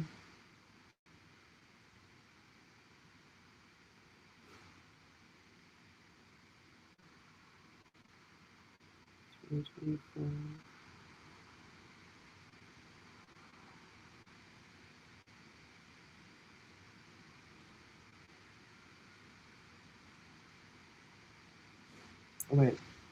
Every single time a news outlet comes and you are not in either of these chairs, one or two of them is getting moved. All right, One of them is getting if moved. that's the case, That's we're the gonna case. No, you are sleeping in the chair. we will do the same thing back to you. You were sleeping in the chair. You make no, and you just told me this person got.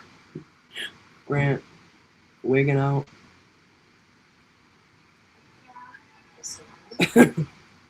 Dude, I'm so stupid.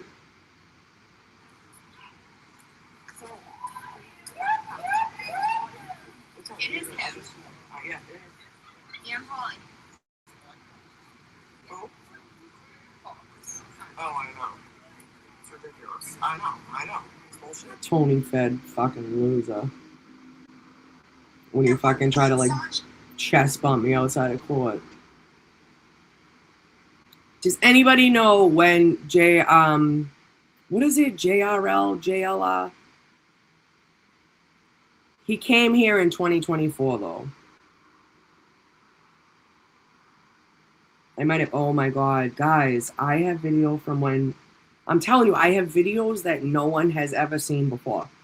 From when the food stamp 5 came. Let's see.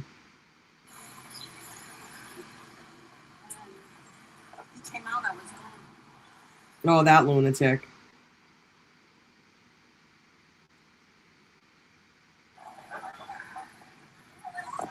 Listen.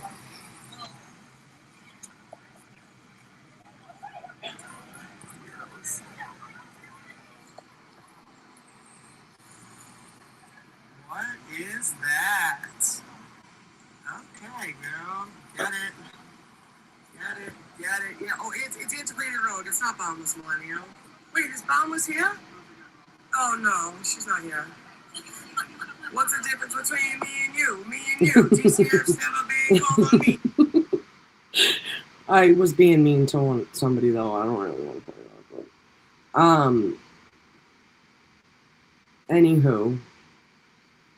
April 24th. Oh, you're the best.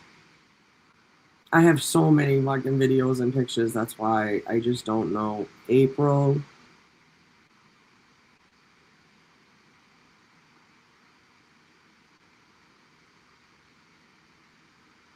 I have the Grant Aiden showdown. It's fucking May still.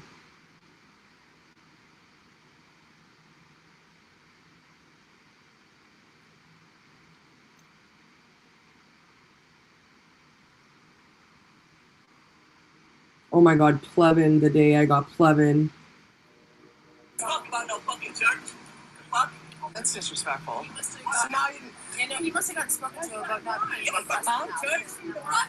Oh, Bao going nuts. If you're cold, you live a nice life. Yes. People very young. Nuts. I forgot they showed up back to fucking back, because of course they did.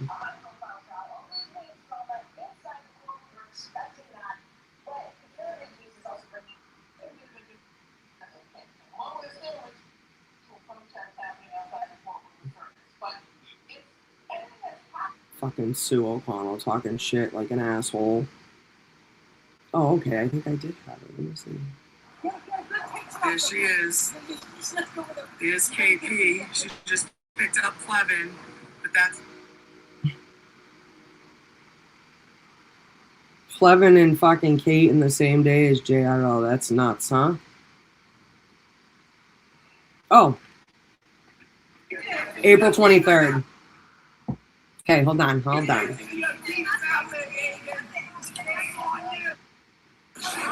I love her so fucking much.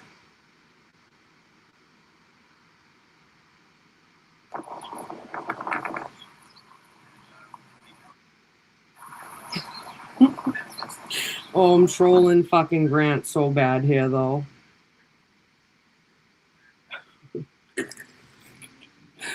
All right, you guys want to see it?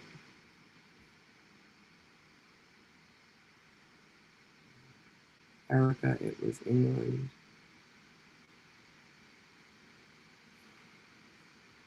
Wait. Make it a thing.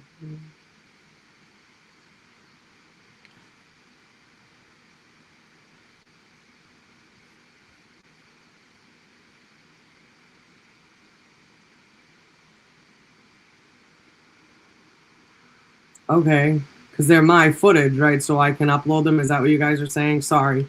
I kind of fell behind looking for them. Is that what you guys mean? All right, but I'm gonna show them to you guys anyways. Hold on. I'm gonna try to send it.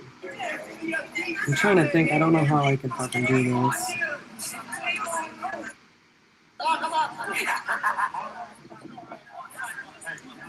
You can hear my fat mouth over it though. I hate that. But I don't know.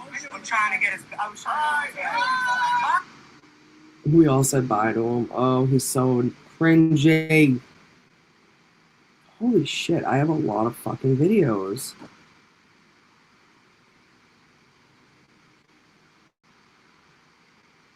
Oh my god! I have him at. He had posted we were at this restaurant like the day before. Look at he's so gross.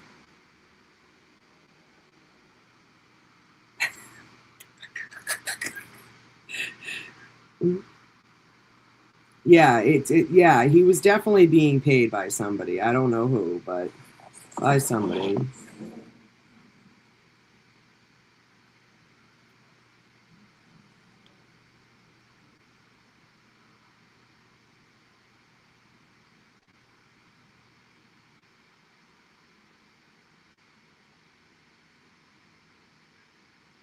What's the difference between me and you? I forgot Plebin walked by us and tried to act like he like didn't know us. It was so fucking funny.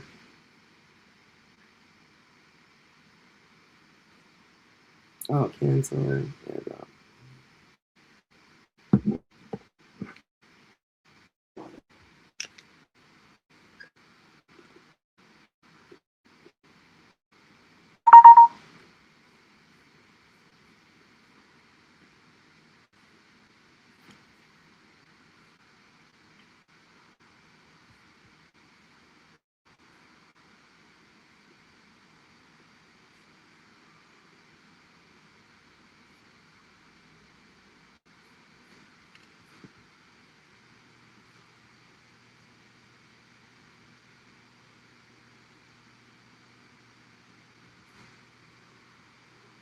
Hold on, let me just close some shit.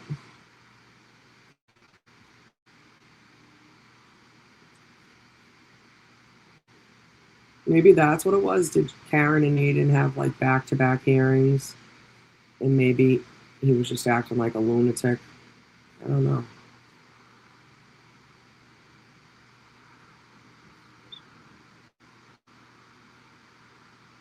All right.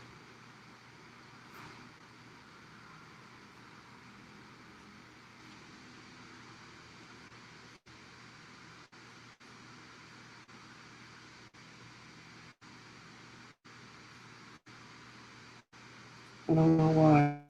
Okay, so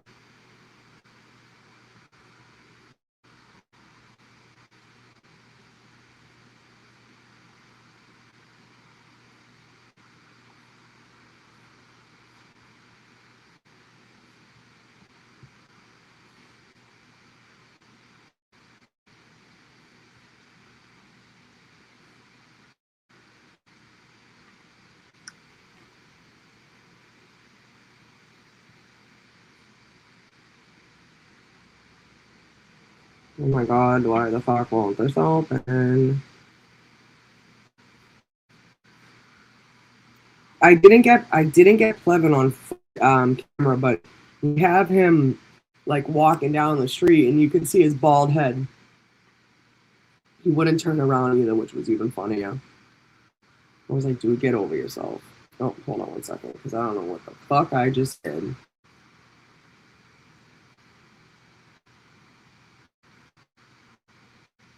It won't let me share the fucking screen and it's driving me nuts.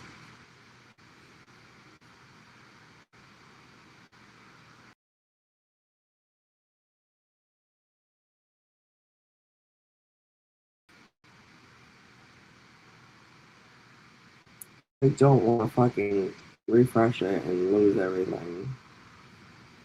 But I might have to. I'm gonna put the fucking light on too. Maybe, okay, maybe share image. No, maybe share. Okay, wait a minute, Erica. Video file?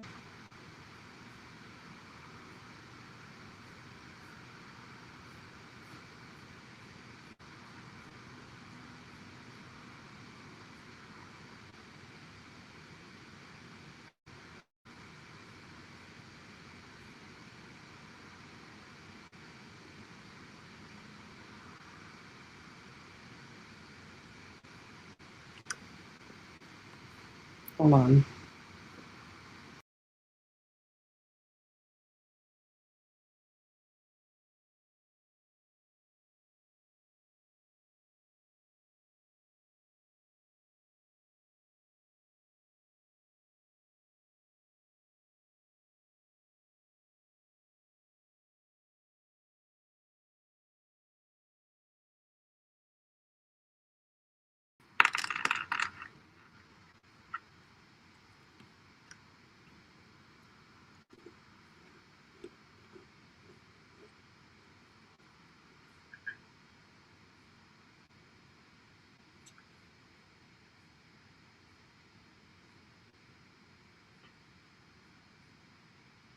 I can't fucking.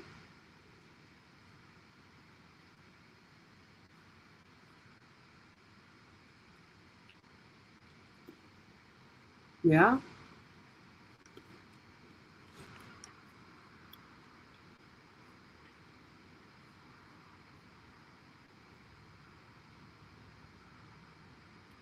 It's pissing me off. It won't matter if I fucking. Hold on, let me see.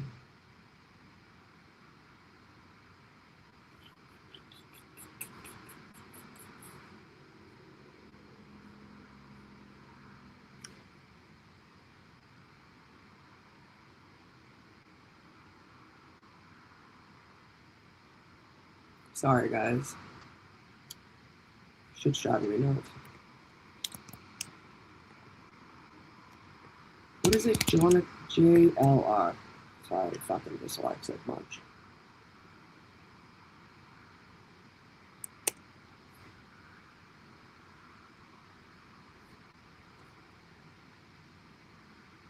I'm gonna try to do it this way.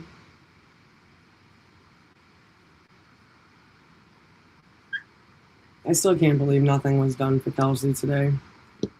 Absolutely fucking insane.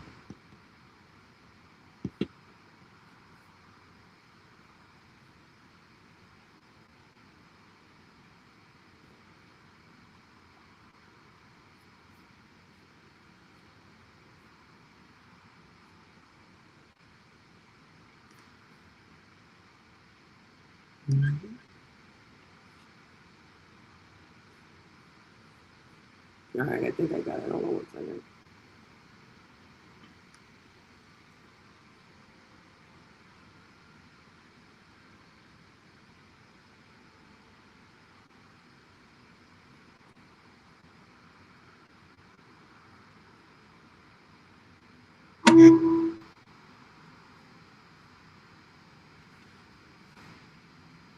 Bet. Does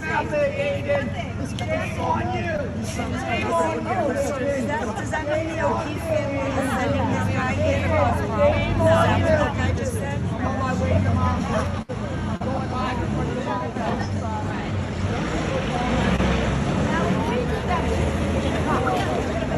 fucking love her. I love her so much. I love her so fucking much.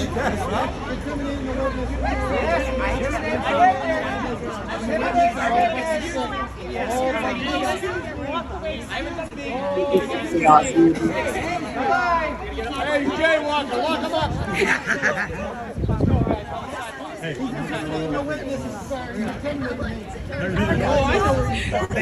I don't know. I'm trying to get his. I was trying to get his. Bye!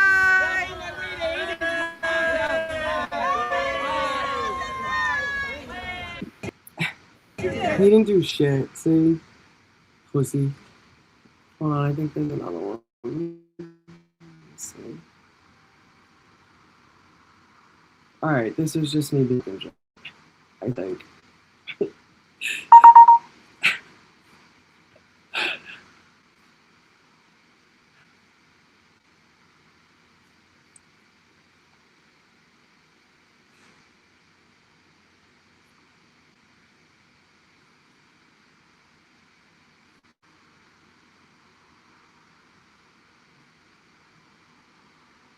Wait.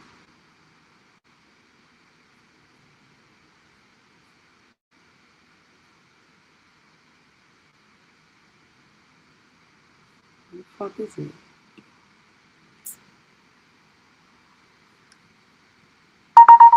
Come on, Leah. Dude, he came fucking once. Literally did absolutely nothing.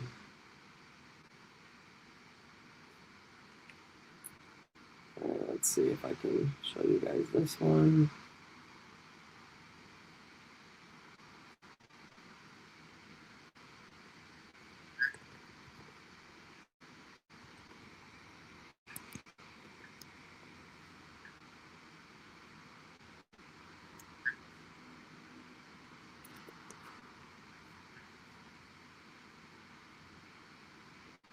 Oh shit.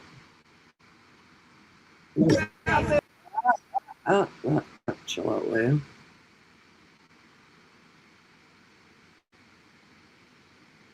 I've never watched this. I just seen it when I was scrolling, so FYI. Oh my god, the fucking mustache again. Oh, fuck, man. Stupid.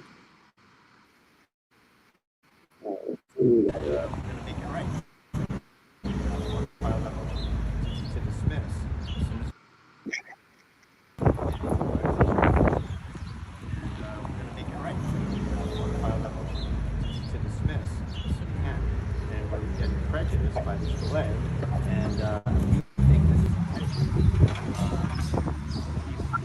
party waiting sort of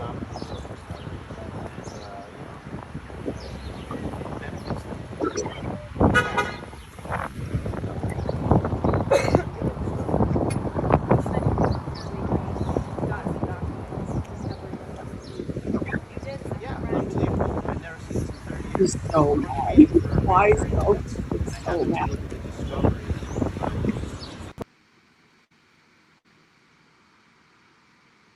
So mad. He was so mad.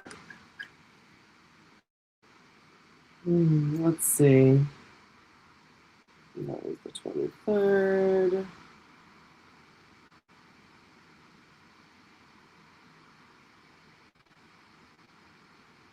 I got Bow bugging out. Let's see.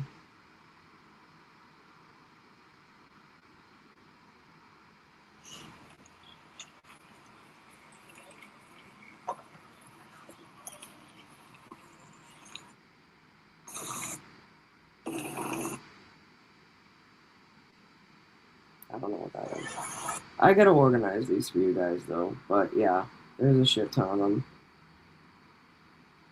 And it's just like random days, like literally like 13-second clips down in Dedham.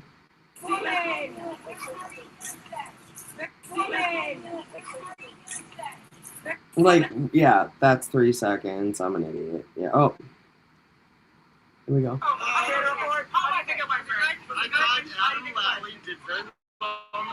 You thought Adam Riley did well.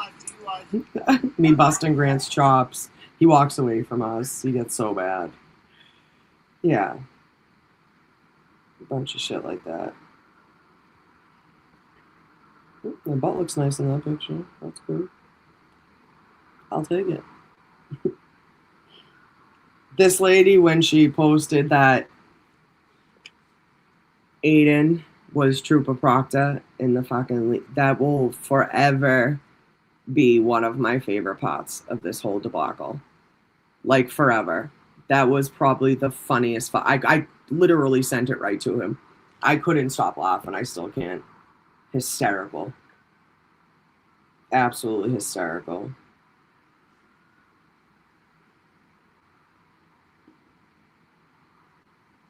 But yeah, anyways, yes, they call us a cult. That's okay. I want to make shirts that say like culty and like cunty or something like that. I have a few up my sleeve. Someone said something last night that I was thinking about doing, and I can't think of it now. Fucking 1,000 different things going through my head. I might see you guys Sunday. I'm not sure. I haven't decided yet. Actually no. I'm not going to be able to do Sunday because I'm going down to Crystal Services Sunday, And I think I'm just gonna grab a cheap hotel room for the night and stay in Framingham. That way I don't have to drive back and then just be back at the same place the next morning. So I'm gonna spend the night out there. I think I might meet up with I don't know, a couple of peeps and have something to eat. But yeah, I will let y'all know. I probably won't be feeling much up to it after Sunday, but you never know. And then Monday is her funeral. And I appreciate every single one of you that shared and, made donations. You guys are unbelievable. Actually, I have to pick up a fucking prayer book.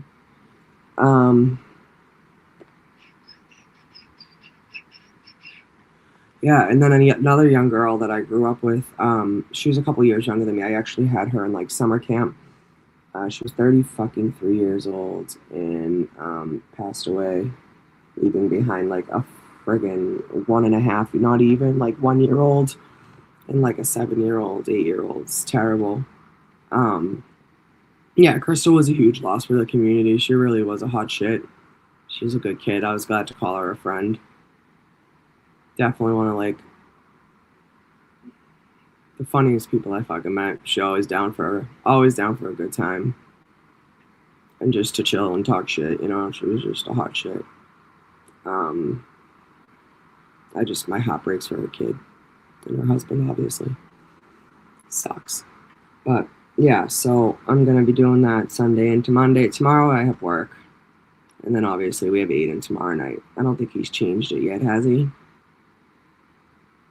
No, just keep her in your prayers. That's it. That's it. But yeah.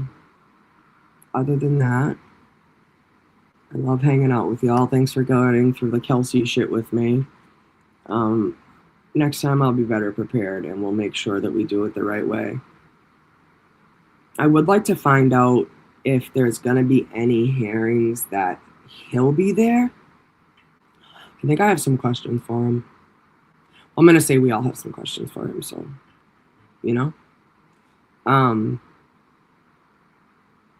what's that?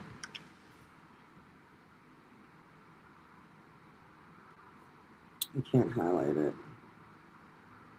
Oh, okay, thank you. Yeah, go to Aiden's page. It's there.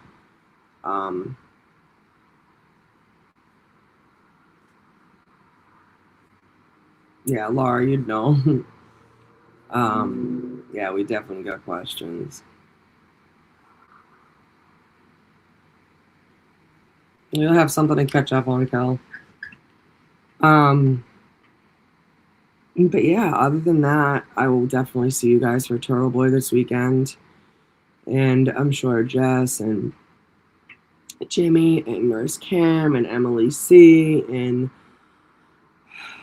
of course my guy Ray, G Money. I know he wanted to put something together for Crystal too. We were talking, but all your peeps, I hate saying everybody because I know I fucking fucked up and forgot somebody, and I'm like, oh my god, like my favorite person.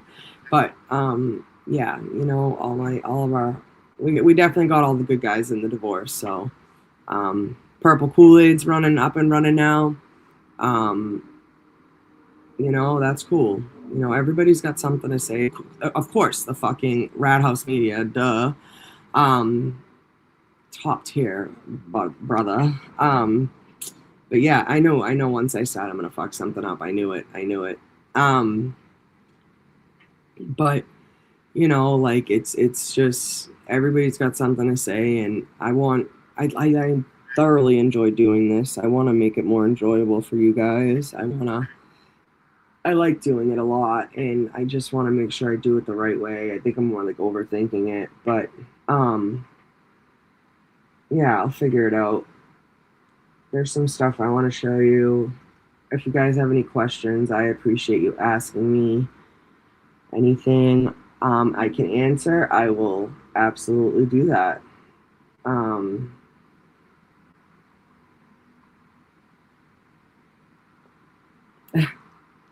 Yeah, babe, I know.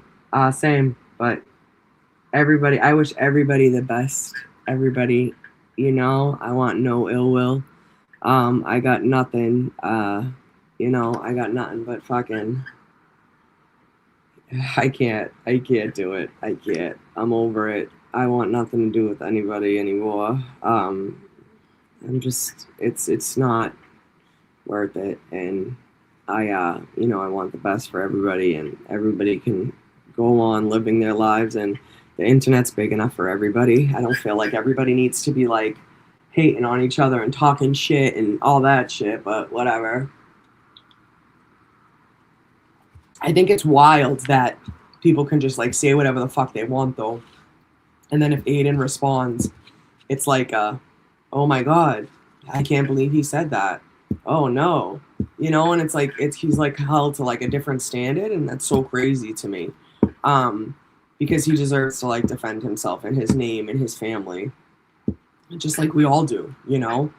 I think a lot of people too, like I kind of like I'm not gonna lie and say like I didn't consider it like would it be easier not to do this? Probably. I don't want fucking beef with nobody. I don't give a shit. Like, but I'm like I'm other people's content, and that's weird to me. You know what I mean? Like that's weird. Especially when I don't talk about you and I don't care about you, nor do I think about you. You tweet at me, and then you get a response, and then you take that response and you go and you make it a fucking YouTube show that you now get super chats off of, and then you start talking about my looks, and you call yourself a man. Bet I got you. All right. Anyways, yeah, it's weird fucking flex. I forgot about that actually. I'm glad I thought about that because I was about to get off and not say anything about that. But yeah, weird fucking flex. Anyways, and then you got people like you got grown women in the comments paying the super chats just to listen to a man, you know. And again, like that's the thing. Like I could see if that was something Aiden always did, and Aiden might go off on somebody, but there's usually a rightful like reason. So like you know a reason why he did it, and not only that, it's like these men like literally you commented to me, I responded, and then you went and you like I dead ass said in that thing, you know what, we're gonna put this fucking to bed so that way you can't use me for content anymore. And then come to find out people are coming in the chat saying fucking I'm sick and tired of listening to them talk about you. They started in on your looks. Like I didn't even know about it. I did not even that's the best part. Like that's the most satisfying fucking part. Had somebody not come in a live chat and said, hey Erica, I'm sick and tired of hearing of these fucking maggots talk about you. Now they're going in on your looks when I haven't talked about them. I haven't done anything. I haven't mentioned the names. I responded to a fucking tweet. And that's how you respond? And you're a fucking grandfather, for Christ's sake. Get it the fuck together. Get it the fuck together. God almighty. Fuck's wrong with you people? Because and that's the other thing too. So I'm an imposter. I don't know who I sent something to somebody. No, I lied. Somebody said something to me and they were like, how the fuck did he call you an imposter? And I just laughed. Like I read it out loud to my husband. He was cracking the fuck up. And I was like ready to close my, I'm not even going to say it actually. And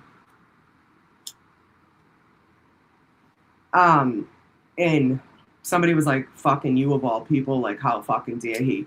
And I was like, yo, what? It's really whatever. Like it doesn't like come on. I've been called worse by a lot fucking better. Let's put it that way. So, but then to hear, like I said, someone else who I don't talk, like come in a chat and say that, like they were going after your looks, like what? Get the fuck out of here, will you? Come on, please.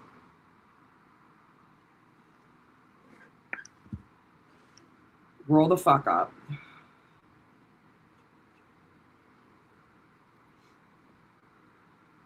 And this is all over a hat too, mind you. That's the thing though that kills me is like as a grown fucking adult that you don't realize that if you just like ignored us, we'd have nothing to say.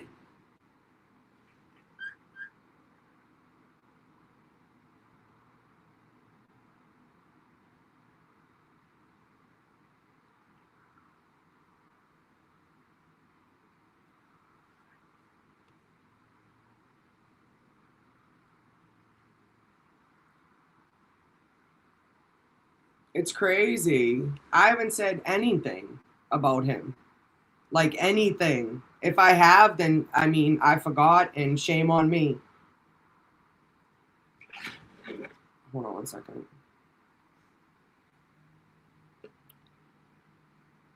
No, I'm wrapping up shortly. What's up?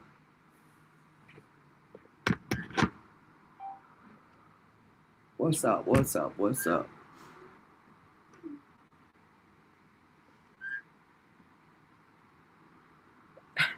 Actually, I asked permission.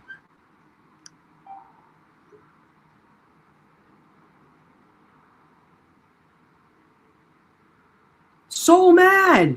So fucking mad. Like, literally over your head, under your feet, brother. Like, you missed the whole, like, you lost the plot.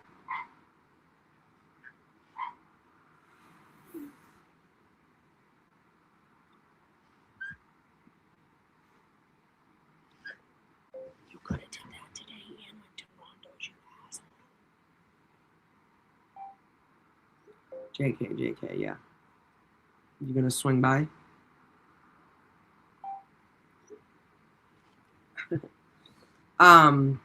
But yeah, no, like, so crazy, you know, like, and again, like, the thing was, is he had said, like, you can't get this, no way. Like, brother, no one wants your hat.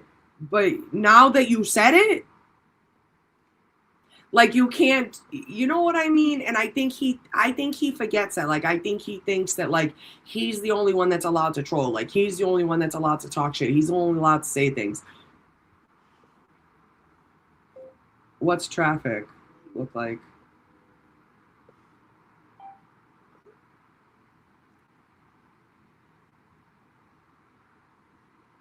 Oh, you're texting me. Oh, I get it. He's like, I can hear you. He's watching. That's why, asshole.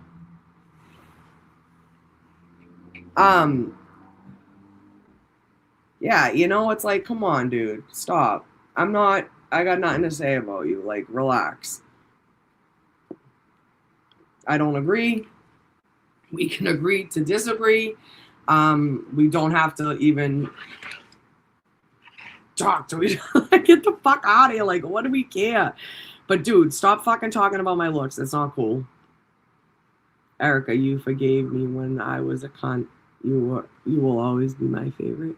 You were a cunt? I don't remember that.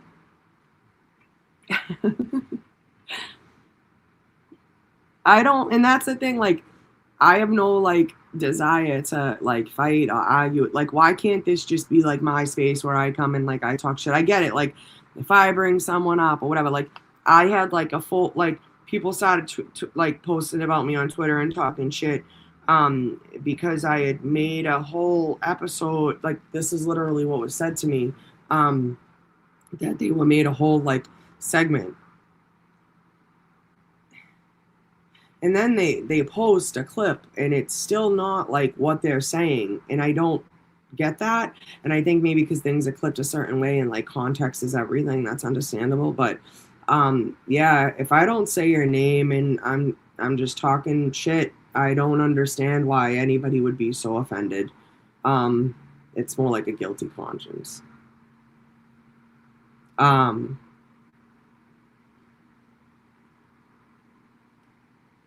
Well, I really don't, but maybe I do. I don't know. But anyways, yeah, I just they're open till 10. Looks like accident on 93 North. Maybe head over on 7. All right, that sounds good.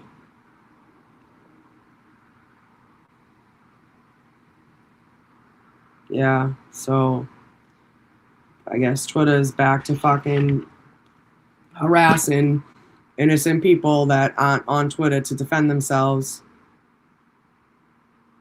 That's kind of crazy to me. Like, why would you do that? It makes you look crazy that you are so worried about. I've seen this before.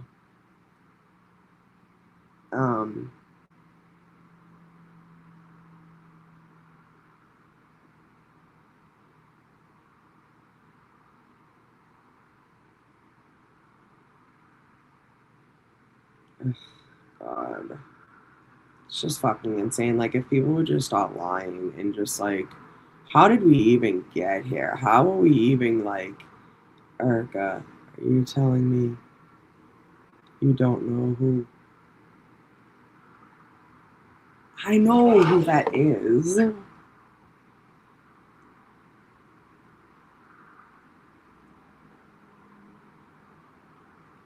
I know who Helen Keller is. Who didn't know who Helen Keller was? That's what I was asking. And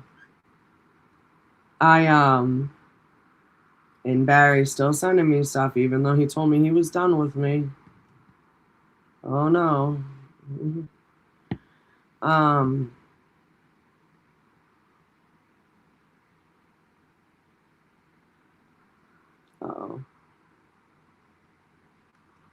Bracken, she wanted.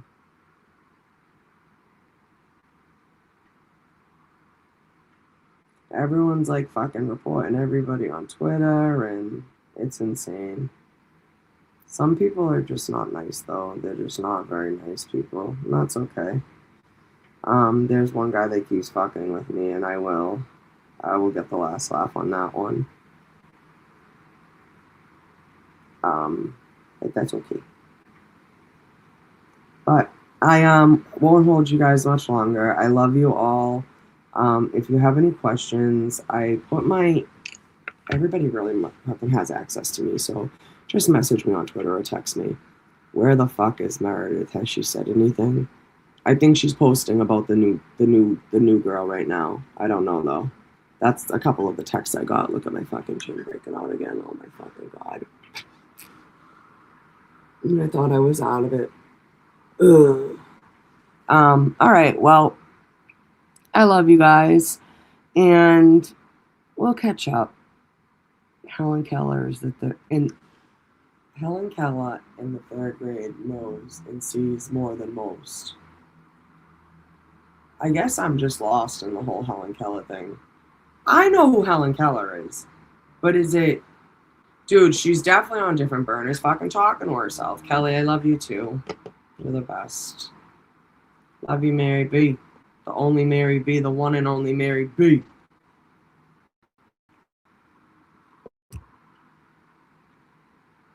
Try to fake an accent, me?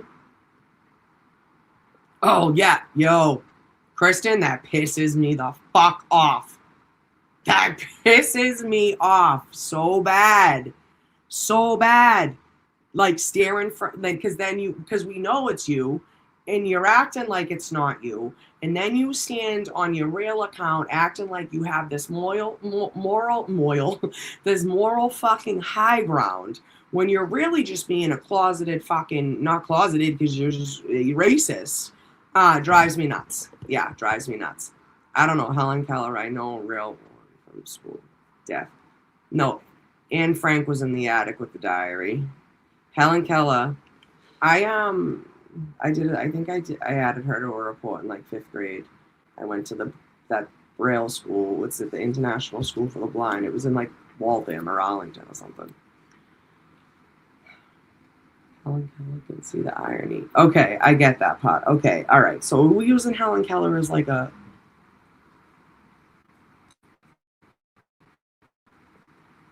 I don't get it. All right, I love y'all. On that note, fucking Helen Keller. Oh, God bless. All right, you guys take care. Have a good weekend. I love you guys. Be safe, and we'll talk soon. All right, adios.